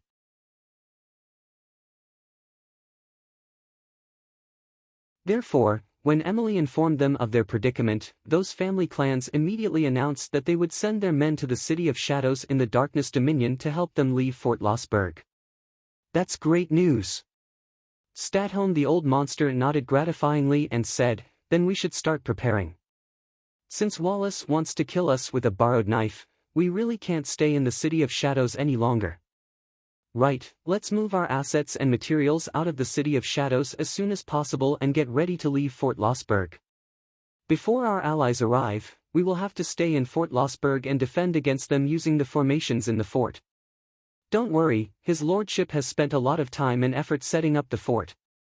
Even if those fellows come, they won't be able to break in. Balans the old assassin said in a cold voice. Then let's prepare to fight with all our might. Sanguinar's eyes were bloodshot. It seemed that he was ready to start a massacre. For the next few days, Fort Lossberg was bustling with activity. Under the management of the Han family, energy towers and cannons were installed in every corner of the fort. The once barren fort had now become a famous dangerous place in the City of Shadows. All kinds of deadly boundaries and seals were installed everywhere. With the support of large amounts of black crystal coins and energy crystals, Fort Lossberg now had many terrifying weapons of mass destruction. It had the most elite divine guards in the City of Shadows, the Fifth Corps, Sanguinar, Balans, and other ruthless and merciless experts whose strength had improved by leaps and bounds. The entire Fort Lossberg was bustling with activity after orders were issued. Silhouettes could be seen at all the gates of the fort. Energy crystal cannons that glowed with bright light were pushed to the gates and coldly aimed at the vast wilderness, waiting for the enemy to invade. Deep in a dense forest 1,000 miles away from Fort Lossberg, the chief of Second Corps, Ralph, was lying in ambush like a viper. Behind him were the Second Corps Divine Guards who were once defeated by the Fifth Corps. They wore ice-cold expressions as they silently listened to Ralph's orders. You should all know why we are here. We are not the ones who will be taking action. But once the battle begins, we will be responsible for taking care of those who have slipped through the net. The Han family's actions have seriously threatened the interests of the House of Saint Aobashi, Erebus, and the others have been bewitched by Brian and will not attack them. We are the only ones who can take care of this mission. Ralph's face was cold and sinister. He looked at his subordinates who were glinting with ferocious gazes and said, The Han family may seem to be keeping a low profile all these years, but they are in fact very close to some family clans in the Death and Destruction Dominions.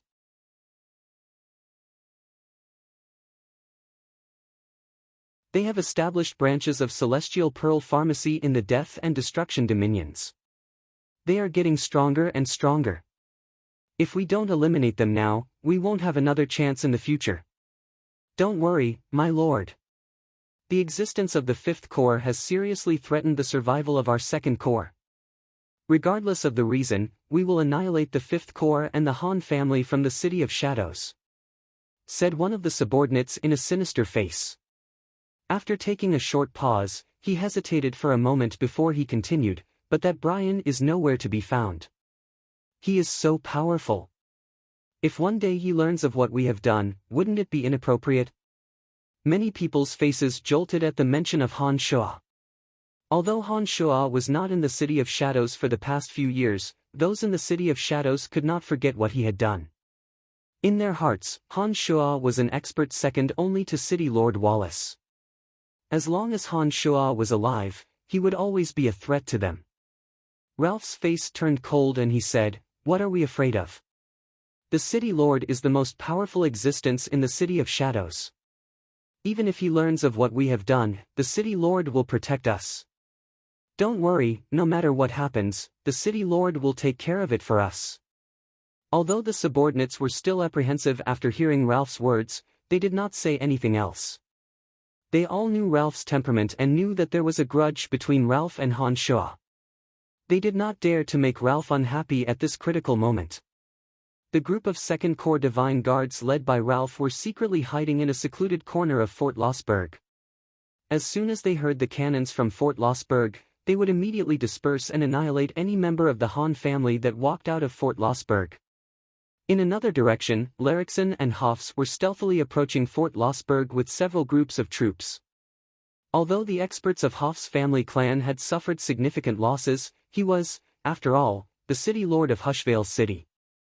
Many outsiders would be more than happy to submit to him. After a period of replenishment, Hoffs had regained some of his strength. Larrickson's face was cold and gloomy. He could not stop thinking about revenge. The tragic scene of his son's death haunted his mind day and night, torturing him day and night, making him restless and restless. Brian, the Han family, the House of Lavers, and Donna, all of you deserve to die, thought Larrickson as he gnashed his teeth. When the news of Larrickson's son's death spread in the city of Gorging Clouds, Donna immediately guessed that the murderer must be Han Shoa, as Han Shoa had sought her out. Fearing that Larrickson would vent his anger on her after finding out the truth, Donna told her father about the incident that very night. Field immediately made up his mind to escape from the city of Gorging Clouds while Larrickson was frantically searching for the murderer. After Larrickson found out about the incident, he pursued Field with all his might. But as Field managed to escape in time, Larrickson did not manage to annihilate the House of Lavers. Since then, the House of Lavers had vanished from the death, darkness, and destruction dominions. No matter how hard Larrickson searched, he could not find anyone from the House of Lavers. The House of Lavers, Donna, Han Shoa, and the Han family had become a deep-seated hatred that Larrickson could never let go of. He could not find the House of Lavers or Han Shoa. Therefore, he decided to target the Han family of Fort Lossberg. He was going to start with the Han family. Half a month later, a group of Avengers led by Larrickson, Hofs, and Larrickson arrived at Fort Lossberg from Hushvale City. They did not waste any time and immediately launched a fierce attack. They intended to flatten Fort Lossberg with overwhelming force.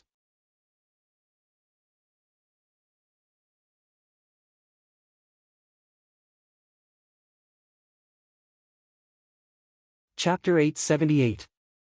Larrickson and Hofs had the same goal. They led the experts of Hushvale City and the House of Broadhurst to Fort Lossberg. As soon as they arrived, the two gave the order to attack and ordered their subordinates to storm Fort Lossberg. In their minds, Han Shoa was the only expert in Fort Lossberg. When they discovered that Han Shoa was not in Fort Lossberg, they did not take the Han family in Fort Lossberg seriously.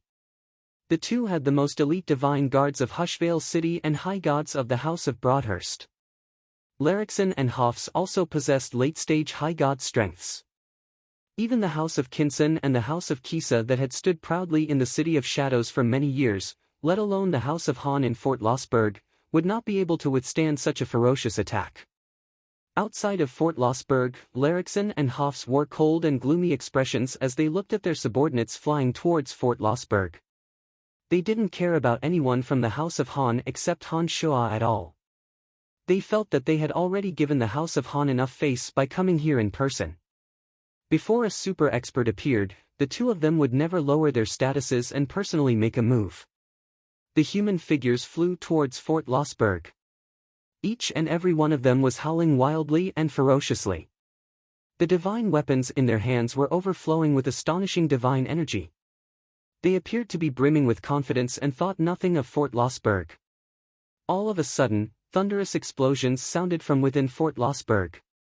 Shortly after, dazzling beams of light carrying astonishing amounts of energy bombarded the outside of Fort Lossberg. The beams of light were as thick as a man's waist. More than a dozen of them shot out at the same time. Hof's divine guards from Hushvale City were caught off guard and many of them were struck by the energy beams. The divine bodies of many mid-gods were instantly penetrated. Those who were struck by the energy beams fell to the ground with grievous injuries. Ever since the Han family took over Fort Lossberg, they had spared no expense in spending crystal coins on the defense of the fort. Countless energy crystals were transported from various mines to Fort Lossberg and used to fill the energy crystal cannons. These energy crystal cannons were extremely powerful and destructive.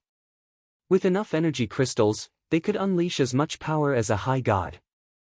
The dozen or so energy crystal cannons were usually placed on the outer walls of Fort Lossberg to deter outsiders. But now that the enemy had arrived, Phoebe and the others had placed the dozen or so energy crystal cannons in the energy towers so that they could launch a surprise attack at the enemy. One had to admit that the casualties suffered by Hof's divine guards were their own doing. If they weren't so conceited and arrogant, if they had been a little more cautious, they would not have suffered such a heavy blow from the energy crystal cannons. With the energy crystals in the energy towers, the dozen or so energy crystal cannons fired dazzling beams of light at Hof's divine guards. In the blink of an eye, dozens of Hushvale City Divine Guards were blasted by the energy crystal cannons and died on the spot. Beneath the energy towers, the members of the Han family continued to fill the energy crystal cannons with energy crystals. Dazzling beams of light soared into the sky. Loud rumbles were heard as the energy cannons rained down on the Hushvale City Divine Guards.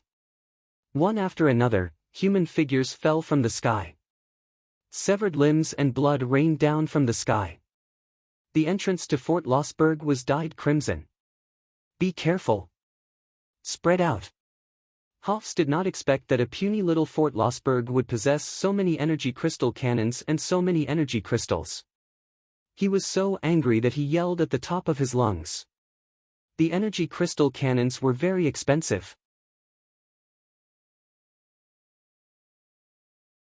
Every time they fired, they would consume an enormous amount of energy crystal cannons. Many people believed that the energy crystal cannons were worth tens of thousands of black crystal coins. That was why even though some small family clans had energy crystal cannons, they would not expend so much energy crystal cannons.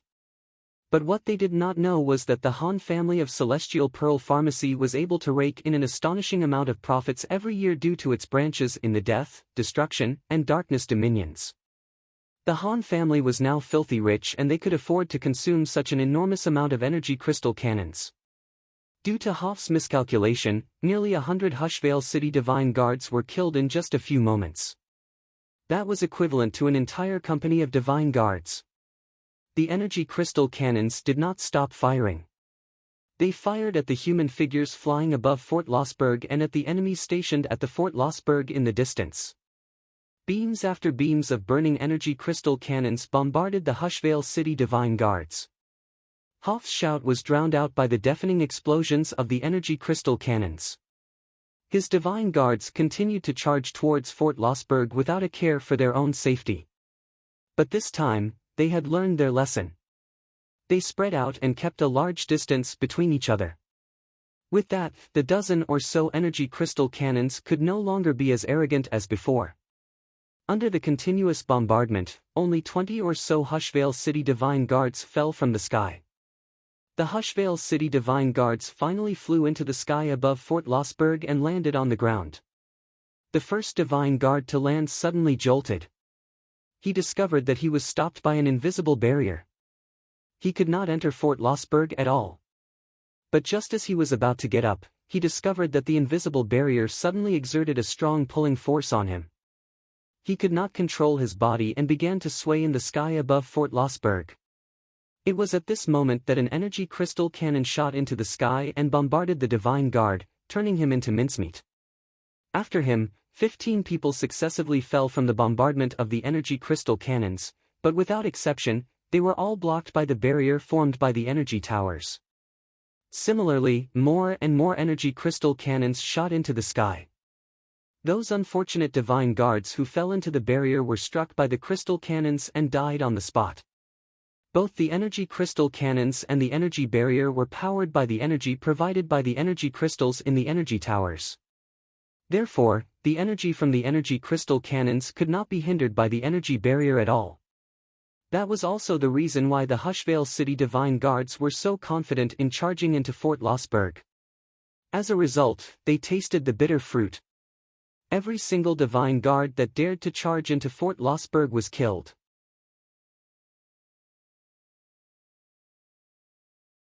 The energy crystal cannons and the energy barrier worked in tandem to kill every Divine Guard that dared to charge into the barrier.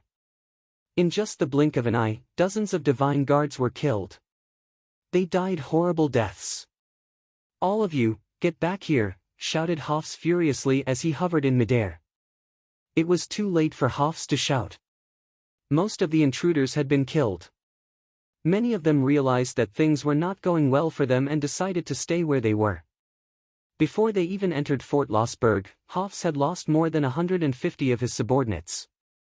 Hofs had used up a lot of his forces during the last chaos in Hushvale City.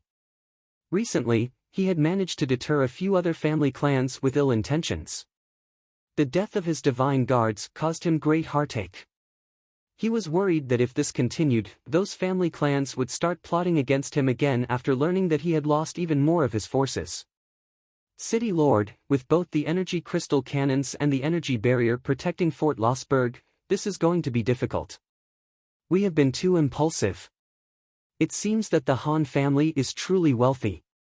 They are willing to burn their money to resist us, said the chief of the First Corps to Hofs in a grave face. Let's destroy the energy barrier first. Once the barrier is destroyed, we will be able to charge into Fort Lossberg. Hofs was enraged, but he did not lose his mind. He put on a dark face and shouted, "Once we enter Fort Lossberg and encounter them head-on, they will not be able to stop us with their strength. Let's work together to destroy the energy barrier. The Han family must be very wealthy. We have made the right decision this time," said Larixon in a mischievous smile. He was thinking about the black crystal coins of the Han family. The divine guards that Larixon brought with him were the elites of the House of Broadhurst. They did not participate in the assault on Fort Lossberg.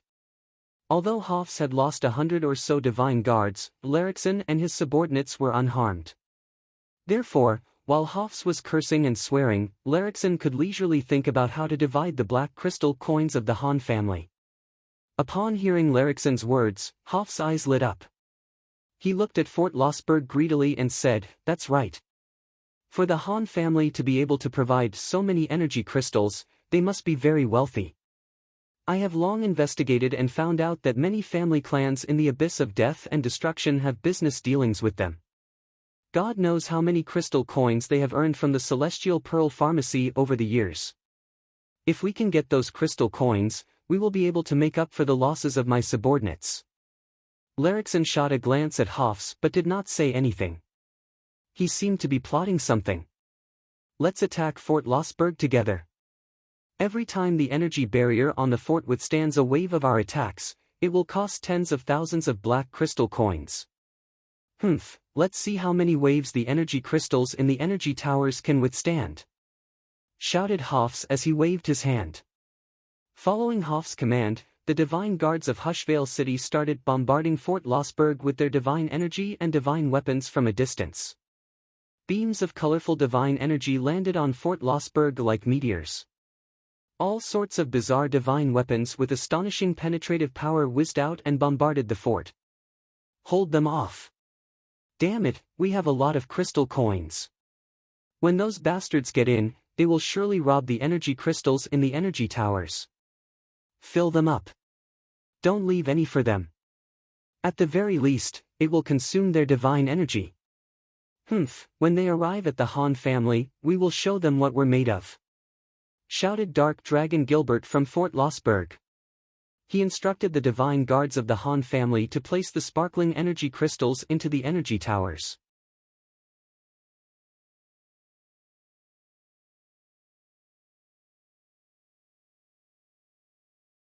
Chapter 879. Gilbert shouted from inside Fort Lossberg. He himself had joined in the burning of money. He was stuffing energy crystal after energy crystal into the energy towers while mumbling to himself, "God damn it, one energy crystal is worth 3,000 black crystal coins. How extravagant!" The energy crystals used in the Han family's energy tower were of the highest purity and contained the highest amount of energy.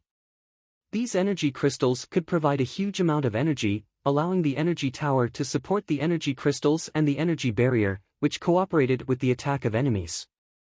Although more than 100 of the invading enemies were killed, the energy crystals used in Fort Lossberg were worth at least 1,000,000 black crystal coins.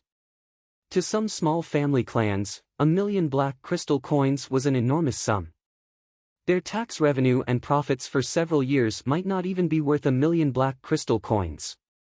Gilbert cursed and shouted at the Han family guards to continue filling the energy crystals with all their might. The energy towers were glowing with dazzling radiance. Not only did they support the energy boundaries, but they also shot beams of light at the outside of Fort Lossberg, aimed at Hofs and his men who were attacking the fort. Before entering the Han family, these guards of the Han family had gone through many rounds of interrogation. Every single one of them had a clean background and extraordinary talent. Of course, most of them possessed mid-god strength before they entered the Han family.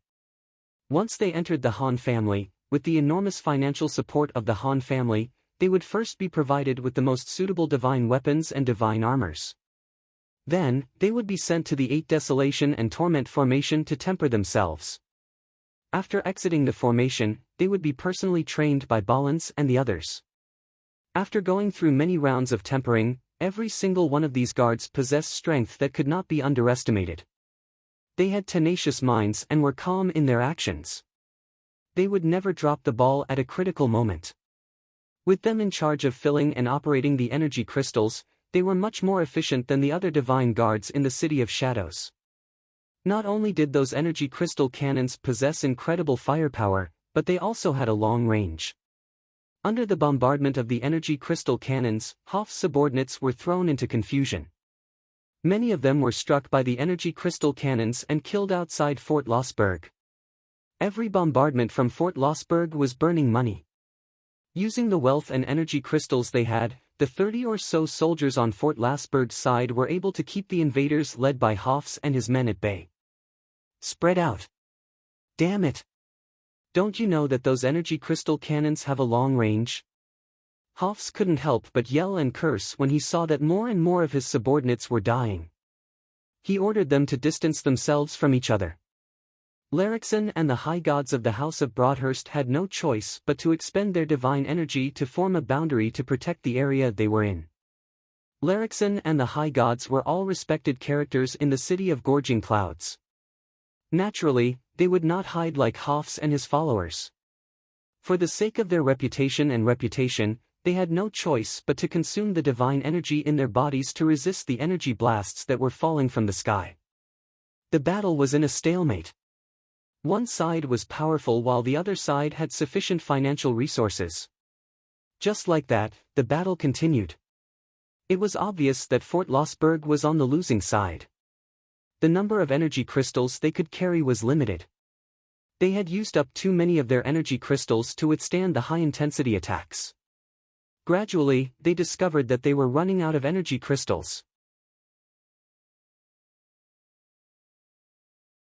Lord Gilbert, we're running out of energy crystals. What should we do? Asked a man who was as hot-tempered as the Dark Dragon. Of course we're retreating. What do you think we should do? Are we going to rush out and die? Shouted Gilbert, brothers, it's about time. Let's get out of this godforsaken place while there's still some energy left in the energy towers. Come on, let's return to the Han family first. We have plenty of time. We'll take our time. Shouted the army. They filled the remaining energy crystals into the energy towers and swiftly retreated to the Han family at the center of Fort Lossberg.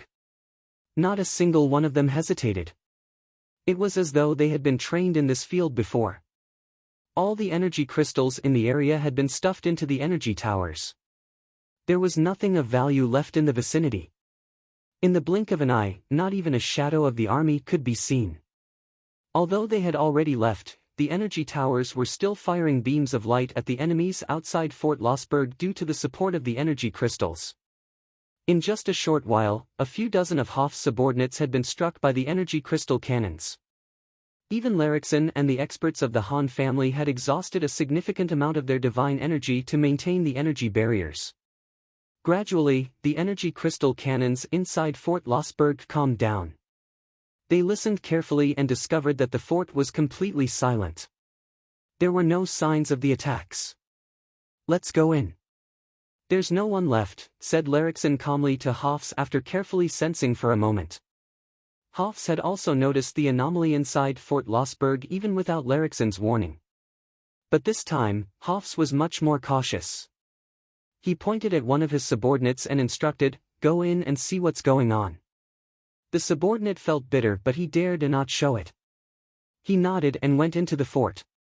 Hoffs cautiously descended into the air above Fort Lossberg. When he finally broke through the energy barrier, he shouted, "The energy barrier has been completely depleted. The energy towers are no longer glowing. My lord, there's no one left. Let's go in," commanded Hoffs. He knew that there would be no more danger for the time being. Hofs and Larixen flew out and landed at the center of Fort Lossberg.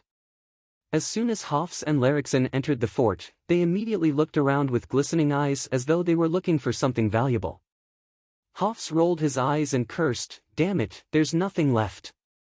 That damned Han family, they really don't leave us any loot." Larixen wore a dark face. It was obvious that he was dissatisfied with the barrier. He let out a cold groan and said, "Now that we have entered the fort, it will be much easier. Hee, the Han family is right at the center of the fort. Let's see what they can do."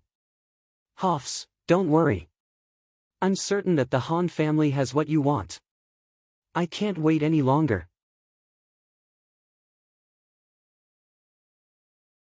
Hofs put on a cold face and commanded, "Let's go to the center of the fort and annihilate the Han family." ******* At the center of Fort Lossberg, the Han family. Unbeknownst to him, layers of thick, dark clouds had strangely stopped in the sky above the Han family. These dark clouds were very strange, as they only covered the area around the Han family. Other than that, the rest of Fort Lossberg was clear, and the sun shone down warmly. Inside the Han family, chilly winds blew.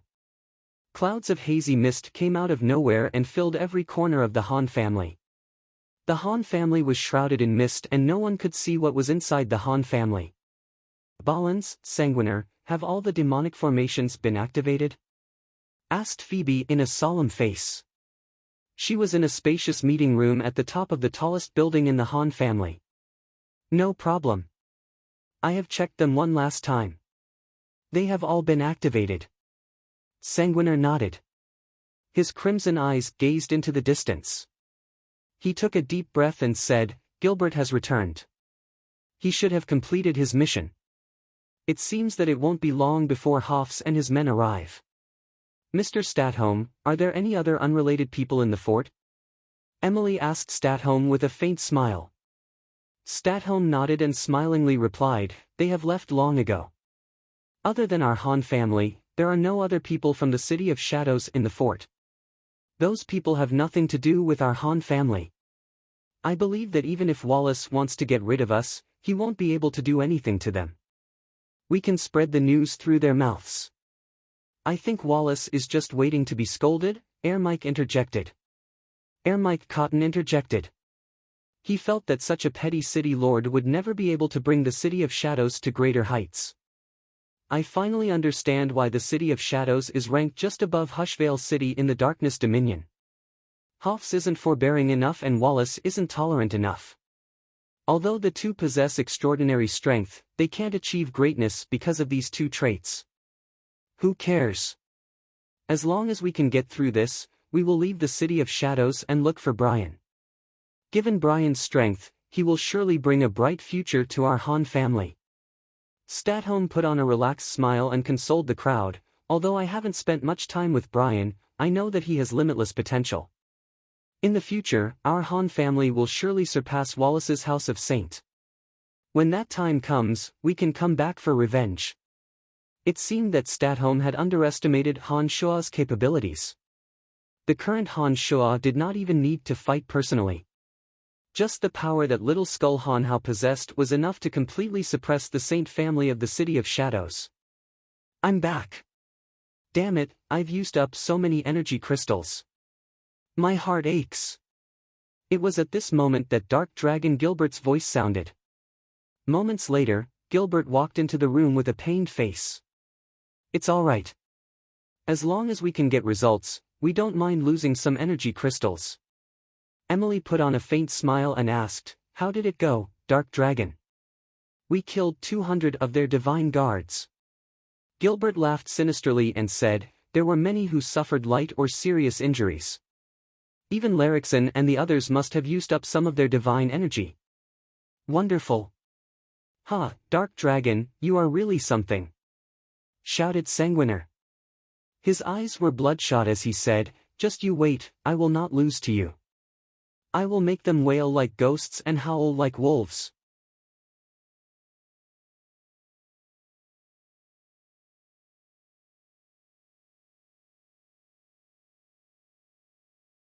Chapter 880. Fort Lossberg, in front of the Han family's residence. Larrickson, Hofs, and their subordinates had finally arrived at this place. The Hushvale City Divine Guards, who had been fuming with anger all along the way, stopped in front of the Han family's residence. Their faces were filled with worry and vigilance. From the outside, the Han family's residence was shrouded in strange dark clouds. Thick smoke lingered in the air, and it was impossible to tell what dangers lurked within. The Hushvale City Divine Guards, who had suffered heavy casualties from the energy crystal cannons, had grown fearful of the Han family. They no longer dared to venture into the city. After Larrickson and Hofs arrived at the House of Han, they immediately gestured for their subordinates to stop after they saw the unusual situation in the House of Han. The two wore gloomy faces and were secretly probing the situation inside the House of Han with their divine souls. After a long while, the two were astonished. Hofs softly cried out, "Something's wrong. My divine soul seems to be blocked by layers upon layers of thick fog.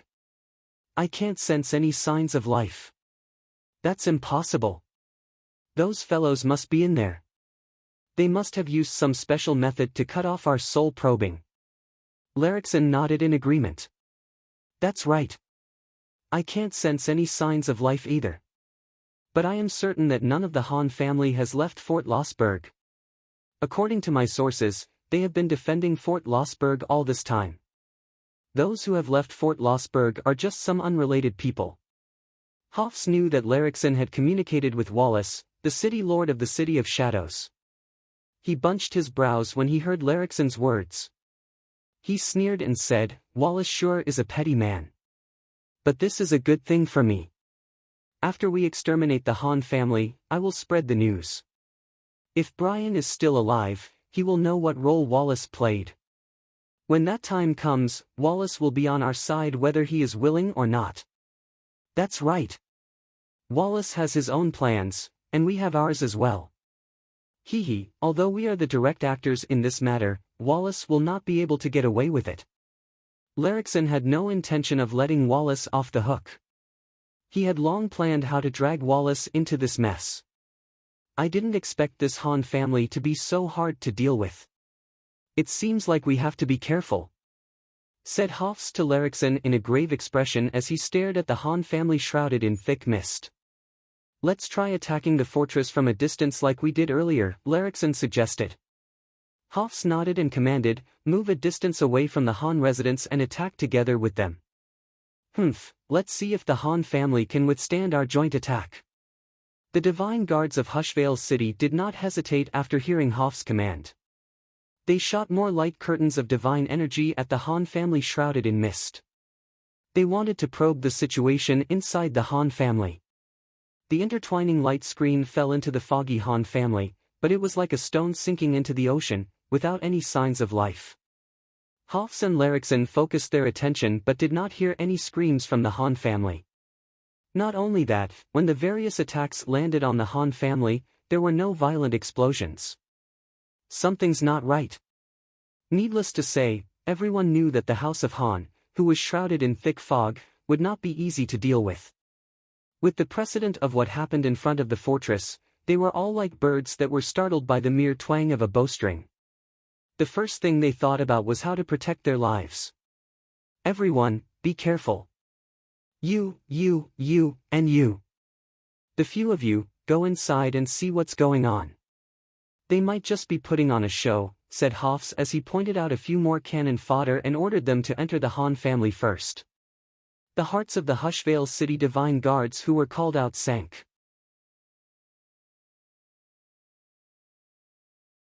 They slowly and nervously entered the Han family. As soon as they entered the Han family shrouded in mist, they discovered that their vision was greatly affected. They could not see anything more than 10 meters away. When they stepped on the flat ground of the Han family, they felt as though they were riding the clouds. They felt that everything around them had become so unreal. Larrickson and Hofs focused their divine souls and paid close attention to every movement of the cannon fodder. They discovered that after the cannon fodder entered the Han family, they did not encounter the ferocious attacks that they had expected. With that, the two felt a little more at ease. However, they did not dare to let their guard down and continued to sense the movements of the cannon fodder. Gradually, the few of them went deep into the Han residence. However, after going around and around, they realized that they had no idea where the exit was. They walked around in the foggy area, but they couldn't find the end. They couldn't see a single building, and they couldn't sense any signs of life. Larixen and Hoffs wore puzzled expressions. They could sense the divine soul auras of the cannon fodder and their general location. However, the two discovered that the cannon fodder were only circling around a small area. No matter how hard they tried, they would not venture deeper. Hoffs felt that it was rather odd and he had been cursing the cannon fodder outside. However, the cannon fodder that he had sent into the Han family did not seem to hear his voice at all. They were still circling around a small area as though they had lost their way. They could not venture deeper nor could they find a way back to report to their superiors. Hoffs gradually grew impatient. He pointed at a few of his subordinates and instructed, "The few of you, go in from the other side. There might be some kind of spatial folding boundary set up inside. Keep an eye out. Don't be as useless as those guys who still can't find a way to get in or out." "Don't worry, my lord. I cultivate in the Edict of Space. If there is a spatial folding boundary set up inside, I should be able to detect it," one of the divine guards assured Hoffs before he dived into the boundary. Another group of soldiers charged into the Han family. They continued to wander around the misty area, trying to venture deeper into the Han family. However, for some unknown reason, as soon as they entered a specific area, they would all be knocked out as though they were drugged. They would wander around in a small area like the first group of soldiers. Hoffs knew that the Han family would not be easy to deal with. He did not send any more of his subordinates deeper into the Han family. He turned to Larixen and asked, "What do you think? There must be some kind of spatial energy inside. Otherwise, there's no way such a thing could happen." However, the person who set up the spatial defensive boundary must have a profound mastery of the energy of space.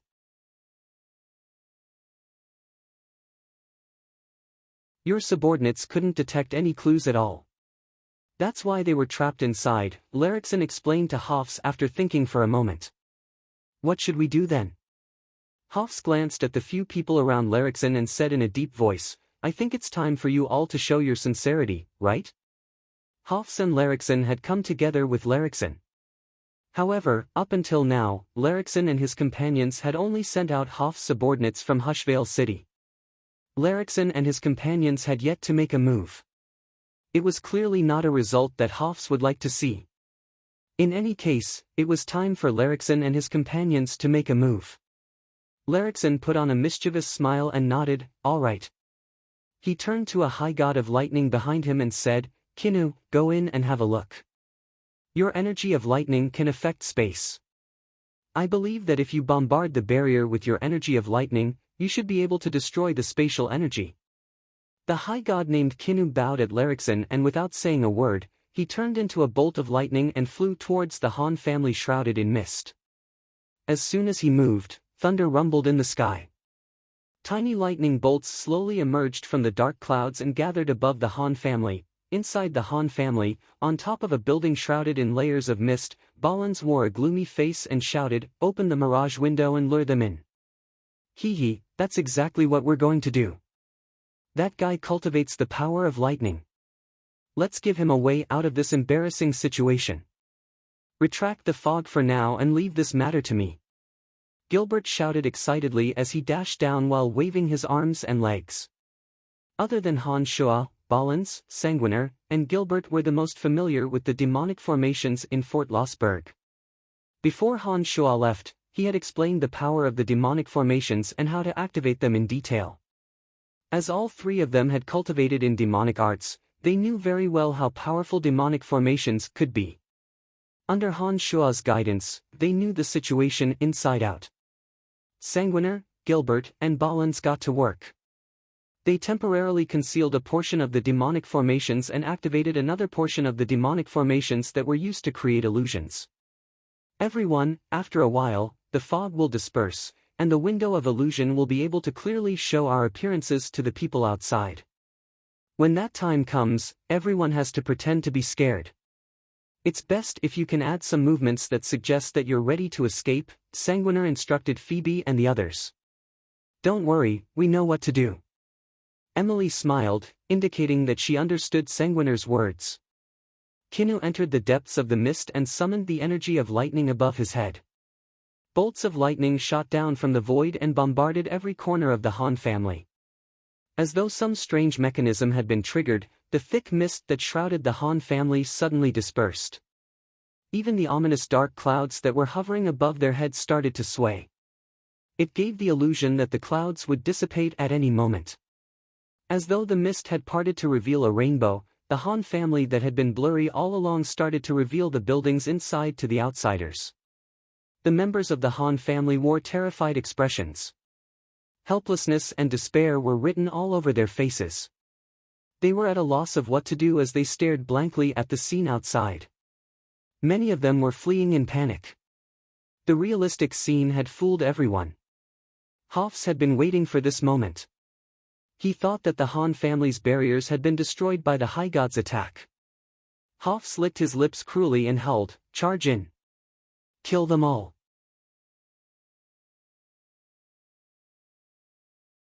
You're tuning into the Passion Pages YouTube channel. We're so grateful for your support, and don't forget to subscribe to join us on this incredible journey through captivating stories. Your generosity through donations truly makes a world of difference, as it's the primary source of revenue that allows me to expand and enhance this channel for you. Thank you from the bottom of my heart for being a part of this adventure.